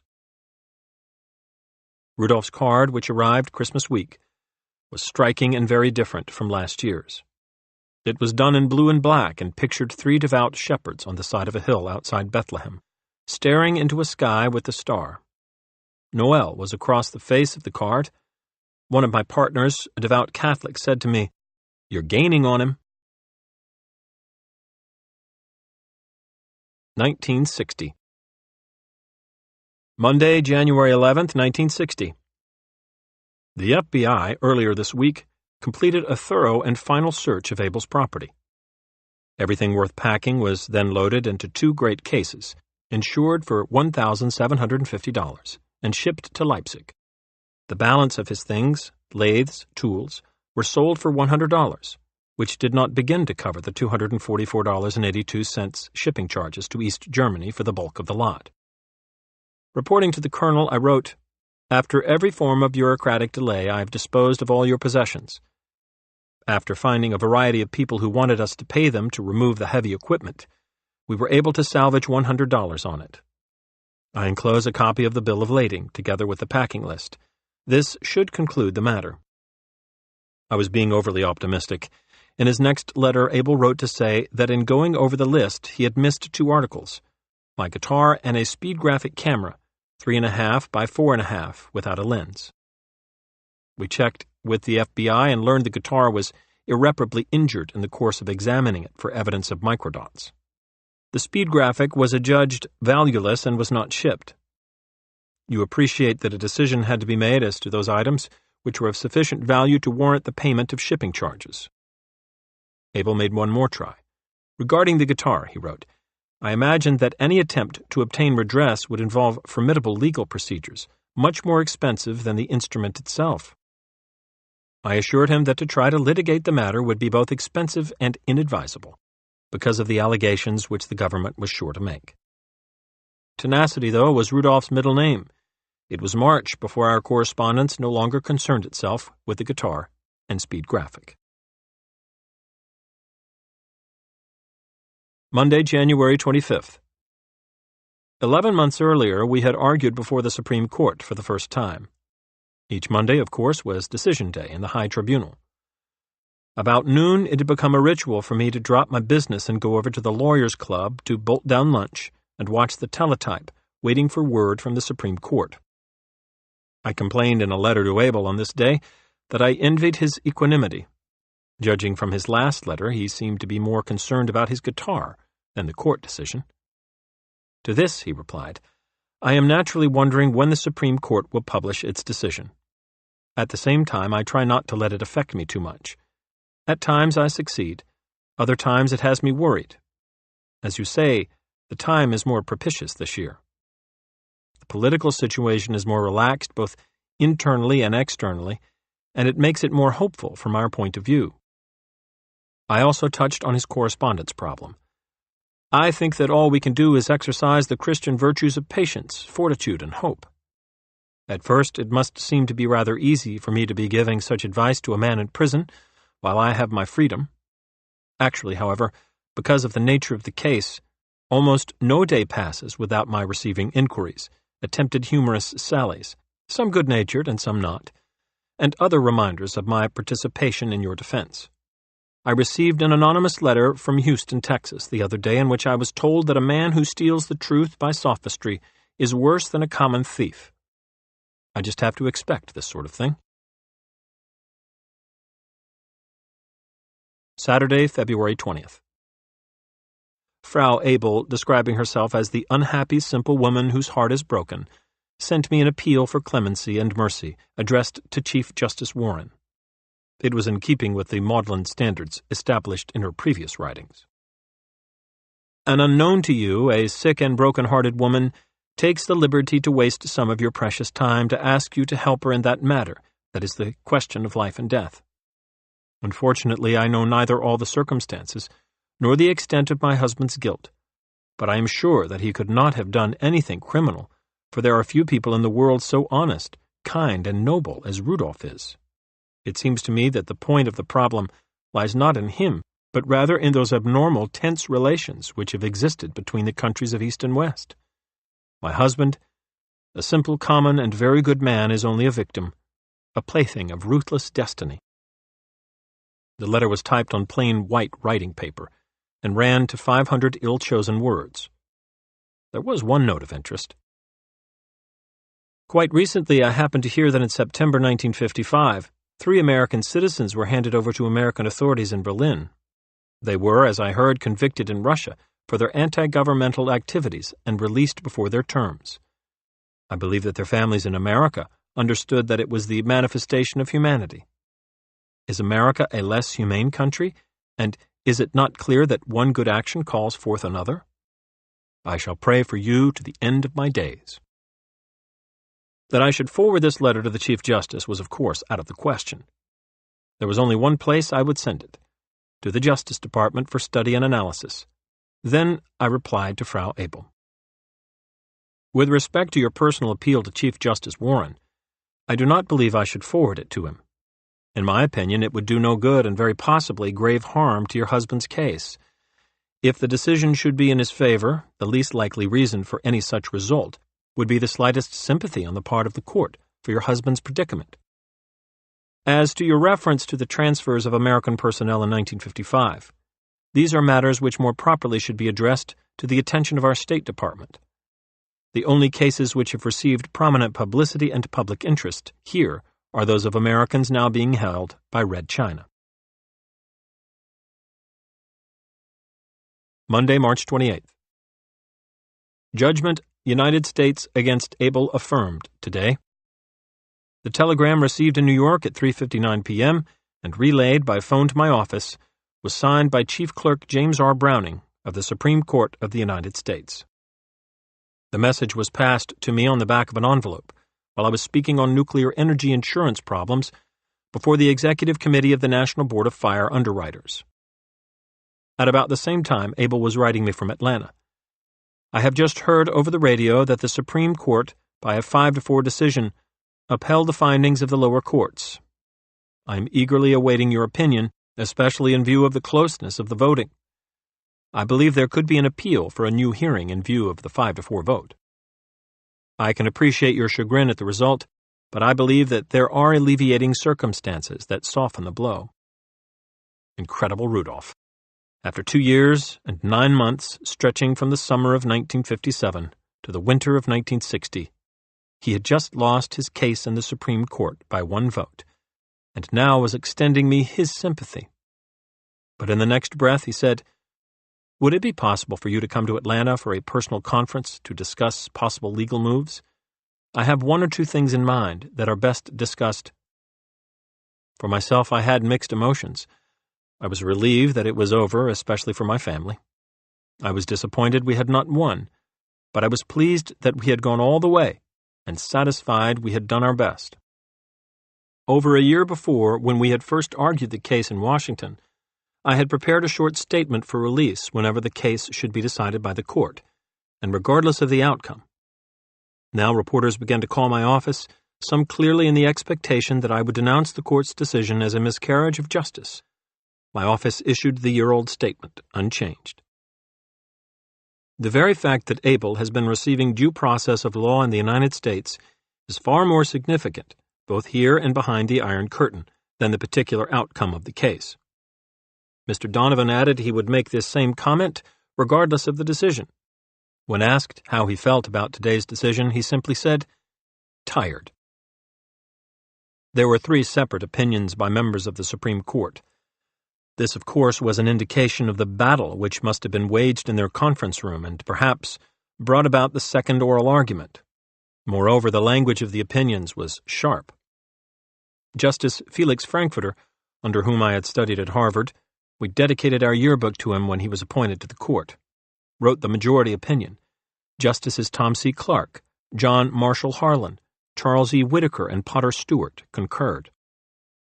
Justice William J. Brennan filed a dissenting opinion in which Chief Justice Earl Warren and Justices Hugo L. Black and William O. Douglas joined. Justice Douglas also wrote a separate dissent, in which Justice Black concurred. 10 years before, in a noted search and seizure case, United States v. Rabinowitz, the Supreme Court had held that federal law officers making a valid criminal arrest without a search warrant might search the suspect and his premises, even though they had time to get a warrant. Justice Frankfurter had strongly dissented from the Rabinowitz decision of 1950. However, in his decision in the Abel case, he said the court was not being asked to reconsider that case, and thus it would be unjustifiable retrospective lawmaking to do so. Both dissenters took pains to include the Rabinowitz case, even to quoting Justice Frankfurter's 1950 opinion in their opinions, inferentially jabbing at their fellow justice for abandoning his former views. He had written that petty cases are even more calculated than the proverbial hard cases to make bad law. Justice Douglas began his opinion. Cases of notorious criminals, like cases of small, miserable ones, are apt to make bad law. When guilt permeates a record, even judges sometimes relax and let the police take shortcuts not sanctioned by constitutional procedures. That practice, in certain periods of our history and in certain courts, has lowered our standards of law administration. The harm in the given case may seem excusable, but the practices generated by the precedent have far-reaching consequences that are harmful and injurious beyond measurement. The present decision is an excellent example. Justice Brennan borrowed this quotation from Justice Frankfurter in the Rabinowitz case to buttress his own opinion. Arrest under a warrant for a minor or a trumped-up charge has been familiar practice in the past, is a commonplace in the police state of today, and too well known in this country. The progress is too easy from police action unscrutinized by judicial authorization to the police state. Speaking for the majority, Justice Frankfurter rejected the claim that the arrest had been a pretense. He said, "At the worst, it may be said that the circumstances of this case reveal an opportunity for abuse of the administrative arrest. But to hold illegitimate, in the absence of bad faith, the cooperation between INS and FBI would be to ignore the scope of rightful cooperation between two branches of a single Department of Justice concerned with the enforcement of different areas of law under the common authority of the Attorney General. This had been precisely the reasoning of Judge Byers in the District Court.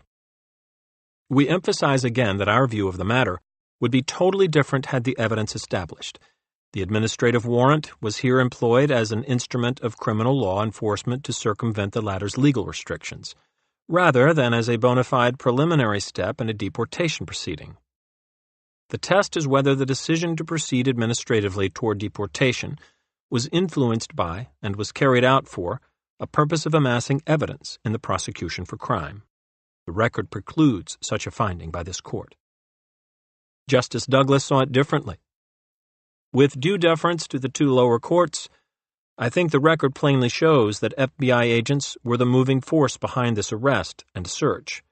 For at least a month, they investigated the espionage activities of Petitioner. They were tipped off concerning this man and his role in May. The arrest and search were made on June 21st. The FBI had plenty of time to get a search warrant. The administrative warrant of arrest was chosen with care and calculation as the vehicle through which the arrest and search were to be made. Thus, the FBI used an administrative warrant to make an arrest for criminal investigation, both in violation of the Immigration and Nationality Act and in violation of the Bill of Rights. The issue is not whether these FBI agents acted in bad faith. Of course they did not. The question is how far zeal may be permitted to carry officials bent on law enforcement. As Mr. Justice Brandeis once said, experience should teach us to be most on our guard to protect liberty when the government's purposes are beneficent. The facts seem to me clearly to establish that the FBI agents wore the mask of the INS to do what otherwise they could not have done. They did what they could do only if they had gone to a judicial officer pursuant to the requirements of the Fourth Amendment, disclosed their evidence, and obtained the necessary warrant for the searches which they made. The tragedy in our approval of these shortcuts is that the protection afforded by the Fourth Amendment is removed from an important segment of our life. In his majority opinion, Justice Frankfurter said that there were safeguards against indiscriminate use of the Immigration Service's detention writ. He specifically pointed to the fact that an application for this warrant must be made to an independent responsible officer, the District Director of INS, to whom a prima facie case of deportability must be shown. Justice Brennan, however, attacked this procedure, saying, "These arrest procedures, as exemplified here, differ as night from day from the processes of an arrest for crime. When the power to make a broad warrantless search is added to them, we create a complete concentration of power in executive officers over the person and effects of the individual. They may take any man they think to be a deportable alien into their own custody, hold him without arraignment or bond, and having been careful to apprehend him at home, make a search generally through his premises. I cannot see how this can be said to be consistent with the Fourth Amendment's command. It was rather against such a concentration of executive powers over the privacy of the individual that the Fourth Amendment was raised. Like most of the Bill of Rights, the Fourth Amendment, was not designed to be a shelter for criminals, but a basic protection for everyone. To be sure, it must be upheld when asserted by criminals, in order that it may be at all effective, but it reaches all alike whether accused of crime or not. Needless to say, I agreed with the dissenters on the proper rule of law while understanding the reluctance of a court to free the defendant. However, I refused to be drawn into public criticism of the court's decision, reiterating my statement that Abel had received due process of law even though we had lost our case. Tuesday, March 29th. From all across the country the editorials came. They were written, I am certain, without benefit of the three opinions, and some were exceedingly depressing. Most of them completely missed the point we, and the four minority justices, had striven so hard to make. Furthermore, some of them showed little understanding of the High Court's function. The writing was built on emotion. The dissenters ignored either innocence or guilt, said one especially awkward piece. Another rabble-rouser wrote, in protecting the life of a great nation against communism, officers cannot be expected to be too technical. If they had waited to get a search warrant, they might not have secured the evidence to convict the spy. The Fourth Amendment was the very heart of the search and seizure question, and there never was any doubt that the constitutional protection applied to aliens as well as every citizen. Despite this, we had editorials declaring, "It is a national disgrace that 4 members of the Supreme Court wanted to free this man. These 4 judges would confer on a communist spy the special protection the Constitution gives to United States citizens." It is a dangerous situation indeed, when a Soviet spy, apprehended with the materials of his trade in his possession, can almost be freed on a technicality. Freeing of a master Russian spy on a mere technicality would have been a grave miscarriage of justice. The Supreme Court, of course, does not deal in technicalities. It is difficult to comprehend how mature Americans can equate the Fourth Amendment with the cliché mere technicality. There were 2 editorials which did not play the anti-court tune. One of these, in the Washington Post and Times-Herald, was nonetheless critical of the decision, but for an entirely different reason. The Supreme Court decision may have enhanced national security, but it certainly did not enhance the security of Americans against unreasonable searches and seizures. The relaxation of Fourth Amendment standards was applied in this instance to an alien, and an odious, dangerous alien at that, but history has pretty plainly indicated that constitutional shortcuts sanctioned in regard to aliens soon come to be sanctioned in regard to citizens. It is essential that spies be apprehended and brought to justice, but is at least equally essential that the decent privacy of American homes be protected against arbitrary intrusion by overzealous policemen. It would be ironic indeed if the court had jeopardized their protection in upholding the methods used to convict a Soviet spy. Finally, there was the sober comment by the Worcester, Massachusetts Telegram. There is a special significance in this case of Colonel Abel. The Fourth Amendment, under which his appeal was made, stands at the opposite extreme of the police-state philosophy to which the Soviet Union subscribes. Although our courts may not always speak in unison on this issue, or with perfect wisdom, the fact that they may deliberate on it, openly and in freedom, is not to be lightly dismissed. When even a Soviet spy can, on constitutional grounds, command a sober review by the highest court in the land, it testifies to the underlying strength and integrity of our democratic foundations. Tuesday, April 5th. The colonel looked gaunt and beat. His clothes hung loose. There were dark circles under his deep-set eyes. Prison had made him an old man, I thought. It was almost a year since I had last seen him, and when they led him into the room, I was startled by this seeming physical deterioration. "I'm all right," he said quickly. "It's just the heat down in Georgia. It has knocked me out, and I lost 10 pounds. To facilitate our meeting, the Department of Justice had courteously agreed to bring the colonel to New York City and hold him in the West Street House of Detention while we conferred. Abel had asked for a prompt meeting, following the Supreme Court decision, and I simply could not be relieved of pending court engagements. He explained they had made the long trip from Atlanta by car, driving mile after mile through a broiling South. They had stopped only in Washington, where the colonel was put up in its federal prison. "I'm beginning to see more and more of the inside of your American prisons," he said. Even in Atlanta, he had not lost his light touch. He began, then, by reporting that despite his poor appearance, things were going well in Atlanta. He said he was now in a cell with only 3 other inmates. This proved to be a more comfortable and satisfactory way of life. He explained that he continued to occupy most of his time with artwork. He was teaching several classes, and passed the long hours in his cell with mathematical exercises.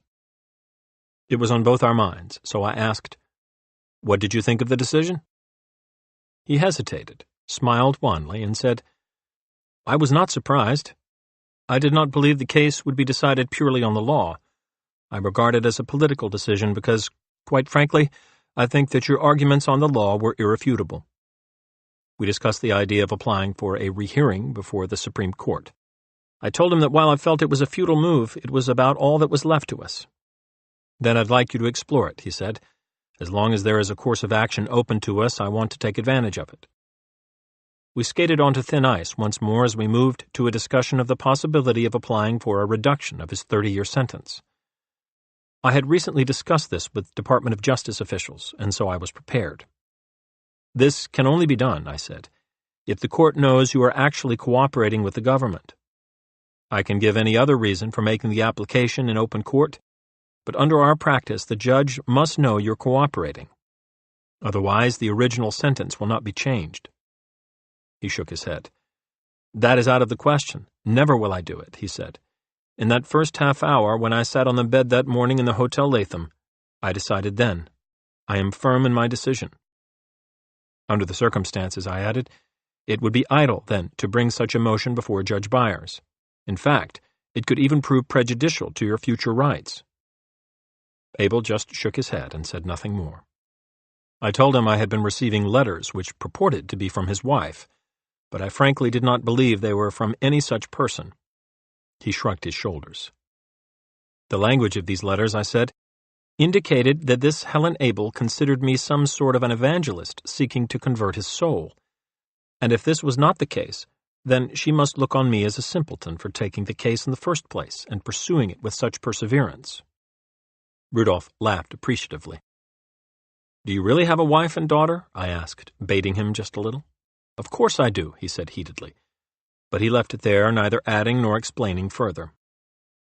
In other words, while emphasizing that he did have a family quite interested in his fate, he was not contradicting my statement that the letters I had been receiving were from an official source, not his family. Do you think your government will take steps to bring about your release, now that all hope of legal procedure is exhausted? I simply don't know, he replied. I think my biggest problem is that there is no American of sufficient importance in jail in Russia. I allowed the conversation to break off, and then, beginning slowly, drifted into a long story. I told him how I had been introduced to a CIA consultant who was formerly the Russian counter-espionage chief in Vienna, explaining that this defector was extremely interested in Abel's future. He claims, I said, that should you ever return to Russia, you'll be considered politically unreliable. You'll be subjected to lengthy interrogation, for several years perhaps, and if you're cleared, you'll be placed in a job where you can do very little good and no harm. This all stems, I continued, from a complete Soviet disbelief in the American judicial process. In fact, this man claims that if we had won the case in the Supreme Court, it could have been very bad for you. If immigration had deported you, the KGB certainly would have deduced that you had talked and agreed to become a double agent. This is all part of the Oriental distrust for Western ways, the defector said. Abel listened, watched me closely all the while, and when I had finished, he sat silent. I thought he took it well. Finally, he said, "This is always possible. I believe, in fact, this might have been true 5 or 6 years ago. It is no longer true."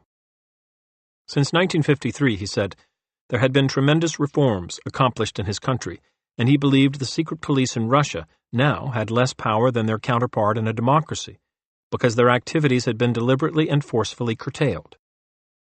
I don't believe my reliability will be questioned any more than that of an American officer returned home under similar circumstances. Having said this, he changed the subject and asked me to strongly renew, his application for the privilege of writing to his family.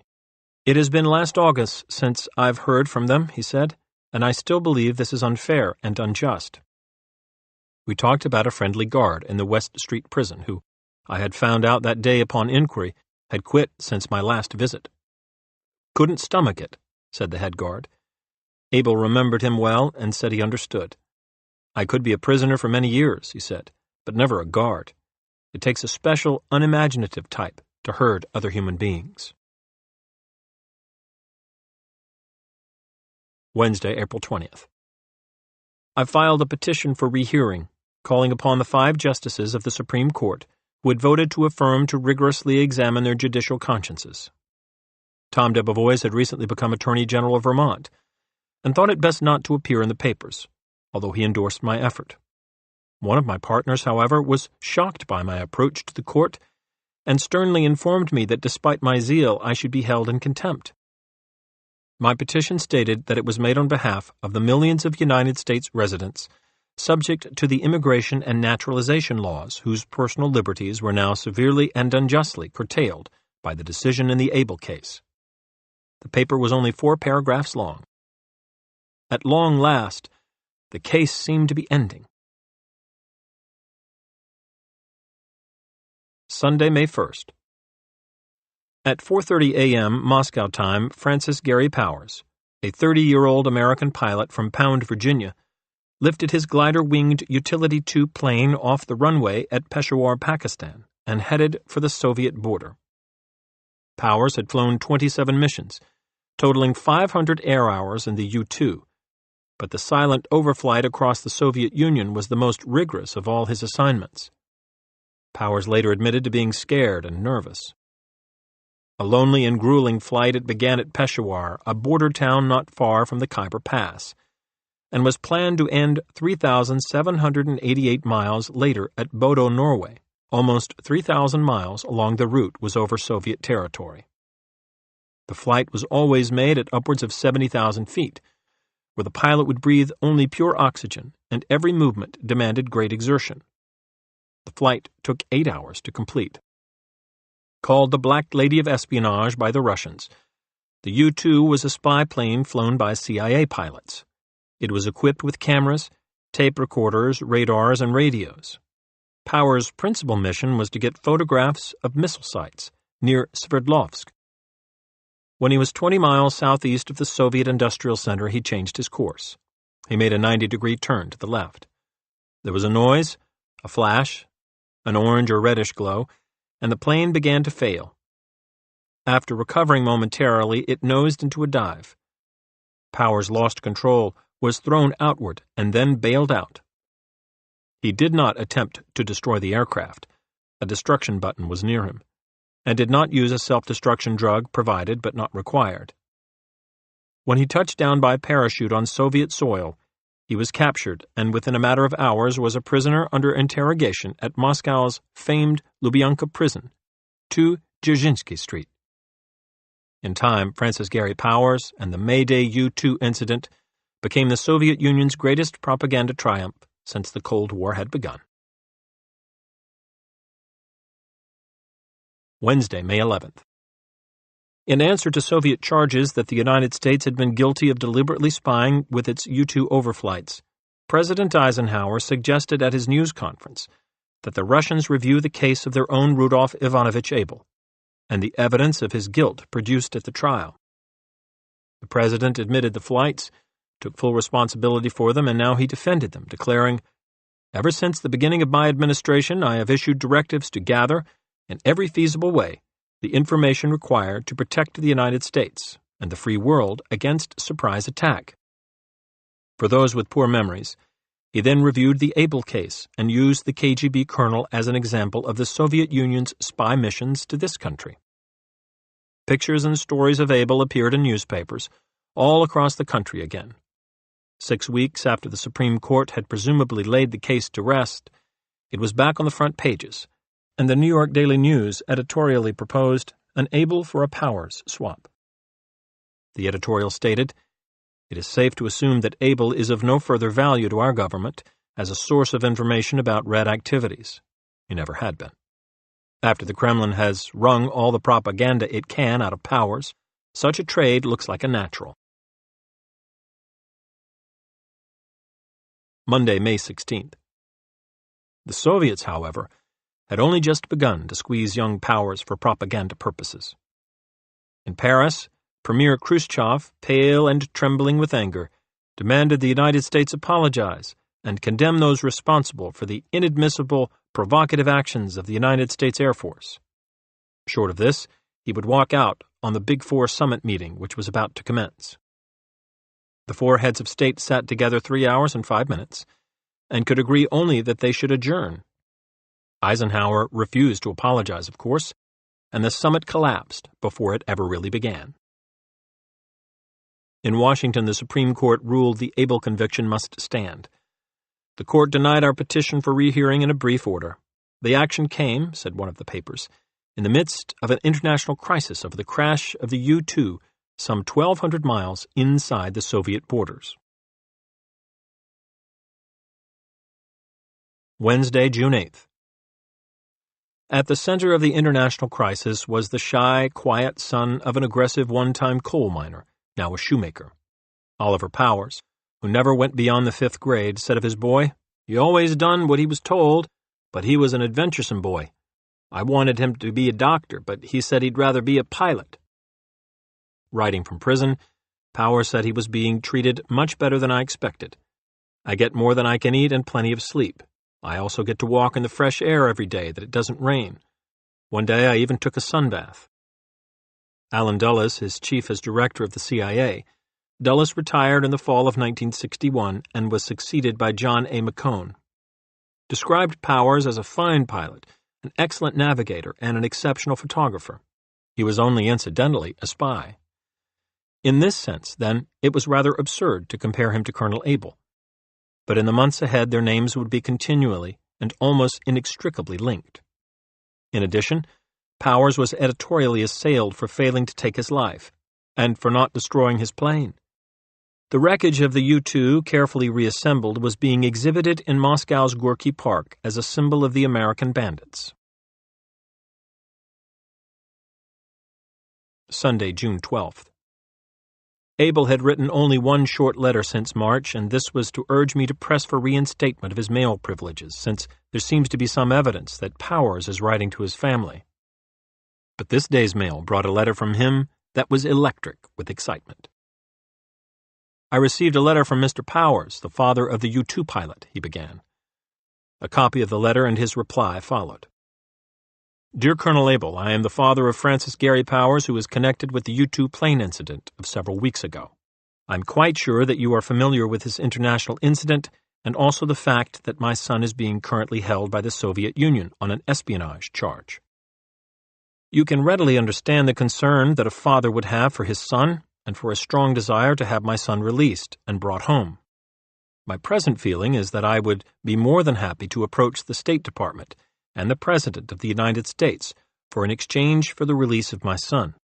By this I mean that I would urge and do everything possible to have my government release you and return you to your country if the powers in your country would release my son and let him return to me. If you are inclined to go along with this arrangement, I would appreciate your so advising me and also so advising the powers in your country along these lines. I would appreciate hearing from you in this regard as soon as possible. Very truly yours, signed Oliver Powers." Able had replied, "Dear Mr. Powers, much as I appreciate and understand your concern for the safety and return of your son, I regret to say that, all things considered, I am not the person to whom your request should have been directed. Obviously, this should be my wife. Unfortunately, by order of the Department of Justice, I am not permitted to write to my family, and so cannot convey your request to them directly." The colonel never missed a chance to slap the Justice Department over the restriction on his mail. Even this shoemaker from the Virginia Hill country had to hear of it. Rudolph would have made a good politician in our country. In his message to me, which followed, Able asked that I send copies of the letters to Vogel, his wife's lawyer in East Berlin, and bring Mrs. Able up to date on all developments. I had previously written Able that I was going to Europe on business, and this led him to suggest there might be some benefit if you could meet my wife's lawyer. You could give him a much clearer picture of what is going on than any exchange of letters can do. Hoping you have a good trip. Able clearly sensed a deal was now possible. The Russians had found some bait. I made copies of the letters available to the FBI in New York and the CIA in Washington, and with the government's advice released a summary of the Powers and Able letters to the press wire services. This put the story back on page 1. Powers for Able spy swap sought. U.S. studies proposal by pilot's father. But Justice and the State Department quickly issued no-comment statements. One of those high-ranking but anonymous sources was careful to explain, however. There were 2 obstacles to the trade. 1, Powers was still to be tried for espionage. 2, the Russians had never acknowledged Able as their agent, let alone a Russian citizen. For the Soviet to enter into negotiations for Able would be to admit they used spies. For this very reason, Able was displeased with the news stories and sent me a sharp note to this effect. He wrote, "I am not in a position to initiate or participate in negotiations for an exchange. The copies of O. Powers' letter and my reply were intended only for the information of my wife. I want it made known to Mr. Vogel that the news release was not at my initiative. I am still prejudiced against any publicity and believe the best policy is not to do anything to raise it. Overall, the publicity produced salubrious results. Editorials supporting the proposed exchange appeared in newspapers in Providence, Atlanta, Philadelphia, Dayton, Denver, Winston-Salem, Orlando, Florida, Terre Haute, Indiana, Roanoke, Richmond, and New York. The sentiment summed up was, "We would like to see Francis Gary Powers back in this country." Meanwhile, of course, the wire service stories were being carefully studied in Moscow per our plan. At 10 the next morning, my son John and I sailed for London on a business trip, aboard the New Amsterdam. Friday, June 24th. The Department of Justice on this day lifted the restrictions on Abel's correspondence. A telegram to this effect reached me at my hotel in London. With the news in hand, I called at the American Embassy and learned that under these new circumstances it was no longer necessary for me to look for a meeting with East German lawyer Vogel while in Europe. Abel, I was told, could now write to his wife and her lawyer, and they could deal with the problem of an exchange any way they saw fit. I meanwhile was advised that all American embassies were being alerted to my presence in Europe, and that if I should hear from Vogel, say in Switzerland, I should immediately notify the nearest embassy. For the remainder of the trip, which was to take us to Zurich, Paris, Dublin, and back to London, we relaxed and pretended I had no Russian client who called himself Abel. In Paris, however, I spent a delightful half-hour with American Ambassador Amory Houghton at his invitation, and we discussed the case generally. Wednesday, August 17th. A public trial in Russia, I have always thought, can be likened to a medieval morality play. It is a theatrical performance, presented with the definite purpose of edifying the general public by exhibiting the triumph of good over evil. In the trial of Francis Gary Powers, the obvious purpose was the furtherance of current themes of Soviet propaganda. Like any other good theatrical production, it was well rehearsed. Powers was confined and held incommunicado 108 days. On his 31st birthday, ironically, he was dressed up in a double-breasted blue suit and brought to trial, under Article 2 of the Soviet Criminal Code, as a spy. If convicted, he could be put to death or sentenced to from 7 to 15 years in prison. The trial setting was perfect. The Hall of Trade Unions, where, during the 1930s, most of the notorious purge trials took place. Inside, the hall gleamed under a fresh coat of paint, and 44 crystal bead chandeliers helped to light the huge courtroom. It was patently that the Soviets had encouraged and aroused public interest. There was a refreshment stand, coffee, tea, soda pop, sweet rolls, and salami sandwiches on the main floor, and about 2,000 spectators, called to their seats by a theater bell, had the aid of ushers. It was more like a Broadway opening night than the commencement of a trial of a man charged with a capital crime. With the pilot's parents, Oliver and Ida Powers, and his wife Barbara in a special block of seats, the cast was complete. The television cameras began to record the extravaganza, and Powers stood up to speak. "Yes, I plead guilty."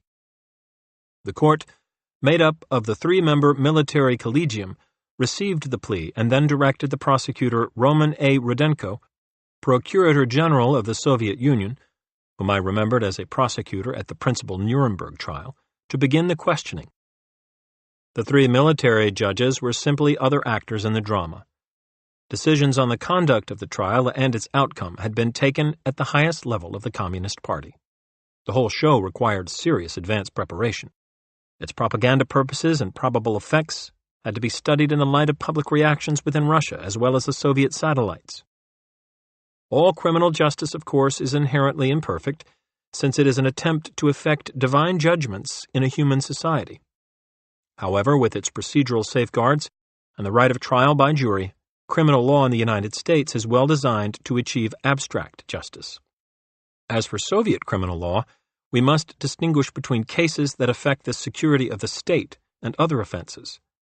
With respect to the latter, I believe that a reasonable attempt is made to achieve abstract justice within the framework of Byzantine jurisprudence, on which Soviet law is largely based.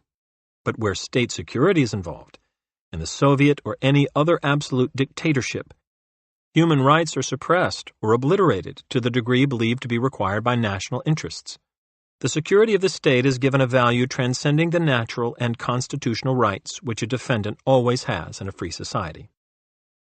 Mikhail I. Grinev, 55 years old, was Powers' court-assigned counsel. His defense of Powers was totally inadequate. In America, it would have been said that defense counsel sold out his client. Grinev urged that the American pilot was merely a tool, an accomplice to a foul crime, as Rudenko had characterized the overflight, while the United States was the real culprit. Powers was led into some strange admissions, including the fact that he had never voted in an election in the United States. He also delivered a contrite speech. The situation I am in now is not too good. I haven't heard much about the news of the world since I have been here, and I understand that as a direct result of my flight, the summit conference did not take place, and President Eisenhower's visit to Russia was called off.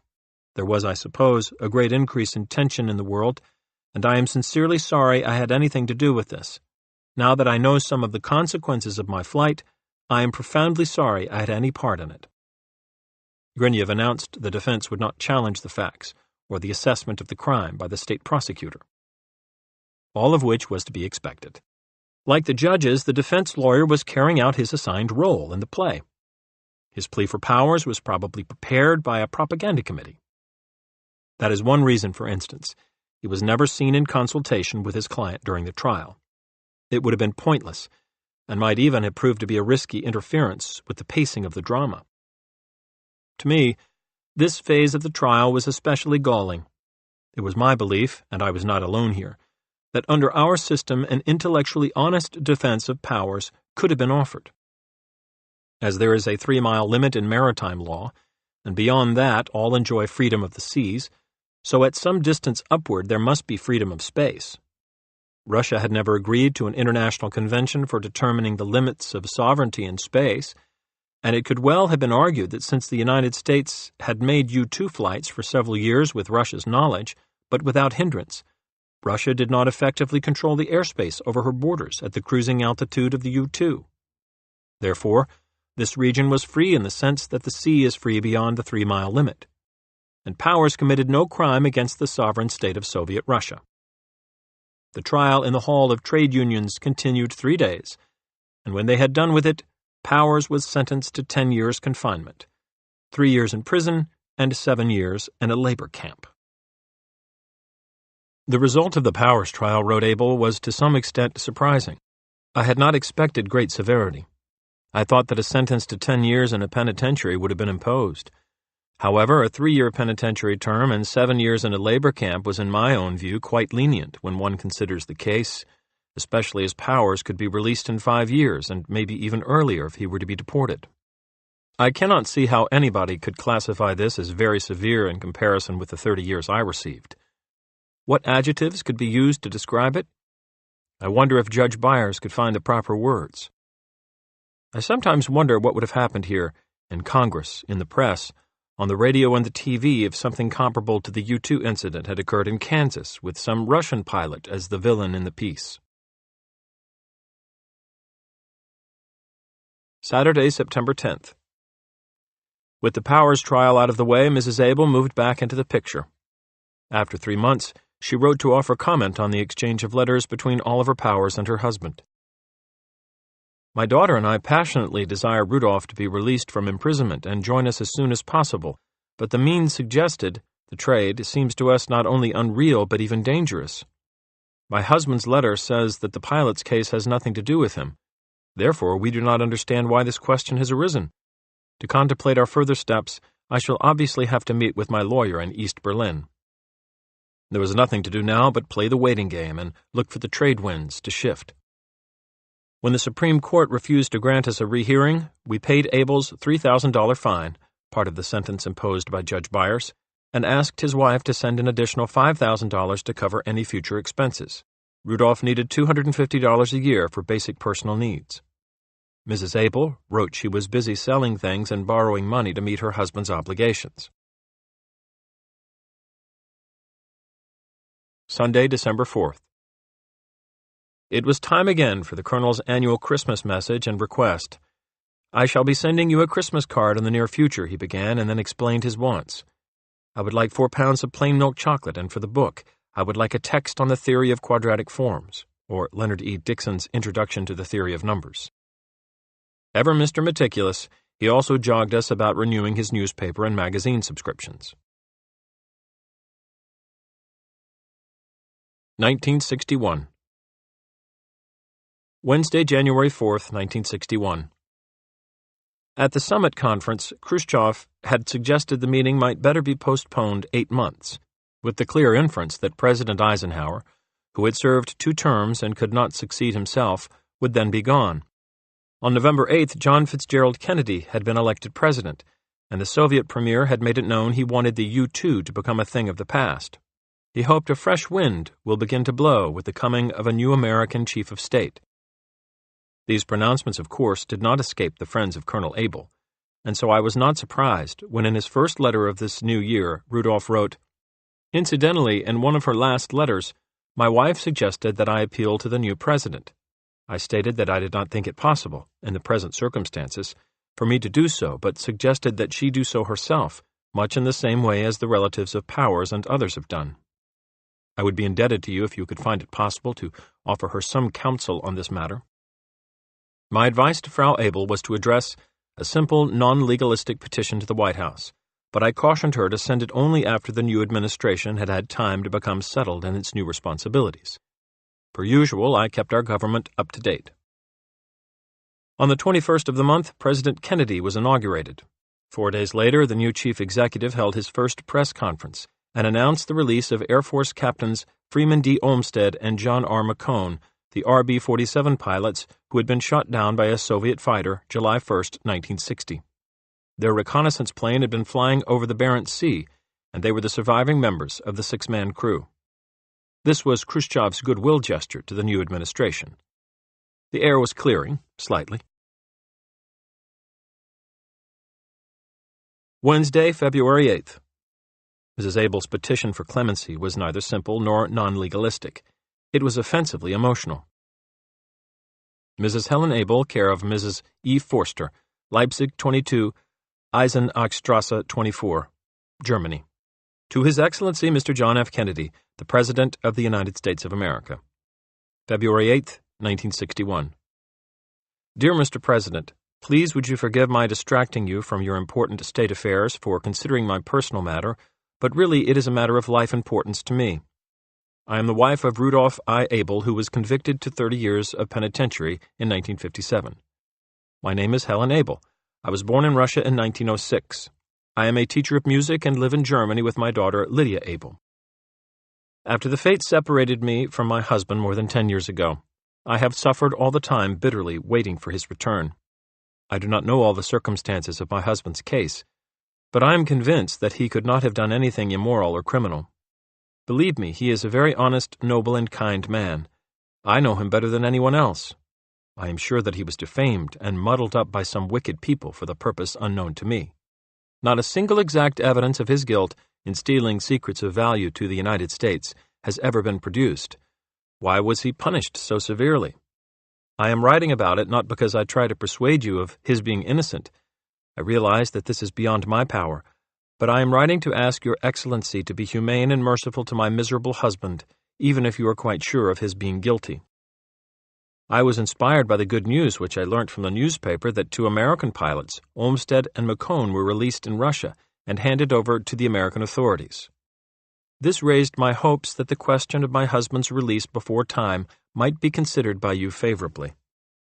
I am sure that in case of your being merciful to my poor husband, this action would be generally understood not only as evidence of your humaneness and kindness, but also as a proof of Your Excellency's desire to contribute to the beginning of a new era of peace in the history of humanity.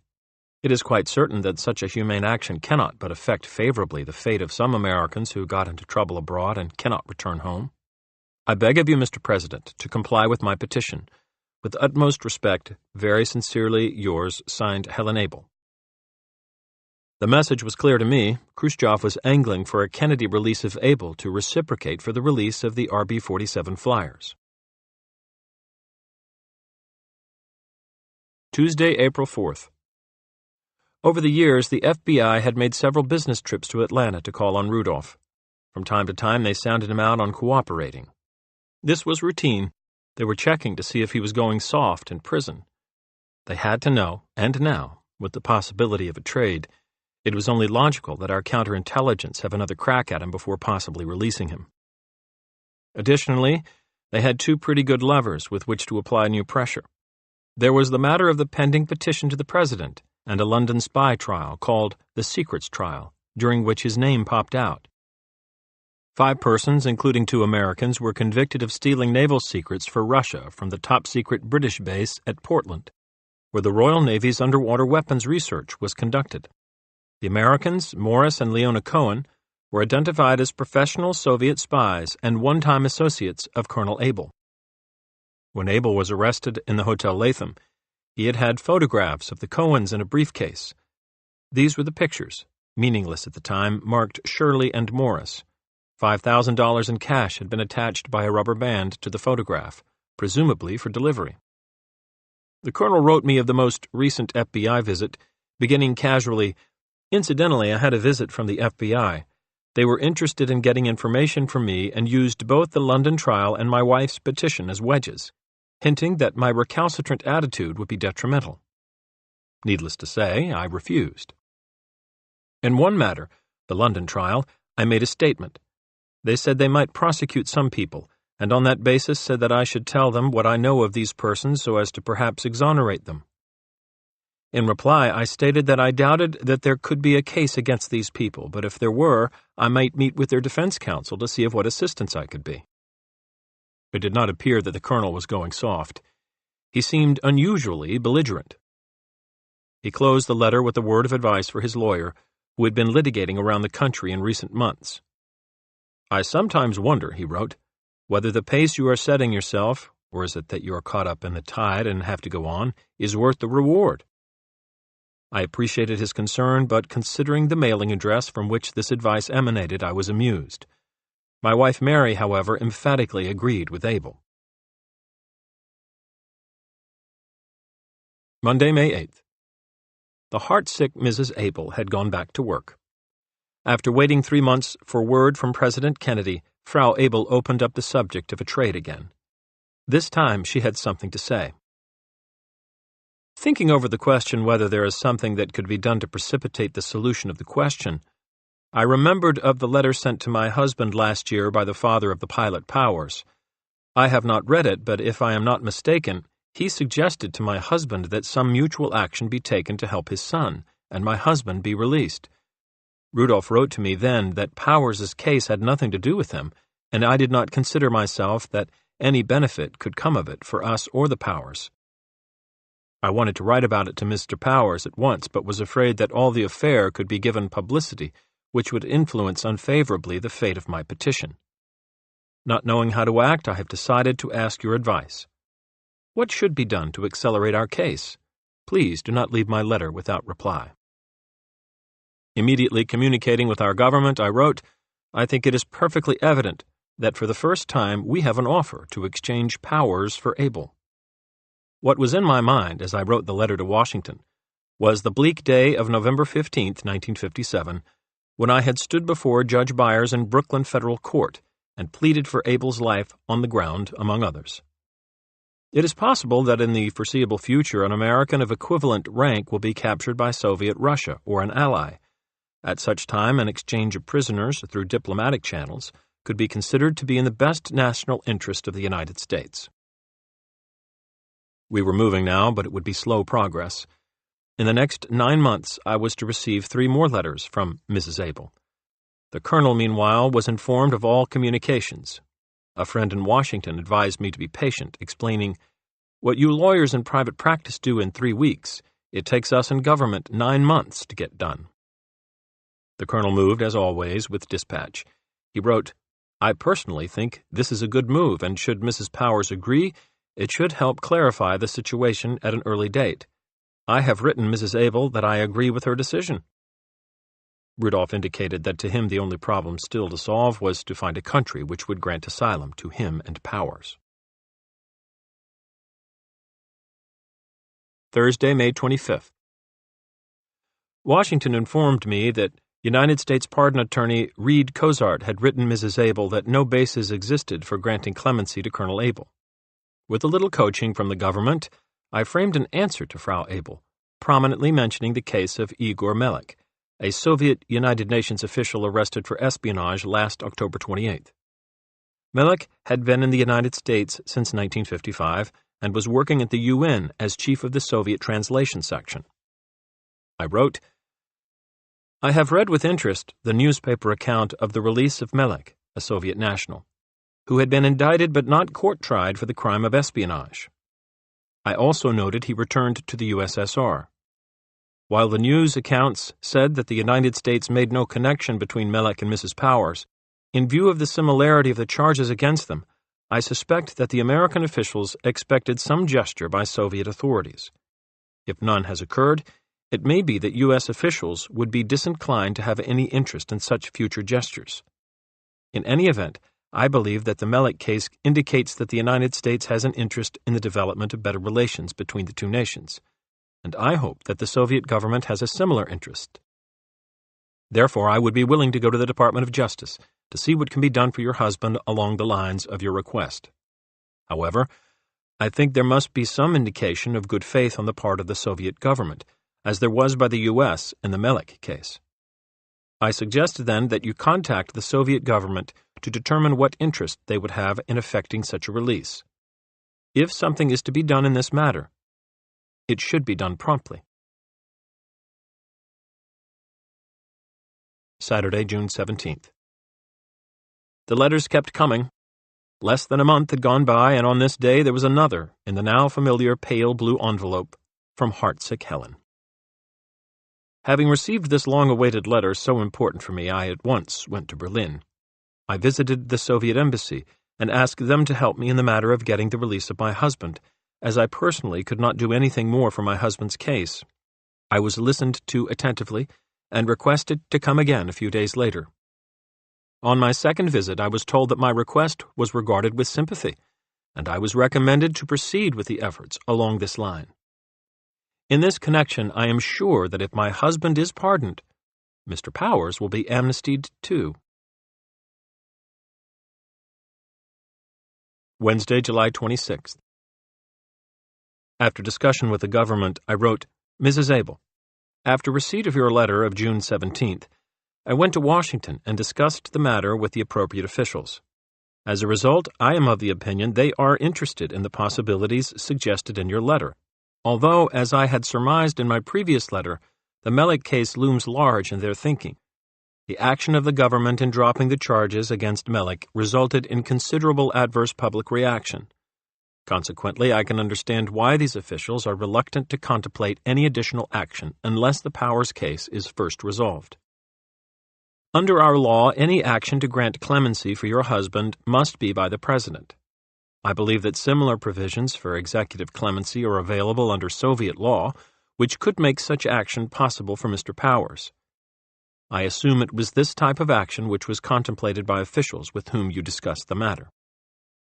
I am hopeful that we may be ultimately successful in our understanding, but am convinced that, in view of the situation referred to above, officials here would not be willing to entertain a petition for clemency for Rudolph until Powers is back in the United States." To make it patently clear we were not talking just to hear ourselves talk, I wrote the same letter to Abel, enclosed a copy of his wife's last exercise in sentimentality, and concluded, "I believe that I have done all which can be accomplished in your behalf. The next move, as you can see, is entirely up to Soviet officials. I have every reason to believe that upon the release of Powers you should receive executive clemency and deportation." Thursday, August 17th. Monday, September 11th. There were 2 letters from Frau Abel of Eisenhocherstrasse, No. 22, Leipzig. One was to Mrs. Barbara Powers, care of my office. Mrs. Abel quite obviously had grown impatient in July, and so wrote, "You can hope to see your husband in 9 years, being still young, while for me every day of separation is an additional step towards death. We are already elderly people, our health is no good at all, and we cannot hope to live long. Excuse me for this unintentional complaint." She She then made her usual plea about Rudolph's being imprisoned for crimes which he could not possibly have committed, and reviewed her petition to President Kennedy, finally urging the Powers family to call on the American president to take definite measures to deliver your husband. Now both your affair and mine depend completely on the American authorities, whether they take some steps to make their pilot free or not. And to me she wrote, "On your advice, I visited the Soviet embassy in Berlin and showed them your letter of July 26th. I am glad to tell you that as before the Soviet representative showed great understanding of my case and reassured me of their willingness to help. As to Melik's case, they were surprised when I mentioned it. As I gathered from your letter, this is now the only possible obstacle, but they explained to me that it has nothing to do either with my husband's case or that of F. Powers, and they flatly refused to carry out negotiations on this question. I gathered from our talk that there is only one possible way to achieve success now. That is simultaneous release of both F. Powers and my husband, which can be arranged." There it was. That was what I had been waiting to read. She signed it, "Eager to get your reply." Wednesday, December 6th. Rudolph wrote his usual year-end letter in which he confessed that his imprisonment was becoming something of an affliction. It was his 4th annual Christmas message. He again reminded us mortals on William Street to renew his subscriptions, and again asked for his 4-pound ration of milk chocolate. Reporting on his Christmas cards, he said, "All in all, they are quite good and show a steady improvement. Things here are much the same. I trust you are in good health, and wish you and your family and your staff, who take care of my chores, the merriest of Christmases and the happiest of New Years." That was the last letter from Rudolph, postmarked Atlanta, Georgia. 1962. The following report concerns a mission under United States government auspices.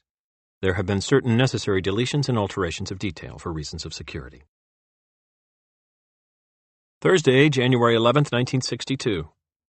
At the request of the United States government, I attended a meeting in Washington and was told it had been determined on the highest level that it would be in the national interest to effect a Powers for Able exchange. If you are willing, they say, we would like you to undertake a mission to East Germany to negotiate the exchange. I readily agreed, and we discussed the implications of the mission. The natural question, of course, was how great would be our sacrifice in releasing Abel, the master spy. The answer appeared to be not great at all. First, almost 5 years of imprisonment had demonstrated that Abel had no intention of cooperating with our counterintelligence forces. Next, since it is the function of an espionage agent not only to gather information but to transmit it to his principals as rapidly as possible, it could be assumed that by now Abel could submit current reports in Moscow only on life in United States prisons. Any information acquired before his arrest was already known to his principals. Finally, after his international publicity, it was inconceivable that he ever again would be used outside the Iron Curtain. What of his value back home to evaluate intelligence from here? I asked. With his knowledge of the United States, he would seem to be the ideal man to head the North American desk in KGB headquarters in Moscow. We don't think so, I was told. If we took back such a man, abroad and isolated from us for so many years, there always would be a lingering question as to his undivided loyalty. You can't afford to gamble on such things. Now, if we would be hesitant to have such a man head a top-secret operation, surely the ultra-suspicious Soviet would be even more reluctant. Abel has been here almost 9 years. His own assistant defected. The very fact we agree to release him would create a doubt in the Russian mind, and they would worry that he had made a deal. The great probability is that he would serve only to instruct others in techniques. Even there, at his age and in poor health, his usefulness is limited, if they decide to use him at all. This analysis made sense to me. It was agreed that since it was quite normal for me to travel to Europe on business, I would arrange a trip to London in the usual manner. I would send word ahead to France, make a hotel reservation, travel by commercial aircraft, and screen the mission from both my office and my family. I composed and sent from Washington a letter to Frau Abel in Leipzig, which said that there had been significant developments which warranted a meeting. I concluded, "My proposal is that I meet you at the Soviet Embassy in East Berlin on Saturday, February 3, 1962 at 12 noon. It is imperative that no publicity be given to this meeting by any party. Accordingly, if the foregoing meeting is satisfactory, please cable me at my law office only the message, Happy New Year. The pardon attorney in our Department of Justice had curtly rejected last May Mrs. Abel's plea to President Kennedy for clemency. I believed it necessary for me to carry an official letter which would convince the Russians that the United States government would stand by my commitment to release Abel. Late this afternoon I was given such a letter, which I criticized as being so cautious in its wording as to be ambiguous. However, they declined to change it, and it was all that I carried into East Germany as evidence of my status and good faith. It was on Department of Justice stationery and read, Dear Mr. Donovan, with respect to the recent conference with you regarding executive clemency for your client, this is to assure you that upon the fulfillment of circumstances as outlined, the reasons set forth in the letter to your client's wife as to why executive clemency should not be considered will no longer exist. Sincerely yours, Reed Cozart, Pardon Attorney. Thursday, January 25th. On this morning at 10 o'clock, I received at my law office a cablegram from Berlin which read, Happy New Year, and was signed Helen. The meeting in East Berlin was set. I immediately made all arrangements for a journey to London and sent the necessary advance cables there. I explained to the family that my trip should be brief, and I promised British souvenirs to the children. Mary grumbled good-naturedly that I should find more clients with business in Brooklyn. Saturday, January 27th. I attended the annual luncheon of the International Association of Insurance Council at the Hotel Plaza.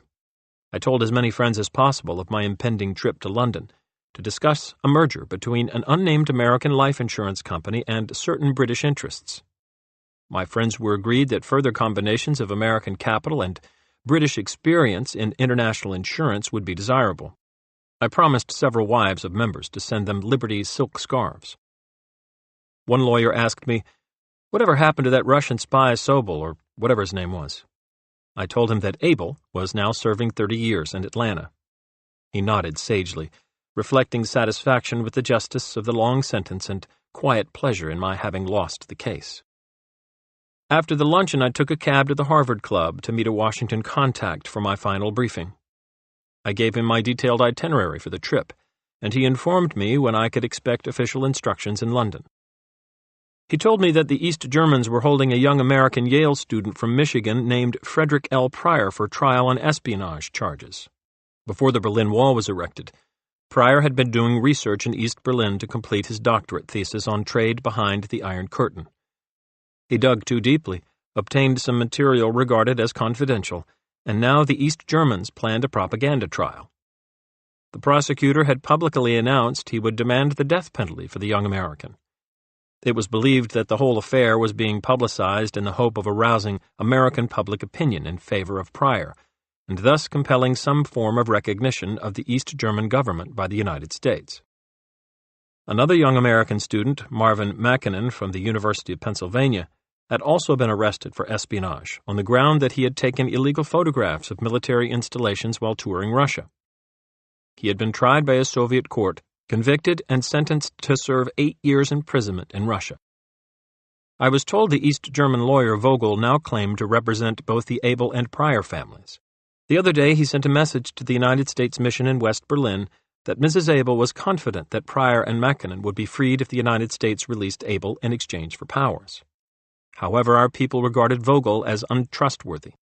The government's advice to me was that while I should try to release all 3 Americans, my basic mission would be to exchange Abel for Powers. Beyond that man-for-man trade, I should use my own discretion and play it by ear. I resolved to try for all 3 Americans. My friend in the Harvard Club also advised that it had been determined I should go alone through the wall into East Berlin. I reminded him that the original plan in Washington included my being accompanied by an American mission officer fluent in German and Russian. The theory had been that, in addition to the companionship, some of his diplomatic immunity might rub off on me. I know, he said, but plans have changed. There have been too many incidents at the wall recently. You can understand that if anything went wrong on your mission in East Berlin, and an American mission officer were involved, it could be diplomatically embarrassing to our government. After all, we don't recognize East Germany. I digested this for a minute, and then said that undoubtedly it was considered most remote that anything would go wrong while I was over there alone. "Well," he said, "your situation is very different. There could be no embarrassment to the government since you will have no official status at all." Possibly noting a quizzical expression on my face, he hastened to say that he had been instructed to assure me that if anything did go wrong, a very grave view of the matter would be taken by our government on the highest level. In response to inquiries, I was advised to take no recording device or weapon on any part of the journey. Tuesday, January 30th. I arrived in London early in the morning after a routine flight from Idlewild by Pan American jet. I checked into Claridge's hotel and shortly thereafter was visited by a young, very competent Mr. White, who alerted me to my departure for Berlin the following Friday. He told me that during the remainder of the journey I would be known as Mr. Dennis for security reasons. Then he gave me some West German marks, and I gave him a morning bracer of Claridge's brandy. Resting in the room, I kept going back to World War II when I used to stay in Claridge's with the late General Donovan. OSS had to keep a suite there because of its convenience to the governments in exile, whose undergrounds we were supporting. Peter of Yugoslavia and Michael of Romania were housed on our floor, while we were continually visited by a most unlikely assortment of persons seeking to consult the General. Probably a few of them had introduced themselves to me as Mr. Dennis. Wednesday, January 31st. Thursday, February 1st. I spent 2 delightful days and evenings in London, visiting old friends in the insurance fraternity. I had lunch with David Evans, dinner with Jim Silversides, and an evening with the young David Coleridges. I explained to all that I must leave for Zurich on Friday, but hoped to stop over in London on my way home. Meanwhile, I enjoyed a rewarding visit to the rare bookshops, and left several items to be rebound by a London bookbinder. Friday, February 2nd. Before dawn, Mr. White arrived, and I checked out of Claridge's. I asked the desk clerk to hold any mail for my return and sent Mary a cablegram, saying friends had invited me to take a holiday in Scotland. She had been urging me to arrange just such a rest. At Connaught Square, still before dawn, we picked up a young lady representing British security. She quietly entered the back seat of our small car. For 2 hours, White drove toward a British airbase in the country while we chatted about such irrelevant matters as the delights of kippered herring for breakfast, especially with a slice of smoked Scottish salmon on the side. It was pouring rain throughout our journey. When we arrived at the airbase, the young lady identified our car to a uniformed guard, and then there emerged from the sentry box a faceless gentleman in dark civilian clothes, wearing a most proper bowler hat. He tipped the bowler to Mr. Dennis as he entered the back seat, deplored the unpleasant weather, and then asked for my passport. Per previous instructions, I opened it to the visa page, which did not show either my name or photograph, and he meticulously affixed an official stamp attesting that I had just left Great Britain. We drove ahead through the base, and a few minutes later were at the side of a waiting American C-45. I quit the car with my bag. The young British lady waved through the rain and cheerily said, "God bless, Mr. Dennis." The faceless gentleman again tipped his bowler. Captain MacArthur of the U.S. Air Force introduced himself, and we took off immediately. Mr. Dennis was the only passenger. Over a breakfast of coffee and donuts, the captain explained that because of foul weather, our flight would have to be around Amsterdam to an Air Force base at Wiesbaden, West Germany. I passed the next 3 hours reading a newly published book, My Life in Court, by an American lawyer named Nizer.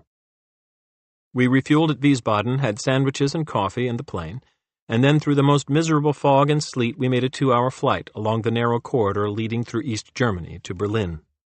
We finally skidded into Tempelhof Airdrome, where our plane was met by an American named Bob, who had a small car parked nearby. By now it was snowing heavily. No one seemed to object as we quickly drove away. We rode in silence to a darkened private house in a residential section of West Berlin. We entered, lighted the living room, closed the blinds, took off our snow-covered clothes, and for the first time faced each other in clear light. "Greetings," he said. "I'm sorry not to have talked much during our drive, but I thought that after your flight from London, you'd like to settle down and relax before we had a chat." He was tall, good-looking, around 40, and had a quiet air of assurance. "You live here alone.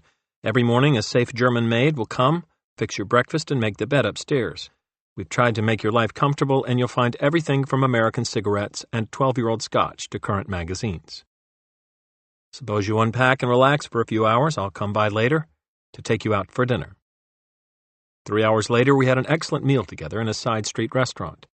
We talked about everything except my mission. Later, we drove over to the Berlin Hilton Hotel, crowded with commercial travelers, and Bob showed me its dimly lighted Golden City bar.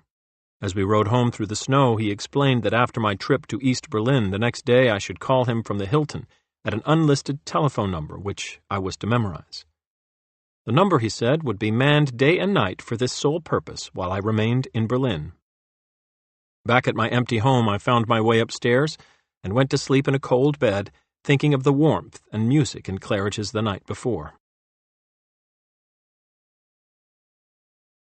Saturday, February 3rd. I awoke literally stiff with cold. Outside there was sleet falling upon the snow, with that depressing gloom that can shroud Berlin in unpleasant weather. However, my immediate concern was the frozen bedroom. It took me an hour to analyze the mechanics of the house and the Germanic thrift which had dictated its building plans. It had 2 separate heating plants, one for downstairs and one upstairs, so that neither would be unnecessarily used. During the day, no occupant with common sense should waste fuel by warming the bedrooms. During the night, there was no reason for heat in the living room. By German logic, only a blockhead would keep all the house warm all the time, however extreme might be the winter in Berlin. To assure the efficiency of this diabolically clever scheme, the entrance foyer had 2 separate doors inside, one opening into the living room and the other into a stairway which led to the bedchambers above. The night before, Bob and I had neglected to turn on the upstairs heat, although the temperature was near 0. I soon found I had developed a cold, which settled in my back. It felt like pleurisy. When Bob arrived, we ascertained I had no temperature, and he promised liniment. We agreed it would be complicated for me to be examined by either an American Army or a German civilian doctor. We tried to picture, and quietly cursed, the dour German burgher who had built the house and now probably was sunning himself on a beach in Argentina. Before Bob came, I had taken a walk and found an old Catholic church. I was in time for 8 o'clock Mass. The darkened church had few at the service, perhaps because of the weather. There were almost no young people, I noticed. Most were women, and several old men wore black armbands, presumably for sons lost in World War II. The church was almost as cold as my bedroom. After a good breakfast at the house, served by the silent German maid, Bob explained with maps the only route still open through the wall. The plan selected for my journey today was simple. The S-Bahn, or elevated railway, left West Berlin and passed over the wall, allowing passengers to get off at Friedrichstrasse in East Berlin. It was, Bob said, a trip made daily by a few East German workmen with approved permits, and even fewer neutral visitors. Once I left the train, I would use my own discretion in getting past the East German border guards and making my way to the Soviet embassy on Unter den Linden. Bob explained that conditions at the East German border varied from day to day and could not be predicted. Occasionally, the guards would refuse to permit any visitors. At other times, they would subject them to interminable delays, perhaps accompanied by stripping and searching each person. We drove through a snowstorm to the S-Bahn station in West Berlin, where I bought a round-trip ticket. For good luck, I told Bob. I climbed the stairs and boarded the first train.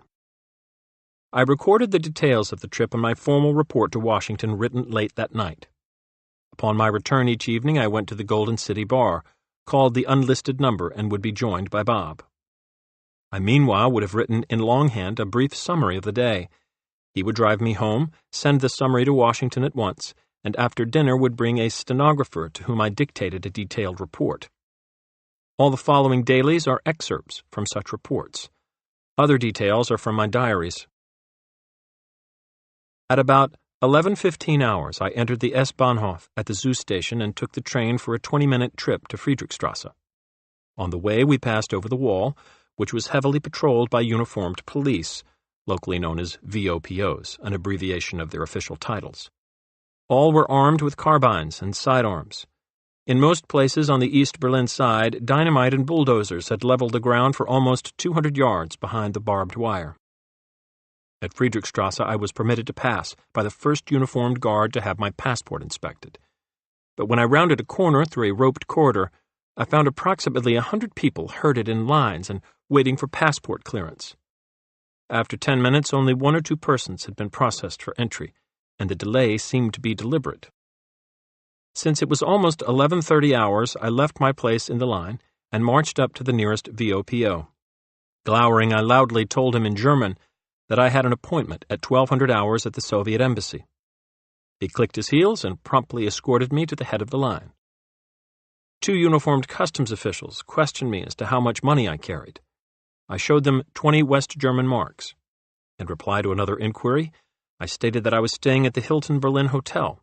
This was per instructions from Bob. They finally had me sign a printed card containing my answers, which they called my visa, and attached to my passport. There was no further interference, and I was permitted to go out of the station into the biting cold of East Berlin. I last had been in Berlin in the summer and fall of 1945. We had borrowed a Navy photography crew from Captain John Ford's Field Photographic Unit in OSS. It was headed by Commander Ray Kellogg and included Bud Schulberg, his brother Stu, and a dozen other Hollywood professionals. Our mission was to assemble captured Nazi films and other visual evidence which could be used in evidence at the war crimes trials in Nuremberg. The city of Berlin then was demolished and barren, as though starkly sketched by Goya. Hungry, despondent Berliners stayed off the streets out of fear of the Russian troops.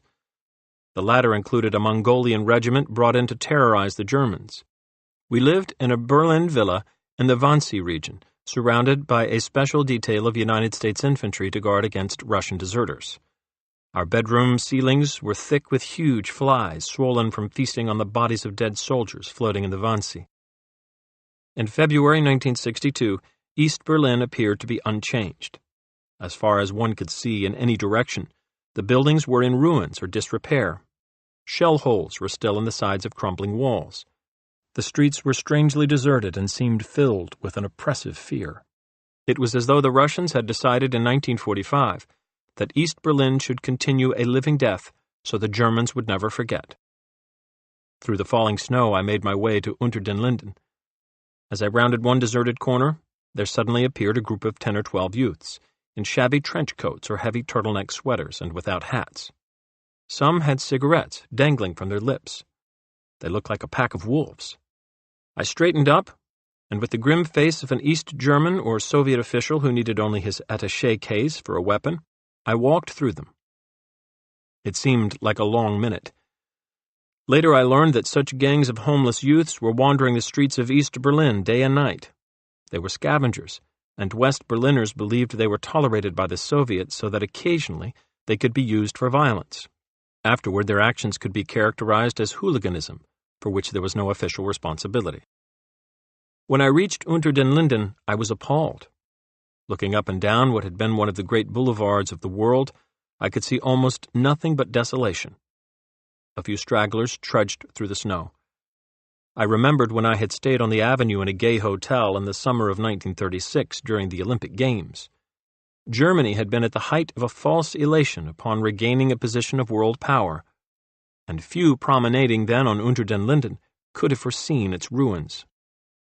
I located the Soviet embassy, but a receptionist, after checking, informed me in excellent English that I must proceed next door to the consulate, where my meeting would take place.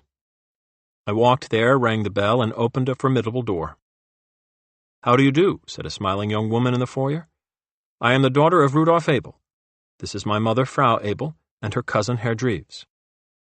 I shook hands with all three, but said nothing. The daughter was around 35 years old, spoke English fluently, and appeared to be very sharp. I took her to be Slavic. Frau Abel looked to be about 60 and a typical housewife.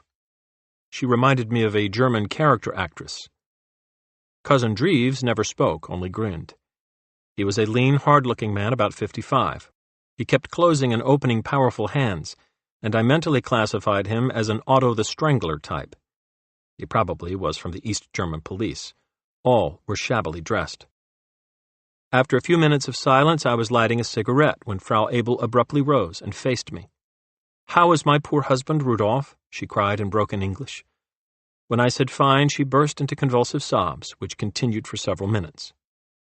The daughter kept patting her on the back, while the cousin fetched her a glass of water. I sat there impassively. "Why," suddenly asked the daughter, "was the last letter from my father on different stationery from his others? And why were both his last letter and your own postmarked Washington?" After a moment I said, "My letter was mailed from Washington, so it would not go through my law office. I wanted to prevent any chance of a leak. As for your father, I sent him a letter telling him about my trip to Berlin, but at my request it wasn't delivered in the usual way. It was read to him in the warden's office in Atlanta. This was to eliminate any rumors among the other prison inmates, and his reply was forwarded to Washington to be mailed." The daughter seemed satisfied. "Can you make the exchange?" asked the wife, again as though speaking a rehearsed line in a foreign movie. "This very day," I said, "if everyone is reasonable and acts in good faith." "How does my father get along in prison?" the daughter asked. "He never looked better," I said. "It's a nice sort of prison, and he has an artist's studio in which he paints all day long." "Even a golden cage is a cage," observed the daughter, at which Frau Abel again burst into sobs. I began to wonder when this old-fashioned melodrama would end. During our wait of about 15 minutes, I smoked several cigarettes.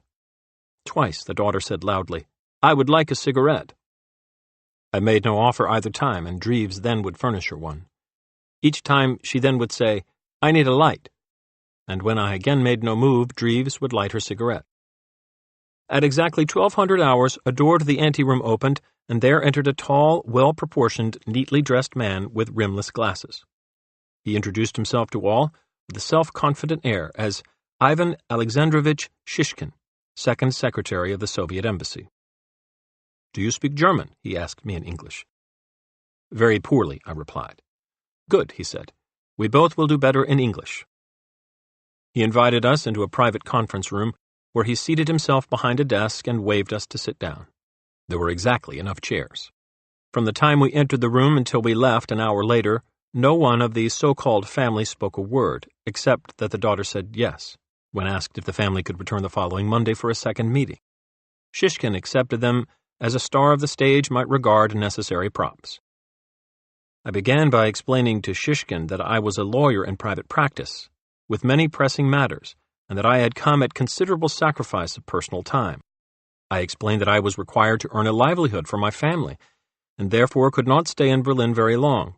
I accordingly would require a prompt answer to my proposals. "Of course," replied Shishkin. "I understand completely." His English was impeccable. He asked me how I had reached Berlin from New York, and whether the inclement weather had caused difficulties. I told him my normal law practice required an annual visit to London, and that I had arrived there by commercial airliner. After a few days, I had left for Berlin on a special military flight provided by my government. I added that my transportation and devious route to Berlin had been planned so that my whereabouts would be unknown except to a few high government officials. "Where are you staying in West Berlin?" he asked. I told him that the United States Mission had provided a billet in a private house, but I did not know its address or location. "Secretary Shishkin," I said, "I have come to Berlin for only one reason. An East German lawyer named Wolfgang Vogel sent me a message that Mrs. Abel believed that if I could arrange the release of her husband, this would free Powers, the American student Pryor, held in East Germany, and the American student Makinen, now in prison in Kiev. Upon this understanding, I have obtained a pledge from my government that we will deliver Abel to any point you designate in Berlin, within 48 hours after an agreement is reached." Shishkin drummed his fingers on the desk. I then passed him the letter from the pardon attorney in the Department of Justice. He read it carefully, placed it to one side, and said, "Very vague." I replied that any lack of detail in the letter was deliberate, so as to avoid loose talk by stenographers, which might result in a news leak. I then sat back in my chair. After a pause, Shishkin removed the rimless glasses, began to polish them, and said, "Over a year ago, these able people came to my office in the consulate because they are East Germans. I heard their story and told them I would intercede with the Soviet government to see whether Powers might be exchanged for Abel. I later received a favorable reply from Moscow, because certain fascist factions in the United States have sought to link this East German Abel with the Soviet Union. This falsehood has been a source of anti-Soviet propaganda in the United States. We would like to see this eliminated in order to promote greater understanding between our two countries. However, as to these American students Pryor and Makinen, I have never even heard of their cases. You now have introduced a new matter, and I would be wholly unauthorized to discuss it with you. I expressed my amazement. The only reason for my trip to Berlin was the message from Vogel, supposedly quoting Mrs. Abel, I said. If Shishkin was not prepared to discuss this proposal, I would have no instructions from my government and could only return home. You would have no further instructions? Asked Shishkin quizzically. None, I said. On the other hand, I would like to tell you of the preparations which have been made to deliver Abel here if Vogel's promise is carried out. I will communicate our agreement to Washington. Abel immediately will be sent here by military aircraft accompanied by the United States Deputy Director of Prisons. He will be carrying a presidential commutation of sentence already executed by President Kennedy, but requiring countersignature by the Deputy Director. This will be done at the place of exchange. We suggest the Glanicki Bridge. After I attest that we are receiving the right men. A man to identify Powers is already in Berlin. The family of Pryor are here, as you may know, and persons who know Makinen are readily available. All that is needed is your agreement, and Abel will be released to you. Shishkin listened intently. Then he said, Are you sure that such a document has already been signed by President Kennedy? Absolutely, I replied. It of course carries a condition that Abel can never re-enter the United States, on penalty that his present sentence would be reinstated. I would like to add another thought. Such an exchange has been advocated in our press for some while, and in my personal judgment, if you want Abel released, now is the time to act. If we delay, the favorable climate could be changed by an international incident or our domestic politics. Do you believe, said Shishkin thoughtfully, that these views you last expressed also represent the views of the United States government? Definitely, I said. Shishkin stated again that he was troubled by the fact that I carried no credentials except the vague letter from the pardon attorney. I told him that if required, I could forward to him further credentials from our chief of mission in West Berlin. However, I said, I would think it rather obvious that no busy private citizen would travel thousands of miles on such a mission if he lacked proper authorization. I further displayed considerable annoyance that the matter was not being concluded then and there. After coming over here at personal sacrifice, I said, if Vogel misled me with lies, I feel strongly he is a downright rascal who should be severely punished by the proper authorities. I understand your point of view, Shishkin replied, but under all these circumstances, it is impossible to discuss your proposals today. I shall have to communicate with my government. I suddenly turned upon Mrs. Abel and said angrily, Vogel said you told him to make these statements. Was he telling the truth or not? The woman looked frightened and bewildered, but remained silent. Shishkin quickly interrupted. There is nothing further to say now. However, I will state that I believe you are properly annoyed. Shishkin then said he wished to keep for the present the letter from the pardon attorney. I asked whether he could not photostat it and let me retain the original. I am a Soviet embassy official, answered Shishkin testily. If I agree to return it, there should be no question in your mind. I acquiesced, and then suggested that in view of my pressing time schedule, we could adjourn the meeting while I obtained lunch somewhere in East Berlin. He meanwhile could radio Moscow for their agreement, and we could conclude the matter later in the afternoon. This is Saturday, he replied. To work in the manner you suggest would be entirely too fast. Couldn't you return here next Monday at 5 o'clock? I said yes, but that I could not remain long after Monday, reminding him that I required 48 hours to produce Abel. Meanwhile, if he should receive word from Moscow before Monday, he could communicate with me through a West Berlin telephone number. I wrote down Bob's unlisted number on a card and passed it to him. He asked whether the number would be answered at night and on Sunday. I told him it would be answered at any time during my stay in Berlin. My government recognized that my time was valuable and had extended this courtesy to facilitate my task. Shishkin then said reflectively to me, So it is 3 for 1 they want. I observed with a smile. One artist is always worth more than 3 mechanics. With a smug look at my reference to Abel, he returned my smile. "I should like to express a personal opinion," I said. "With the Abels now claiming East German citizenship, and Pryor being held by the East Germans, surely Pryor's release should ease any difficulty in Soviet Russia's explaining publicly what otherwise might seem to be undue concern for the East German citizen Abel." He nodded thoughtfully, as though this might be a new consideration. Shishkin asked me whether I had any trouble entering East Berlin. I told him how I had come and said my sole difficulty was the crowd at the railroad station. If I returned, I would appreciate his eliminating this annoyance.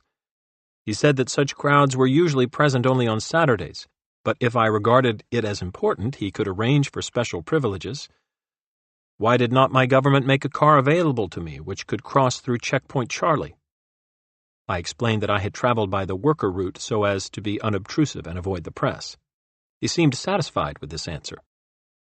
I offered Shishkin my professional card and, to be friendly, also gave him my card as Vice President of the Board of Education of the City of New York. He looked at it carefully and then commented, "This is very good work." I asked him for his card, and he said with surprise, "Is that necessary?" I replied, "No, but desirable." He then gave me his engraved card, which I pocketed. We shook hands, and I left the office, with the Abel family trailing after me. The conference had lasted an hour. Once in the street, the so-called daughter said to me, "Don't you wish to see Herr Vogel?" I answered that this would be determined by the Soviet embassy in due course. She then said, "Pryor is an East German matter, and I don't see why this should involve my father." "Vogel got me to come over here," I said, "supposedly on the authorization of your mother. If his message was false and unauthorized, he brought me over on a false alarm, and he'd better stay out of my way." She laughed and added, "If it's that much of a false alarm, he'd better stay out of our way, too." They left me at the next corner, the daughter explaining they were staying in an East Berlin hotel. I returned via the S-Bahn, but with considerably more difficulty. My credentials were examined 3 or 4 times by armed police at various checkpoints in the station. There was little human traffic going west. At one point, they kept my passport about 10 minutes, dropping it into a slot in the wall of a booth for inspection. I waited in an anteroom and found a collection of East German and Soviet propaganda booklets on a shelf. I took 2 of each. When I finally was cleared, there was an hour's wait for a train. Coming back over the wall, I saw heavily armed police posted along the elevated railway tracks, watching through binoculars for possible escapees. Several were women. Since a canal separates East and West Berlin at this point, which a refugee would have to swim after clearing the East Berlin barbed wire fences, escape seemed most unlikely. Darkness was falling and searchlights from the East German side had begun to play upon the canal as we passed over it. Sunday, February 4th. I slept late in the morning, warmed by the strong liniment which Bob had produced for my aching back. I went to Mass in the nearby church, which was far better attended than yesterday. The weather, however, was still miserable. The night before, I had dictated my first detailed report, and the draft was delivered to me in the afternoon. I devoted considerable time to correcting it. Bob brought me some newspapers in English, and the maid came by to cook a roast chicken in German style. It was almost like any quiet Sunday at home. Monday, February 5th. At 1700 hours, 5 p.m., I returned to East Berlin and the Soviet embassy. This time there was no line awaiting entry at the border, and I had little difficulty making my way through the controls. Crossing the wall, I noticed on the East Berlin side various observation towers and machine gun emplacements. With the vigilant guards on the elevated railway tracks, one might have thought they were fearful of an invasion instead of an exodus. All railroad police and the guards at Friedrichstrasse station carried black hip holsters of a size and shape, indicating a weapon equivalent to our snub-nosed .38 caliber pistol. Except for a few supervisory officers, the guards appeared to be young peasants, less than 20 years of age. On the way to the embassy at Unter den Linden, the only persons apparently at ease on the streets were those in uniform, especially Soviet Army officers. I walked up the deserted Unter den Linden toward Brandenburger Tor, remembering it in other days. The top of the monument to German military triumphs apparently was being used as an observation post. One could not get within more than 1,000 yards of it because of rope barriers with large verboten signs. I saw no evidence of heavy armor, such as tanks or bodies of troops, at any time in the entire district, yet an unmistakable atmosphere of military occupation prevailed. The Soviet embassy was a large white stone building with handsome classical lines and was in the shape of a shallow U. To the left was the embassy entrance, while across the courtyard was a similar entrance to the consulate. The front of the building was patrolled by Soviet Army sentries. A bell had to be pressed at the front door for admission to either the embassy or the consulate. When the receptionist admitted me, I would enter a foyer filled with Soviet propaganda. On the embassy side, there were photo murals of recent public demonstrations in Moscow, principally featuring Khrushchev. In both buildings, there were a number of doors from the anterooms, and mousy officials continually bustled in and out carrying files. All embassy personnel to whom I spoke, including the receptionists, appeared to be fluent in Russian, German, and English. Their demeanor would be described as correct, but I noticed that an air of superiority was used to keep German visitors in their proper place. The center section of the entire building appeared to be dominated by a large hall or dining room. From the street there could be seen an enormous stained glass window with elaborate decorations surrounding a hammer and sickle. The building was 4 stories high. This afternoon I entered the consulate shortly before the appointed time.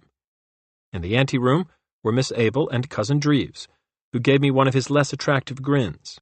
At my request, Miss Abel spelled the cousin's name, which was Drews, pronounced Dreves in German. She informed me her mother had remained in their hotel room because she had been very nervous since our meeting Saturday. "Have you received any good news?" she asked. I replied that this was a matter to be discussed only in the presence of Secretary Shishkin. Shishkin suddenly appeared. He bowed stiffly to Miss Abel and Dreves, but cordially shook my hand. He then requested me to join him in a private conference in the inner office. He completely ignored my companions. I presented to him a brief note from Alan Leichner, chief of the United States Mission to West Berlin, which stated I was authorized to travel to East Berlin in connection with business at the Soviet embassy, and that Leichner had been fully informed of the purpose of my trip to Berlin. The letter was on the stationery of the U.S. Foreign Service, and was signed by Leichner as American minister. Shishkin remained standing and read the note aloud with care. Then he said, "While I never doubted your integrity during our meeting on Saturday, one must be careful about such things."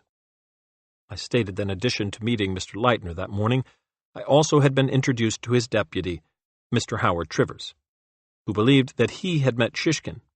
Shishkin replied that he had no recollection of ever meeting Mr. Trivers, although from time to time he did have some dealings with Americans. "More to the point," he said, "did you report on our last meeting to your government? What instructions have you received?" "I reported at once," I replied, "and my only instructions were to return today in accordance with your request and hear what further message, if any, you have received from your government."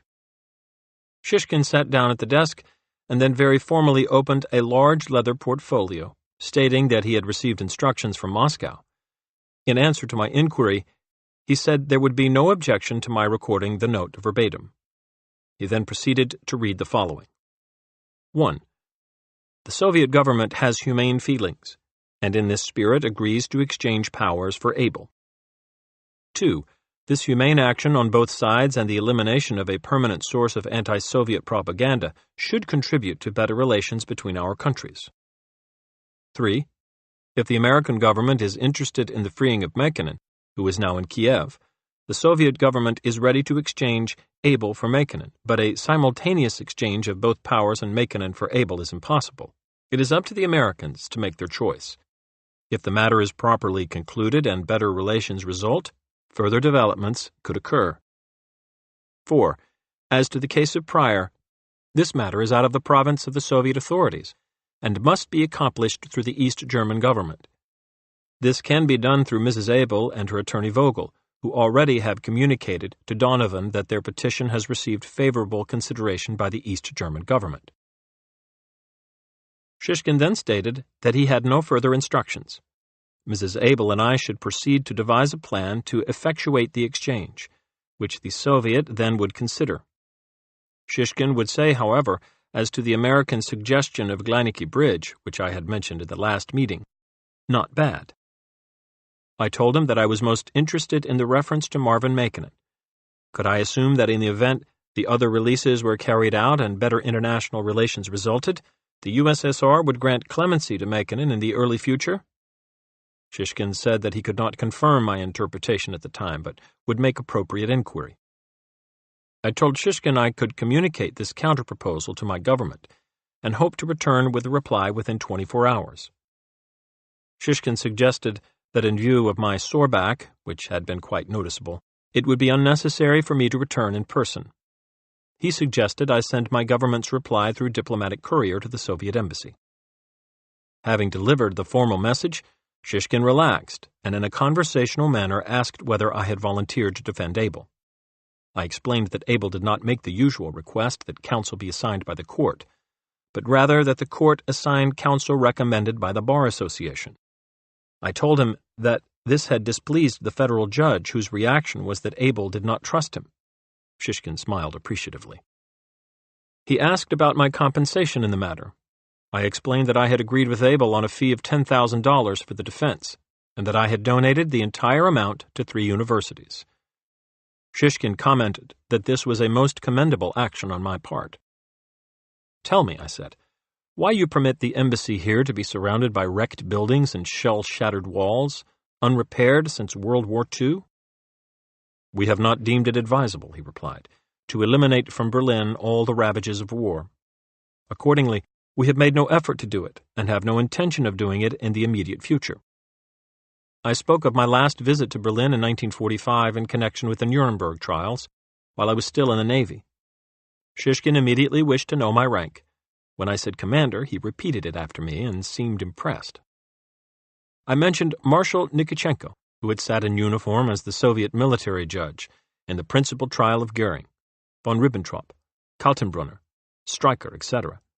I had met Nikitchenko many times during the London negotiation of the Axis War Crimes Treaty, and later during the trial in Nuremberg. Shishkin said he knew Nikitchenko by reputation, but hastily added he was not a lawyer. When I rose to leave, he noticed that I did so with considerable discomfort, and asked whether the muscular cold in my back had improved. When I said it had not, he laughingly told me he would recommend a medical prescription of either cognac or vodka. I suggested that vodka would be preferable, since it would not produce an alcoholic breath, and he agreed. I told him a current New York City story about the bank president who sent a memorandum to his vice presidents, which stated, "All vice presidents who have been drinking vodka martinis at lunchtime are requested hereafter to drink plain whiskey. This bank would prefer to have its afternoon customers regard our officers as drunk rather than stupid." Shishkin seemed to enjoy this very much, and on this note escorted me back to the anteroom. Outside the embassy, Miss Abel and Cousin Dreves inquired as to what had transpired. I gave them a summary, and Miss Abel said, "We must go immediately to see Herr Vogel, who has promised to remain in his office to see us." When I asked why Vogel could not have joined us at the embassy, she stated that he had so many clients he could not leave his office. She kept referring to the office as his bureau in the French manner. We hailed a cab, and during the half-hour trip, Miss Abel and I discussed possible procedures for the exchange. We finally agreed tentatively to establish Gleineke Bridge on Wednesday night, February 7th at 10 o'clock. In the event of bad flying weather or any other contingency delaying the arrival of one of the prisoners, the meeting would be postponed to the following night, same place and time. We finally arrived at Vogel's office, and Cousin Dreves paid the fare. When I left the cab and looked around in the semi-darkness, I was puzzled. Vogel's office seemed strangely situated for a supposedly prominent lawyer in any country. It was at 113 Alt Friedrichsfelde in what appeared to be a second-rate residential neighborhood. The building was set back some 75 yards from the sidewalk, with overgrown vacant land in front. The structure was recently constructed. It had 2 stories and was square with brick facing. As we approached, I noticed that the ground floor seemingly consisted of cheap living quarters, with thin blankets covering the windows instead of shades or curtains. We walked to the rear and opened a side door, with Miss Abel leading the way and Cousin Dreves following me. The entrance was poorly lighted. I made out a flight of stairs leading up a narrow hallway with absolutely bare walls on either side. It seemed so unlike the approach to the office of any attorney that, with Cousin Dreves behind me as we climbed the stairs, I grew apprehensive and looked over my shoulder once or twice. At such moments one is comforted by the thought that there is no point in worry since there is no place to run. At the head of the stairs, Miss Abel pressed a buzzer, and we were admitted to a small anteroom, which led to an even smaller waiting room. Several people were sitting there when we entered, but rose quickly and left. In a few minutes, Herr Vogel appeared and ushered us into his own small but well-furnished office. He was about 37 years old, dark-haired and good-looking, with an ever-quick flashing smile. He wore a hand-tailored gray flannel suit, a white-on-white shirt, a figured silk tie with matching breast kerchief and elaborate cufflinks. He looked like many successful sales executives in the United States. Vogel immediately inquired in German whether I spoke that language well, and I replied in English very poorly. In various ways during the day, it was indicated that all believed I knew more conversational German than I would admit. To my surprise, Cousin Dreves volunteered to act as interpreter and translated for Vogel my summary of the developments in Shishkin's office. Vogel nodded and said he was pleased to present to me an official communication from the Attorney General of the East German Republic. This was in German and read, "It is hereby certified that the petition for release of your client to American authorities can be granted if the conditions known to you are met by the Americans. Attorney General, Official, Windlish, State Attorney." The message was obviously patterned after the letter from the United States Pardon Attorney which I had presented to Shishkin at our first meeting, and which he had dismissed as vague. I wondered for a moment how State Attorney Windlish had seen the Pardon Attorney's letter. The message was dated 5 February 1962 and was presented to me only in the original German. Dreves said he could not translate it literally, but could summarize it in layman's language. I asked for a photostat of the original, as well as an exact translation in English. Vogel replied that they had no reproduction facilities and, after summoning a secretary, informed me that while she could translate the letter into French or Italian, no one in the office could give an English rendering. At my request, he did have the girl type a copy of the original German document, which he personally certified in writing as correct. After some discussion of the letter, with Miss Abel indicating her pleasure that all barriers to the exchange had been removed, I told Vogel that in order to make my own plans, I wanted a simple answer to a simple question. If the tentative plan for the Wednesday night exchange were approved by all concerned, did Vogel now guarantee that the East Germans would produce Pryor at the same time and place for the tripartite exchange? "Definitely yes," replied Vogel. I then stated that I wished to be informed of his current status as attorneys for the Pryor family. To avoid complications or prematurely raising their hopes, the Pryors should not be told of my presence in Berlin or the current negotiations. Vogel said he expected Mr. Pryor at his office the next day and would tell him whatever I suggested. I said he should tell Mr. Pryor his petition to the East German government was progressing as favorably as could be expected, and that if all went well, Vogel might have a decision as early as the coming Friday. Vogel so agreed. I told him I would promptly notify my government of the entire day's developments, and would send my reply to both Shishkin and Vogel before noon the next day, Tuesday. Throughout the meeting I was reserved but friendly, because of an indication in a message from Washington that they believed I had been very strong in censoring Vogel's conduct during the Shishkin meeting on Saturday. I made no reference now to Vogel's broken promises. At the conclusion of the conference, Vogel called us a taxi, and we all shook hands with him as we left. At the head of the stairs, I politely beckoned to Cousin Dreves to precede me. He did.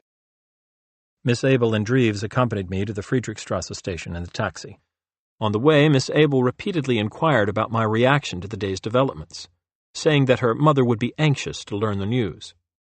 I told her that I honestly could not forecast the reaction of my government because of Vogel's representation to us that he could deliver all 3 Americans in exchange for Abel. However, I said that if the promises made during the day were carried out in good faith and promptly, it was not beyond belief that my government would accept these terms.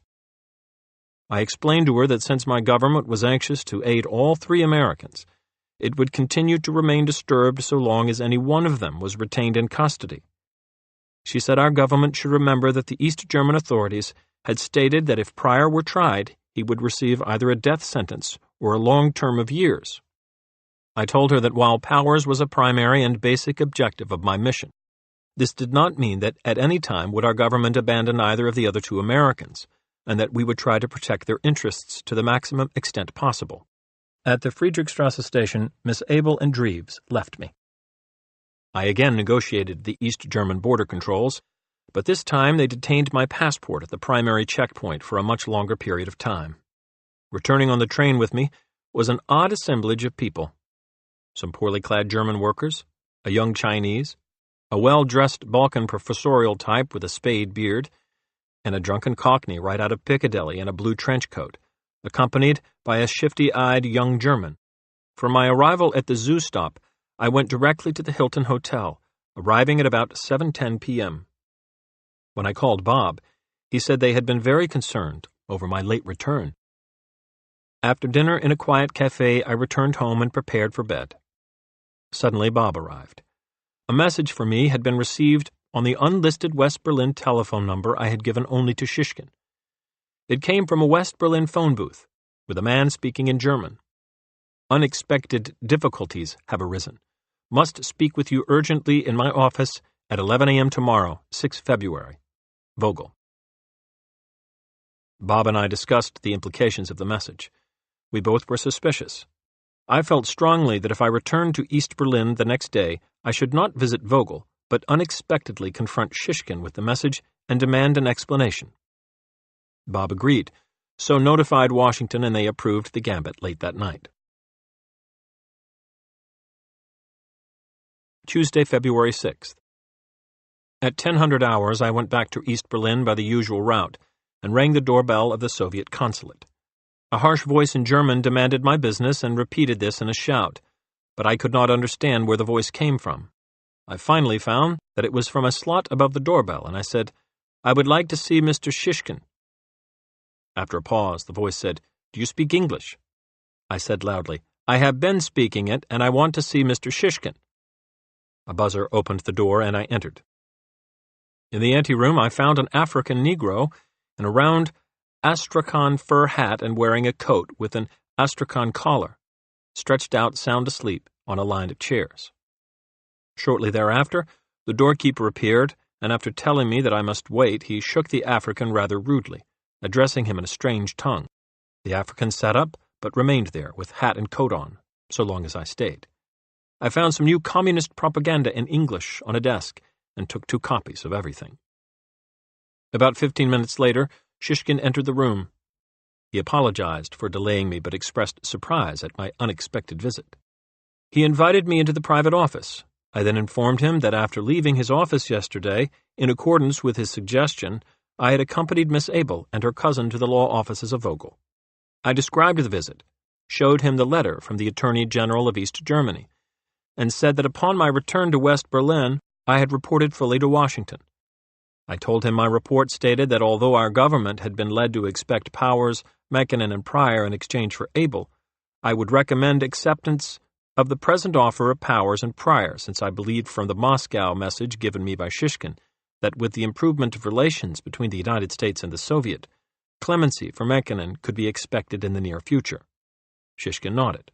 I said that subsequently my government had advised me of their willingness to accept the Soviet offer of Powers and Pryor for Abel, with our understanding that Mekinen soon would be separately released.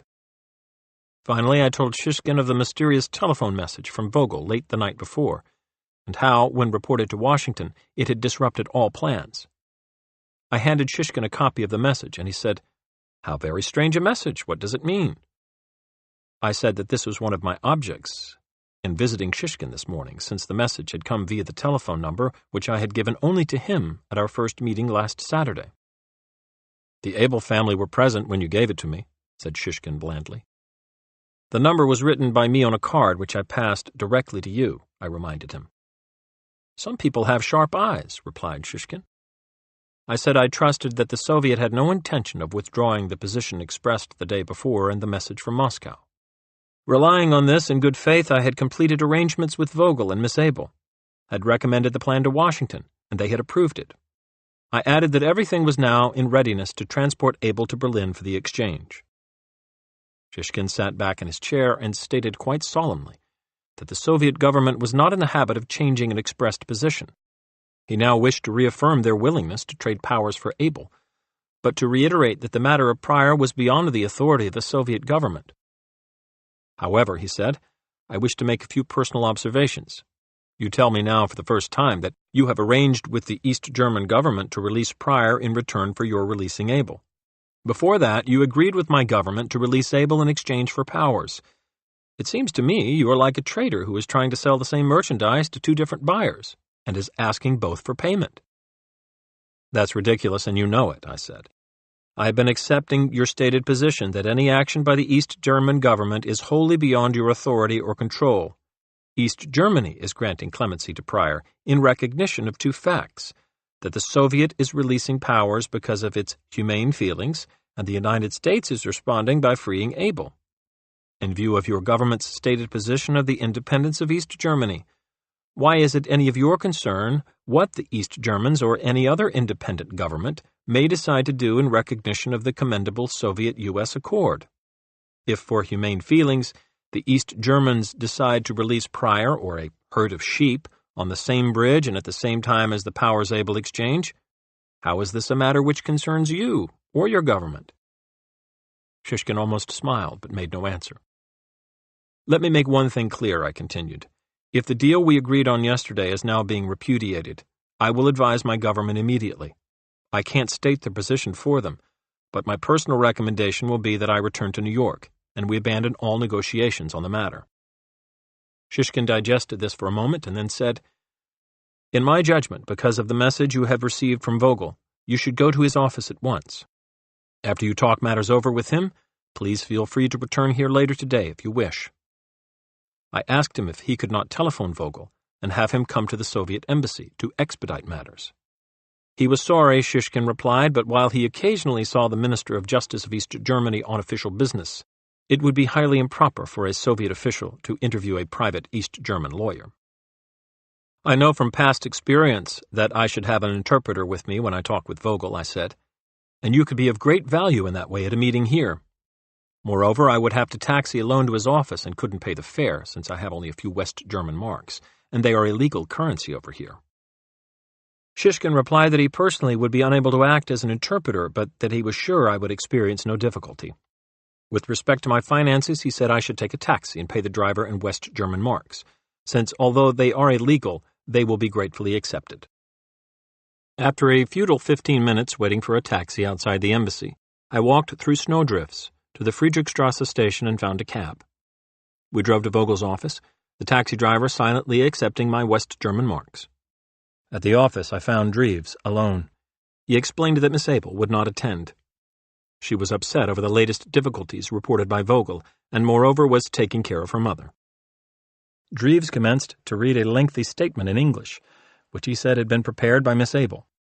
I interrupted and suggested that I read and take the statement with me.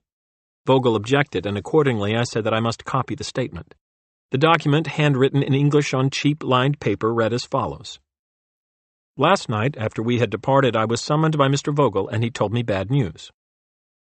Mr. Vogel saw somebody from the office of the Attorney General, and when he mentioned about your words that you had secured the consent of the Soviet Union for an exchange of someone else, that official was greatly surprised. He stressed the point that originally they agreed to the exchange of Pryor for Abel, that is, one person for one person. Now it appears that the terms of the exchange seem to be different, and this man foresaw certain complications. DDR agreed to exchange Pryor for Abel, but nothing more. This agreement should be followed to the letter. If not, DDR, the East German government, feels free to act as it deems necessary, and cannot give its consent to an exchange of one person for two persons, one being from a different country. Mr. Vogel asked me to convey to you his concern for the matter, as he feels unable to postpone the trial of Pryor, and in the office of the Attorney General he was given to understand that in case of the American refusal to exchange Pryor for Abel, they will start the trial and make a sensation out of it, as they have enough evidence to convict Pryor, which, as you understand, might have negative results for the USA, and for the Pryor family in particular. When Dreves finished reading, I became very angry and called the entire message malicious nonsense. I said that both East Germany and Vogel were obviously acting in bad faith, and that neither my government nor I had time for idle games with such people.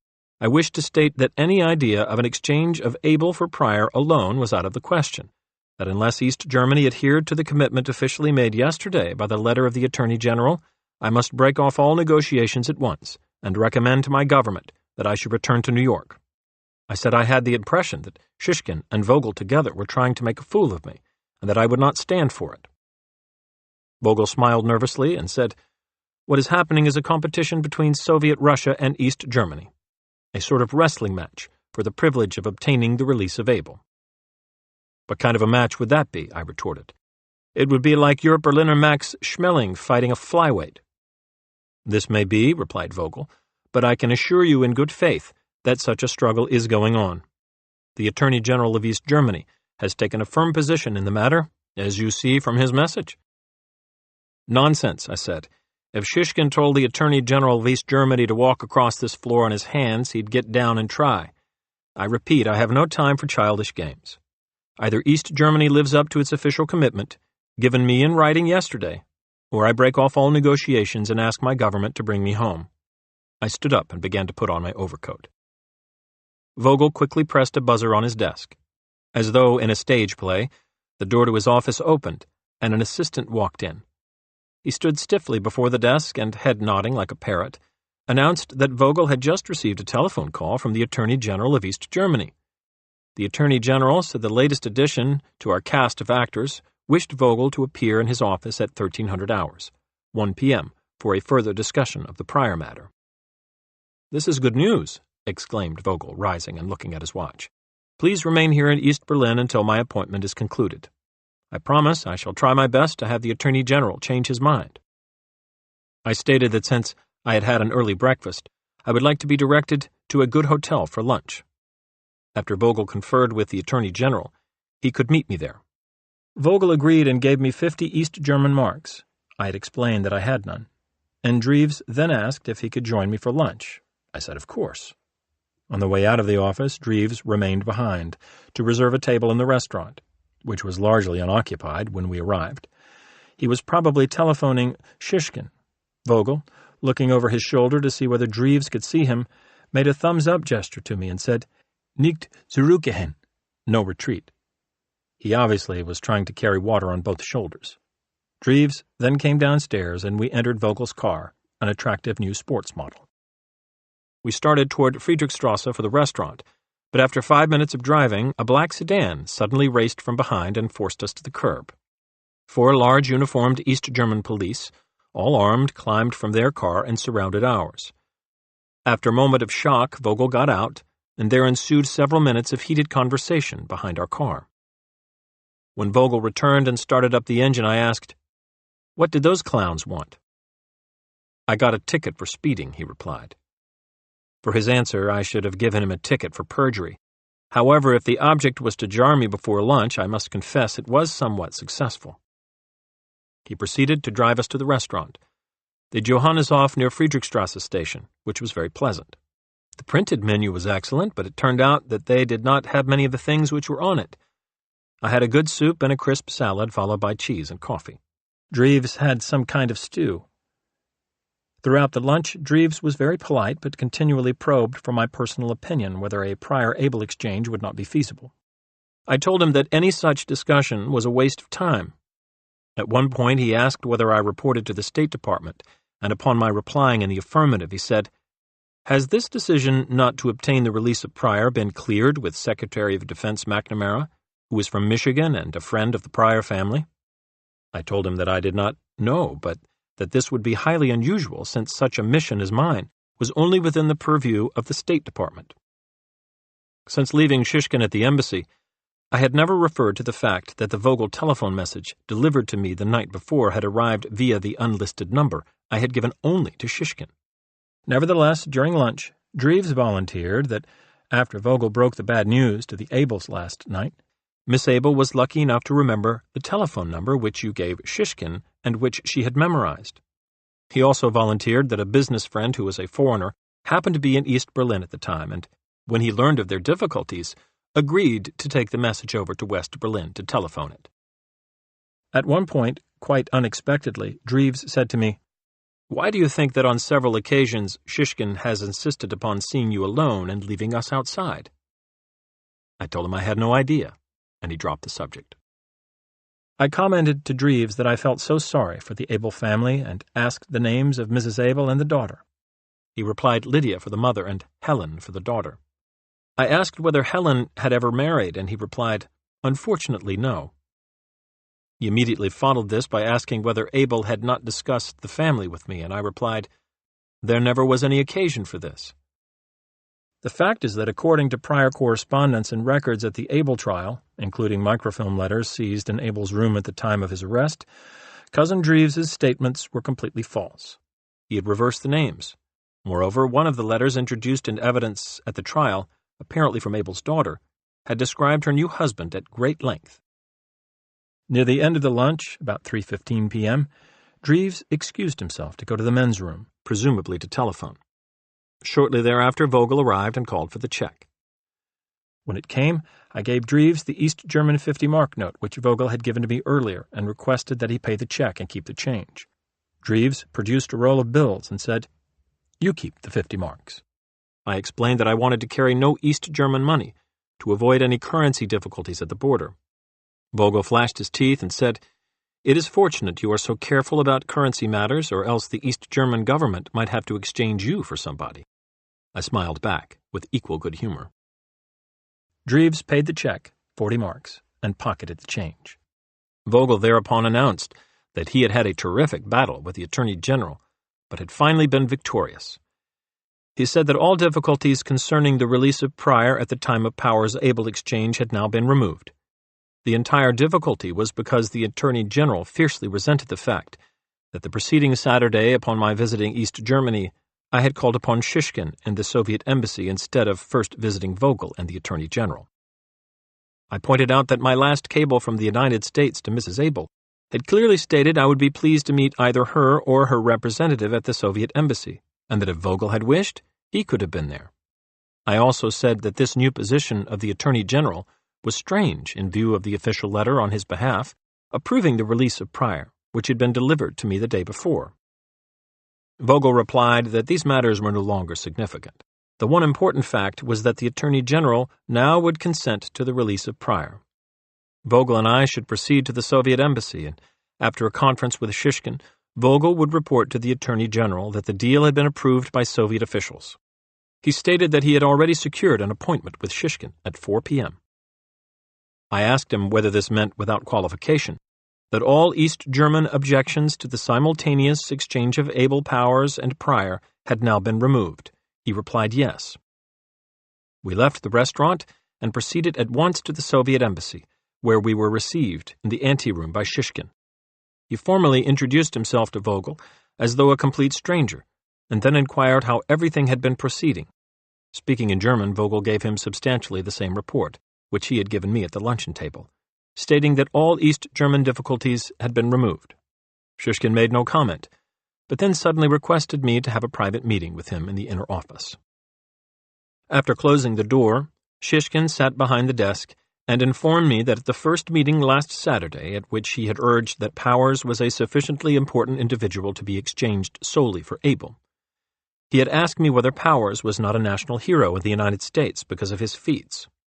I had replied that, to judge by our public press in the United States, Powers was not regarded as a national hero, but as someone who had performed an aeronautical mission for adequate compensation, and whose conduct at his trial in Moscow left a certain amount to be desired. Also, that I had stated that there was a substantial view in the United States, especially by those responsible for United States counterintelligence, that Abel should not be released under any circumstances, since he might decide some day to talk. Shishkin stated that he had communicated my remarks to his government, and that this afternoon, Tuesday, he had received a new message from Moscow. He opened a portfolio and pretended to read it. The message stated that from my remarks on Saturday, it would appear to Moscow that the American government regarded Mackinnon as more valuable than Powers, and that accordingly the offer for Powers for Abel should be withdrawn, and that a firm offer of Mackinnon for Abel should be submitted. I exploded at this point, and rising, said that Shishkin had taken these few remarks out of context. He knew full well that from the very outset the Powers-Able exchange had been basic to the discussions, and our obtaining of powers was the sine qua non of any deal. I said that not only had Shishkin known this, and reaffirmed it to me that very morning, Tuesday, but that the Moscow message, which he had read me the day before, had recognized my position. It first, and separately, gave unqualified approval to the exchange of powers for Able, and only later referred to Mekinen as a possible American alternate choice. I reiterated that my instructions from the outset had been that there could be no deal without powers, and that the sole question was what the Soviets would offer in addition to powers. Shishkin blandly replied, "The message from Moscow this afternoon has superseded all my other instructions. I now am unauthorized to discuss any matter except exchanging Able for Mekinen." I said that after the message read to me the day before, and Shishkin's oral confirmation of this commitment that morning, his latest announcement must mean that the Soviet was not seriously interested in obtaining the release of Able. "You have been playing chess with me since last Saturday," I said. "While I enjoy chess on occasion, I don't now have time for a game." "Me?" replied Shishkin. "I play only volleyball." I told Shishkin that whatever game he liked to play, I was interested at this time in only one question. Was yesterday's deal of Able for powers and Pryor still firm? If it was not, I would report this to my government and recommend that I immediately return home. Shishkin stated that this question was a new matter and that he must communicate with Moscow for instructions. He requested me to return tomorrow between 1400 and 1500 hours, 2 p.m. and 3 p.m., at which time he would read me the reply from Moscow. I said that I saw no point in making another exhausting trip through the wall to his embassy, since I had given him my telephone number in West Berlin, and he could communicate any reply to me at the proper time. Accordingly, I must decline to return to the embassy, and instead request that when Shishkin received further instructions, he should telephone them to me. I added that if I had not heard from him by tomorrow night, I would request permission to return home. Shishkin said very well, and told me I would receive a message tomorrow. I left Shishkin in considerable heat and without shaking hands. Dreves, who had waited in the anteroom, joined me as I left the embassy and walked the entire distance to the S-Bahn at Friedrichstrasse with me. On the way, he kept asking for my personal reactions, so that he could report to Miss Able and the family. I told Dreves that my basic reaction was that the negotiations on the non-American side since last Saturday had been conducted with irresponsibility and bad faith. I added that if the Powers plus Pryor for Able deal should fail, and my government accepted my recommendation that I return home, I would feel obliged to report to Colonel Able that his family apparently were abandoning him, and perhaps he should reconsider his position of non-cooperation with the United States. I added, as significantly as I could, I am confident he will accept my judgment. Dreves said little. When we parted, he muttered, "Good luck in your return trip." I replied, "Thanks for lunch." It had been a long day. Wednesday, February 7th. I slept late, and by noon there still was no word from Shishkin. My report on the events of the preceding day had been communicated to Washington, and several reply messages had come. They carried two thoughts. One, I had been playing my role so strongly that I was endangering my primary mission to swap Able for Powers. Two, if I returned to East Berlin, it would be at my own risk. At 3:15 p.m., this message was telephoned to the unlisted West Berlin number. Donovan, unfortunately, we got no reply today. We hope to get it tomorrow. Will inform immediately. Shishkin. The game of chess was being played out, but it seemed to me that decisive action was necessary despite the caution urged by Washington. Unless a strong step now were taken by us, either the mission collapsed entirely or the Soviet would conclude that if they held out long enough, only Powers would have to be freed. I discussed the events of the past few days with Bob, and he suggested that we consult not only Leitner, the State Department Chief of Mission in Berlin, but also General Lucius Clay, who was the personal representative of President Kennedy in Berlin, with rank of ambassador. Since we could not jeopardize my quarters, the meeting was held at Bob's residence. It was a depressing day, dark, and filled with sleet. The open fire in Bob's living room felt good, especially with my nagging back. General Clay listened patiently while I reviewed the advice from Washington and my own estimate of the situation. I felt strongly that if I could regain the negotiating offensive, Pryor would come out with powers. On the other hand, we all agreed with Washington that it would be foolhardy for me to go through the wall and pay another unexpected call upon Shishkin. We finally agreed upon a tactic which might carry the day. It was General Clay who wrote out the message which we dispatched to Shishkin. Received your telephone message and regret delay, as unfortunately the time which I can spend here is limited. As my back still bothers me, I would like to ask that you come to the residence of Mr. Howard Trivers of our mission between 4 and 6 p.m. tomorrow, Thursday, February 8, 1962. The address is 12 Vogelsong, Dahlem. Donovan. Bob left to dispatch this by diplomatic courier. General Clay and I chatted about our last meeting, which had been up in Lake Placid, New York. He had been visiting the pleasant Adirondack camp of the late Carl Conway, chairman of the board of Continental Can Company. We agreed that we now were in another world. Thursday, February 8th. I was awakened at dawn by a courier from Bob. A message had just been received, and over the special West Berlin number, it read, Donovan, I got a favorable reply, waiting to see you at my office at 4 o'clock today if your health allows you to come here. Shishkin. Over breakfast, Bob and I considered the latest message. Should it be taken at face value? Was it another skirmish by Shishkin in his obvious war of nerves? Was it a trap set by Vogel or Dreves, for whom the Soviet would disclaim all responsibility? I believed I should take the gamble and go back. After sending confirmation to Shishkin, I told Bob I regarded the last few days as typical Pavlovian tactics. Pavlov, the great Russian scientist, conditioned the reflexes of animals by offering rewards of food and then suddenly withdrawing them. This first sweet, then bitter approach was now applied by Russia in international negotiations to demoralize opponents. I thought Shishkin's experiment with me was over. Bob communicated with General Clay, who concurred in my decision. I thereupon sent this message by courier. Shishkin will come at 1600 hours, but because of health would appreciate your having a car at station at 15:30. Donovan. I arrived in East Berlin at 3:45 p.m. but found no car awaiting me. Because of the still heavy snow, I took a taxi to the Soviet embassy and offered the driver West German marks. He apparently believed I was trapping him into an illegal violation, perhaps because we had arrived in front of the embassy and protested vehemently. I led him into the Soviet consulate and told the doorman to take care of him. The doorman paid him off in East German marks. A minute or two later, Shishkin appeared and invited me into the private office. When I entered, a small table had been set up, on which were a bottle of Armenian brandy, German mineral water, cookies, and a bowl of fine apples, with lovely crystalware and silver.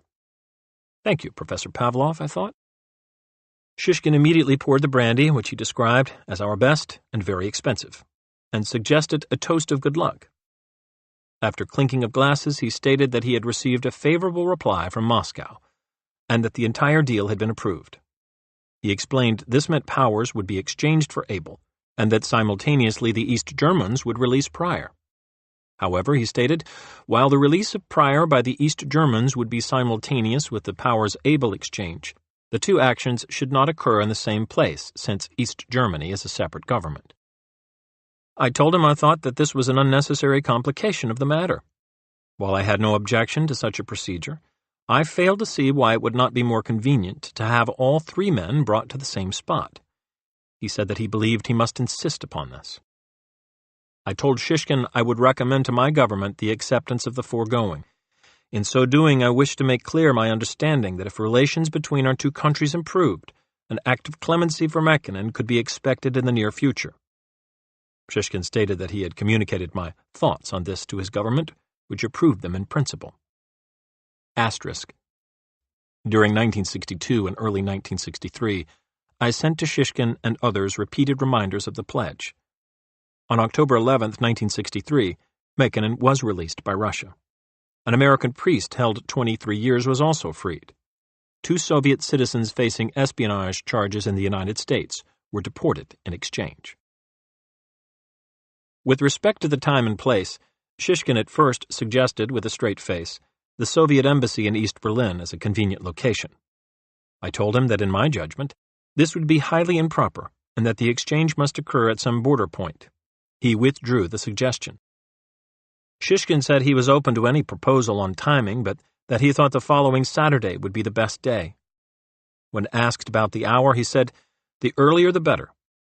I first suggested noon, but he said, "Why not earlier?" When I suggested 0730 hours, he thought this would be excellent, since there should be few people moving about at that time. He said that after reviewing the matter, he did not believe that the Gleineke Bridge would be the best place because barbed wire had sealed it off. I told him that my information was that it remained open to traffic. He asked whether I had actually seen the bridge. I said that I had postponed any inspection trip until the agreement for exchange was definite. Shishkin said that they believed that the Oberbaumbrücke near the Warschauer Strasse would be preferable, since it is a border passing point used only by West Germans. I told him that pending a review of the matter by my government, I saw no objection to this. He said that at the same time, Pryor could be released at the Checkpoint Charlie crossing on Friedrichstrasse. He inquired how many people should attend the powers-able exchange. I stated that I believed the official party should not consist of more than a half dozen. He indicated agreement. Shishkin said that Moscow had requested I personally intervene with my government to try to assure a minimum of anti-Soviet propaganda when the exchange became publicly known. I replied that because of our guarantees of freedom of the press, this was an extremely difficult matter. He said that they appreciated this fact, but that they would like to suggest that the United States government issue a brief statement saying that powers had been released by the Soviet government at the request of his relatives, and because of the desire by the Soviet and the United States to improve relations between the two countries. He suggested that no announcement be made simultaneously concerning the release of Abel, and that after a few months, which he later shortened to a few weeks, the United States government could announce that in recognition of the Soviet Act and in the same spirit, Abel had been released. He said that he saw no reason for any United States government reference to the prior matter, but that in any event it was completely an East German affair. I told him that while I could give assurance, as I had stated in our first meeting, the United States government did not intend to make propaganda out of the exchange. He must realize that the situation would be delicate at best, and we could guarantee nothing. I said I stated this so that if my government had to issue a clarifying statement, he would not regard us as having acted in bad faith. He appeared to be satisfied, but requested that I return at noon the next day for further discussion of details. I agreed. He poured us each another brandy, closed his portfolio, and began to relax a bit. I asked him how many languages he spoke, and he said only 4, Russian, German, English, and Swedish. He told me he had attended the University of Moscow during World War II. He was just completing his 10th year abroad, and now would like to tour his own country, since except for Moscow, he had been only to the Crimea on brief vacations. He said that he had 1 daughter. He told me there were 70 different languages in the Soviet Union and more than a dozen separate nationalities. No effort was being made to have common tongues, except that everyone had to learn Russian. I told him that in our country there had been too few linguists because of our geographical isolation and the common use of English. I explained that we were making efforts to remedy this situation by having children taught foreign languages, including Russian, while young.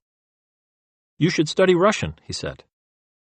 "In my country," I replied with a smile, "only the optimists study Russian.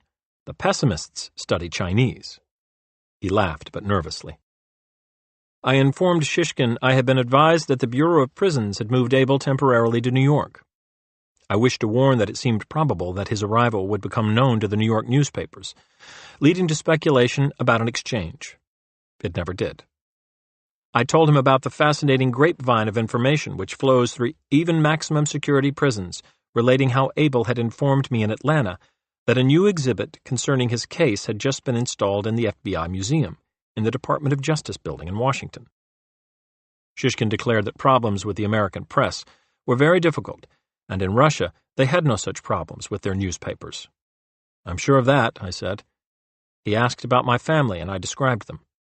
He asked my age, and when I replied 45, he said, "I regret to state this, but you look much older." This was a statement I would not contest at the time. We had more brandy, cut up an apple, and at the conclusion of our visit he called an embassy car and chauffeur. Despite the cold and renewed sleet, he insisted upon escorting me out the door and across the sidewalk to the waiting car. I returned through the usual channels and arrived in West Berlin at 1810 hours. I gave a message for Washington to Bob at the Golden City Bar, saying that the deal was complete, and the package there should be transported immediately. Later I visited General Clay at his residence, and he was pleased with the report. Friday, February 9th. I met Shishkin at the embassy about 1200 hours, noon, and reported the general concurrence of the United States government to accept Powers and Pryor for Abel, with the expectation of clemency for Mäkinen in the near future. Shishkin stated that a review of the traffic on Oberbaumbrücke this morning had led them to return to my original proposal of Gleinecke Bridge. However, because of a 25-mile trip to the bridge for the Russians, they could not make the exchange before 8:30 hours. As to Frederick Pryor, Shishkin argued at length that Pryor should be released to his family in Vogel's law office in East Berlin. I flatly refused to agree to Pryor's release in any location in East Berlin. Shishkin finally agreed to his release at the Friedrichstrasse border point, simultaneously with the Powers-Abel exchange. I told him Pryor would be met there by a car with a two-way radio, which would notify us at the bridge. He nodded. I urged Shishkin in his self-interest to release Pryor today so as to keep the deal separate, but Shishkin replied that this would be contrary to his instructions. Shishkin said that the principal concern of the Soviet was over any official statement issued by the United States. He said they would not hold us responsible for what the press might do, but he emphasized the importance of the text of our official statements for future relations between our countries. I replied that no statement in Berlin was contemplated, and that I could assure Shishkin there would be no official propaganda by us and nothing discrediting the USSR. 2 points were all important to the Soviet: no use of the word exchange, and nothing in our official statement connecting Abel with the Soviet. I replied that I would communicate these views to my government. Subsequently, by cable, I strongly urged that our official statement be drafted to avoid the 2 points, for the following reasons. First, we should not jeopardize the hope of early clemency for Mäkinen, which could depend on proper conclusion of this deal. Second, any such language in an official text was quite unnecessary, since the entire press would describe it as an exchange and link Abel with the Soviet. This would not be our responsibility so long as it was not in our official statement. An ideal statement by the United States, said Shishkin, would mention clemency for Abel as a result of the petition of his family and because of his age, making no reference to the Soviet Union. He expressed a wish that our official statement concerning Abel be released later, but I refused to make any such commitment. The Soviet government's announcement, he said, would relate only to Powers and ascribe their clemency to consideration for his family and a desire to improve relations between the United States and the Soviet Union. No Soviet official statement, now or in the future, would refer to either Abel or Pryor. Shishkin said he would attend the Powers-Abel exchange with 2 Soviet officials: Leitner, the deputy chief of prisons, and myself, together with the 3 Soviet representatives, would meet in the center of the bridge at 820 hours for assurance that all was well. 2 guards then would bring the respective prisoners forward, and when identified, each man would be released to the opposite side. The officials would shake hands, then all would leave. He drew a sketch of the meeting, which I pocketed. I agreed to the plan as sensible, but said it must be reviewed by my government. If we proposed any change, I would communicate at once with Shishkin. Upon his inquiry, I assured Shishkin that no reporters or press photographers would be permitted at the exchange.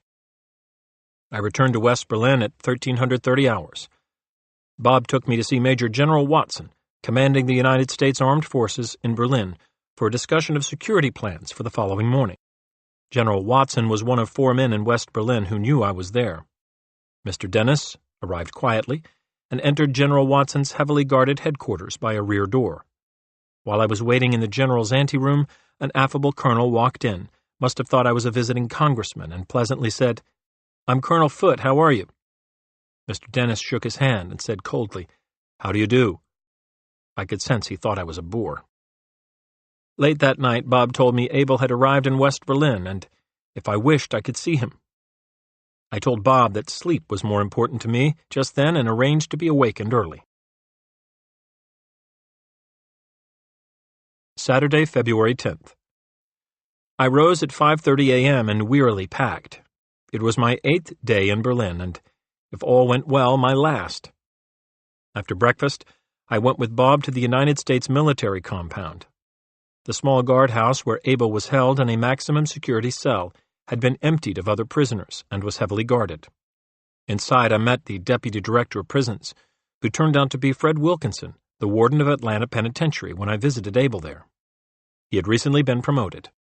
Over coffee, we discussed final arrangements, and then I asked permission to meet alone with Abel.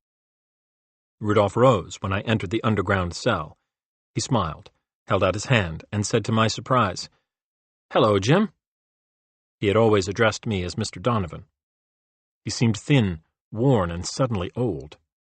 But he was gracious as ever and offered me an American cigarette, saying a bit wryly, "I shall miss these." We talked in a relaxed way. I asked him whether he was apprehensive about returning home, and he quickly replied, "Of course not. I've done nothing dishonorable." He knew all about Francis Gary Powers, but had never heard of Frederick Pryor's case. I outlined the exchange arrangements, and he thought they seemed to be sensible. He said he had never heard of Shishkin, although our people had informed me that in their judgment I had been negotiating not with the second secretary of the Soviet embassy in East Germany, but with the chief of the KGB in Western Europe. As the time neared for our departure, he took my hand and said with great sincerity, "I never can thank you enough for your hard work, but, above all, for your integrity. Your hobby, I know, is collecting rare books. In my country, such cultural treasures are the property of the state. But in some way, I shall arrange for you to receive an appropriate expression of my gratitude within the next year." I drove with Bob from the prison to our appointed rendezvous at Glienicke Bridge. When we arrived, it was clear but bitter cold. United States military police were in evidence everywhere at our end of the bridge. They had relieved the West German border guards, whom I discovered in the sentry box sipping coffee and looking both puzzled and vaguely apprehensive. They obviously were uninformed of our mission. Abel arrived about 8:15 in a car filled with guards. One of them, who later marched out on the bridge with Abel and Wilkinson, was one of the largest men I have ever seen. He must have been 6 feet 7 inches tall and weighed perhaps 300 pounds. I never did find out who he was, but presumably he came from the Federal Bureau of Prisons. At exactly 8:20, I walked to the center of the bridge, flanked by Alan Leitner of the State Department mission in Berlin and a young civilian who had been a comrade of Powers during his U-2 flying days. Shishkin, meanwhile, was walking toward us from the other side, accompanied by 2 civilians. He and I stepped out alone at the center of the bridge, formally shook hands, and gave mutual assurances that all was ready in accordance with our agreement. I then introduced him to Alan Leitner, and he introduced me to a Mr. Prizhov, or some such name. We then beckoned toward our respective ends of the span, and a trio walked forward from each side. Ours comprised Abel, Deputy Director Wilkinson, and the Man Mountain Guard. The Russian trio consisted of Powers, with a fur shako on his head, and 2 men who looked like retired wrestlers. Both Abel and Powers were carrying overstuffed bags. Shishkin announced to me rather precisely that since Pryor had been released by the East Germans at Friedrichstrasse, the exchange of Powers for Abel now could take place. I told him I must confirm this, and called for confirmation from our end of the bridge. Someone finally yelled back to me, "No word on Pryor yet." Shishkin said my side was in error, and that we must complete the exchange immediately before civilian traffic appeared at the bridge. I replied, "We wait right here until my people confirm that Pryor has been released." I explained that we had told Pryor's family the night before there might be a favorable development, and early this morning several security officers had driven them to Checkpoint Charlie to identify and greet their son. "My information," said Shishkin, "is that Vogel accompanied Pryor to the border crossing, and the young man then was released." "Perhaps Vogel is arguing with Pryor about his legal fees," I suggested with a smile. "This could take months." Shishkin roared with laughter and said, "I yield to you as a lawyer. No doubt you've had the same experience many times." Now relaxed, Shishkin told me it had been a pleasure to meet me, and that I should take a more active role in government affairs. "We need men with understanding," he said. I told him high income taxes would prevent that for many years to come. I understand, he said, and this is why you have so many men with inherited wealth in your government. I asked him if he thought men with inherited wealth should lounge on beaches instead of contributing their services to the common good. No, he replied, but you have too many. Suddenly we heard a cry from our end of the bridge. Pryor's been released. It was 8:45. I motioned to Wilkinson, who produced an official-looking document and countersigned it. Identification of both prisoners had meanwhile been confirmed by friendly waves. At signs from Shishkin and me, Powers and Abel moved forward with their bags and crossed the center line. Neither looked at the other. Powers said, "Gee, I'm glad to see you," and grasped the hand of his former comrade. They walked to our end of the bridge. Abel paused. He asked Wilkinson for the official pardon, saying, "I'll keep this as sort of a diploma." Then he put down the bag, extended his hand to me, and said, "Goodbye, Jim." I replied, "Good luck, Rudolph." Shishkin stood aloof, then put out his hand and said to me, "How long will you and Powers remain in Berlin?" I shrugged and, thinking of the corridor journey ahead, replied, "I think we're entitled to a few days' rest here, don't you?" "Of course," he smiled. "Goodbye, and good luck." We parted. At our end of Glienicke Bridge, I paused briefly to thank Bob, Leitner, Wilkinson, and the colonel in charge of security. Then I entered a sedan in which Powers and his U-2 comrade already occupied the rear seat. As our car raced toward Tempelhof Airdrome, I was introduced to Powers, who seemed dazed. At the airdrome was waiting, engines warmed, my old C-45 with Captain MacArthur. We jumped aboard, took off at once, and headed for Frankfurt. There was little said until MacArthur came back and announced we had cleared the corridor and were in West Germany. Then we all shook hands and laughed. MacArthur warmly congratulated me but never spoke to Powers. The plane had a flight surgeon aboard, who took Powers to the cargo space for a physical examination. At Frankfurt, we were quickly transferred to a Super Constellation, which, we were informed after takeoff, was the plane assigned to the commanding general of the Air Force in Europe. Once aloft, we all relaxed. The plane was magnificently equipped, with plush bunks and a galley. A white-jacketed steward promptly asked if we would like a drink and something to eat. "I'd like a martini," said Powers. "You know, a couple of weeks ago in my cell, I dreamed one night about a martini." I asked for a double scotch. I sat down at a table opposite Powers and smiled at him. He wanted to know all about me, especially whether I had been sent by his pa. It quickly developed that his pa back in rural Virginia dominated the thinking and affections of Francis Gary Powers. I explained to him that I had never met his dad, but had once spoken to him on the phone many months ago to assure him that anything I could do to help his son would be done. "You're a lawyer," said Powers, "and you know I may need a lawyer when I get back to the States."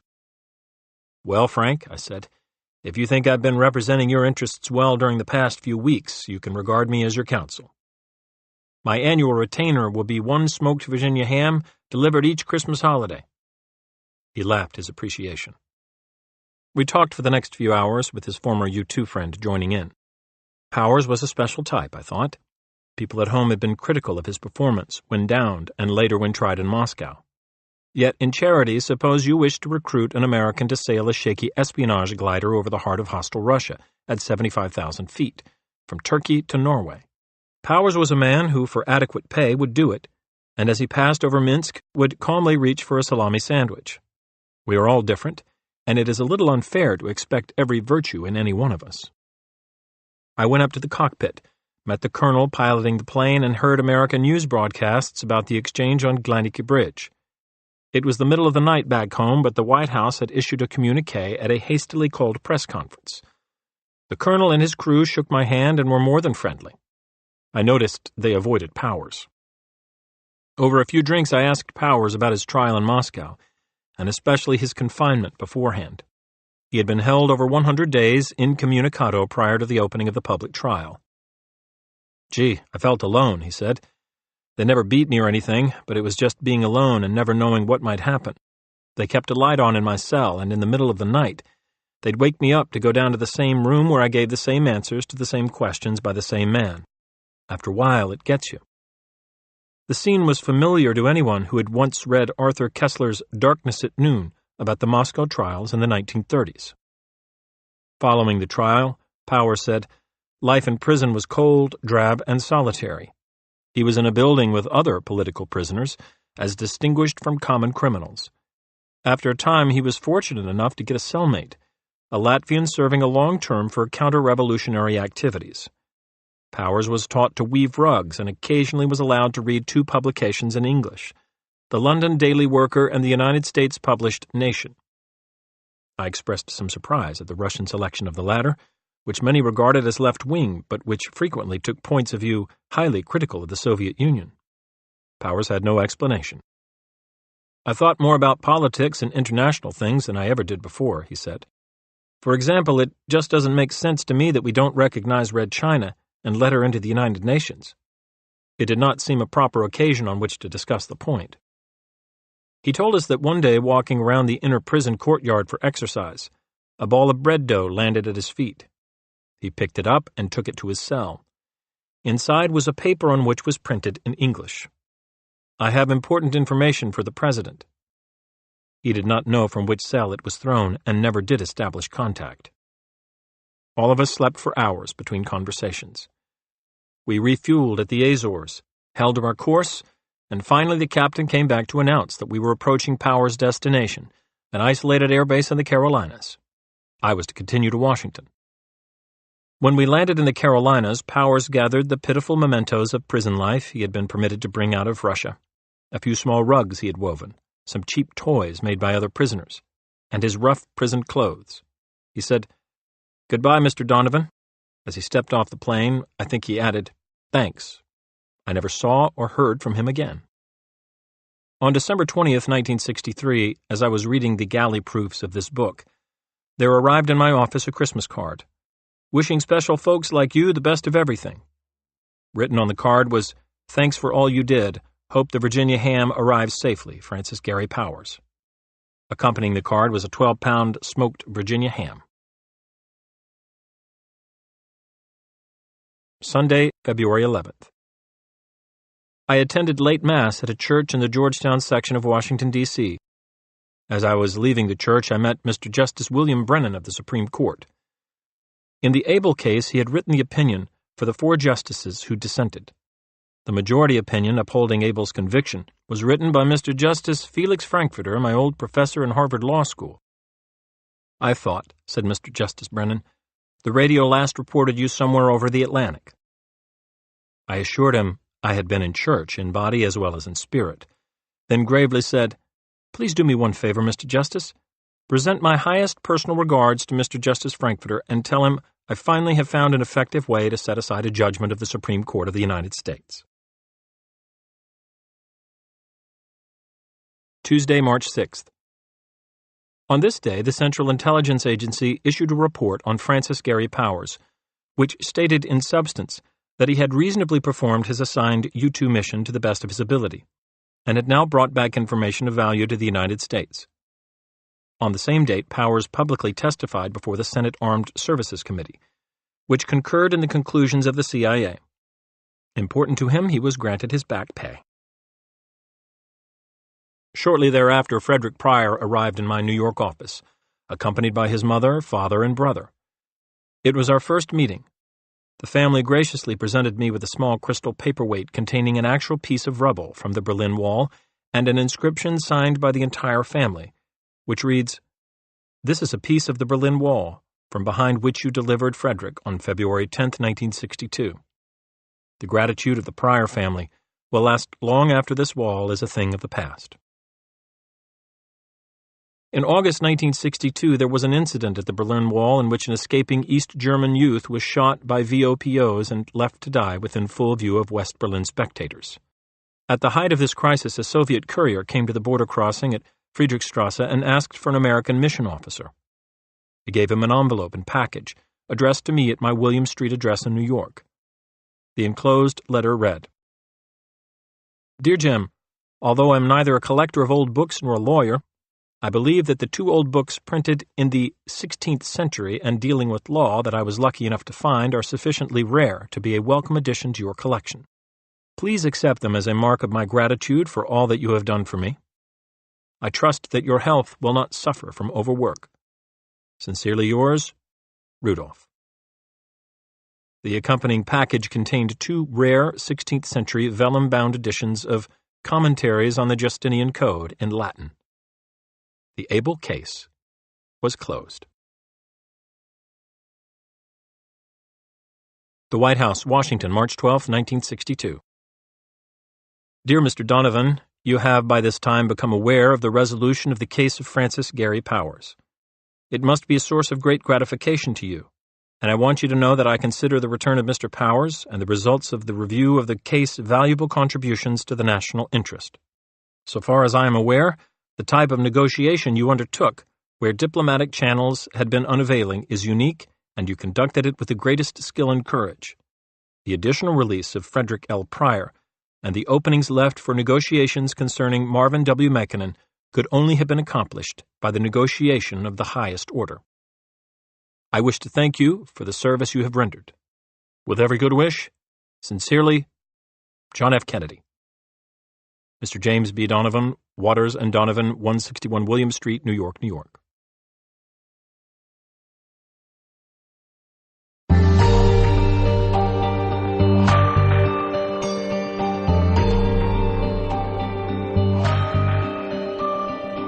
Strangers on a Bridge, the case of Colonel Abel and Francis Gary Powers, was written by James Donovan and read by George Newbern. Editing and post-production by Common Mode. Paul Fowley, technical director. The associate producer was Louisa Solomon. The mix engineer was Mike DeCino.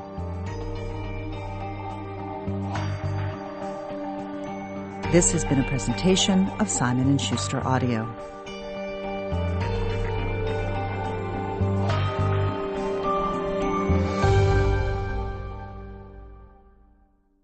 Strangers on a Bridge is available in print from Scribner.